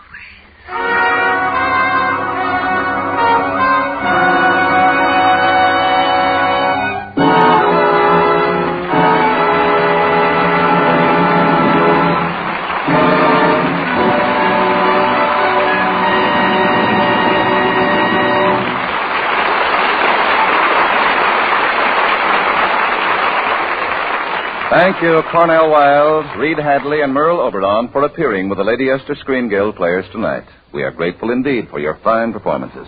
We're glad to be here, Mr. Bradley. We look forward to our appearances with the Lady Esther Screen Guild players because we know that the benefits from these programs go to support the Motion Picture Relief Fund and the wonderful work being done at the Country House. And now, before we tell you about next week's program, here's a word from one of America's best-known beauty authorities, Lady Esther. Thank you, Miss Oberon. Ladies, let me read you something written by one woman who just started using my new powder shade, Bridal Pink. She says, Lady Esther, your new shade of powder is such fun to use. It's young, it's gay, it's even a little daring. Yes, I suppose it is a little daring. After all, it was deliberately planned to make a woman's face look more romantic. That's why I call it Bridal Pink, because it sort of lights up your face, gives it life and warmth like the look of a bride on her wedding day. Yes, it really is fun to use Bridal Pink, and it takes the guesswork out of choosing a powder shade, too. For no matter whether your hair is blonde, black, auburn, or brown, Bridal Pink is intensely flattering to almost every skin it touches. Another thing, Lady Esther face powder is so fine in texture, it completely covers tiny lines and blemishes, and clings hour after hour, always fresh and lovely as though just applied. It's very easy to make this radiant transformation in your appearance. With a jar of Lady Esther 4-purpose face cream and a box of Lady Esther Bridal Pink face powder, you're ready to present a new face to the world.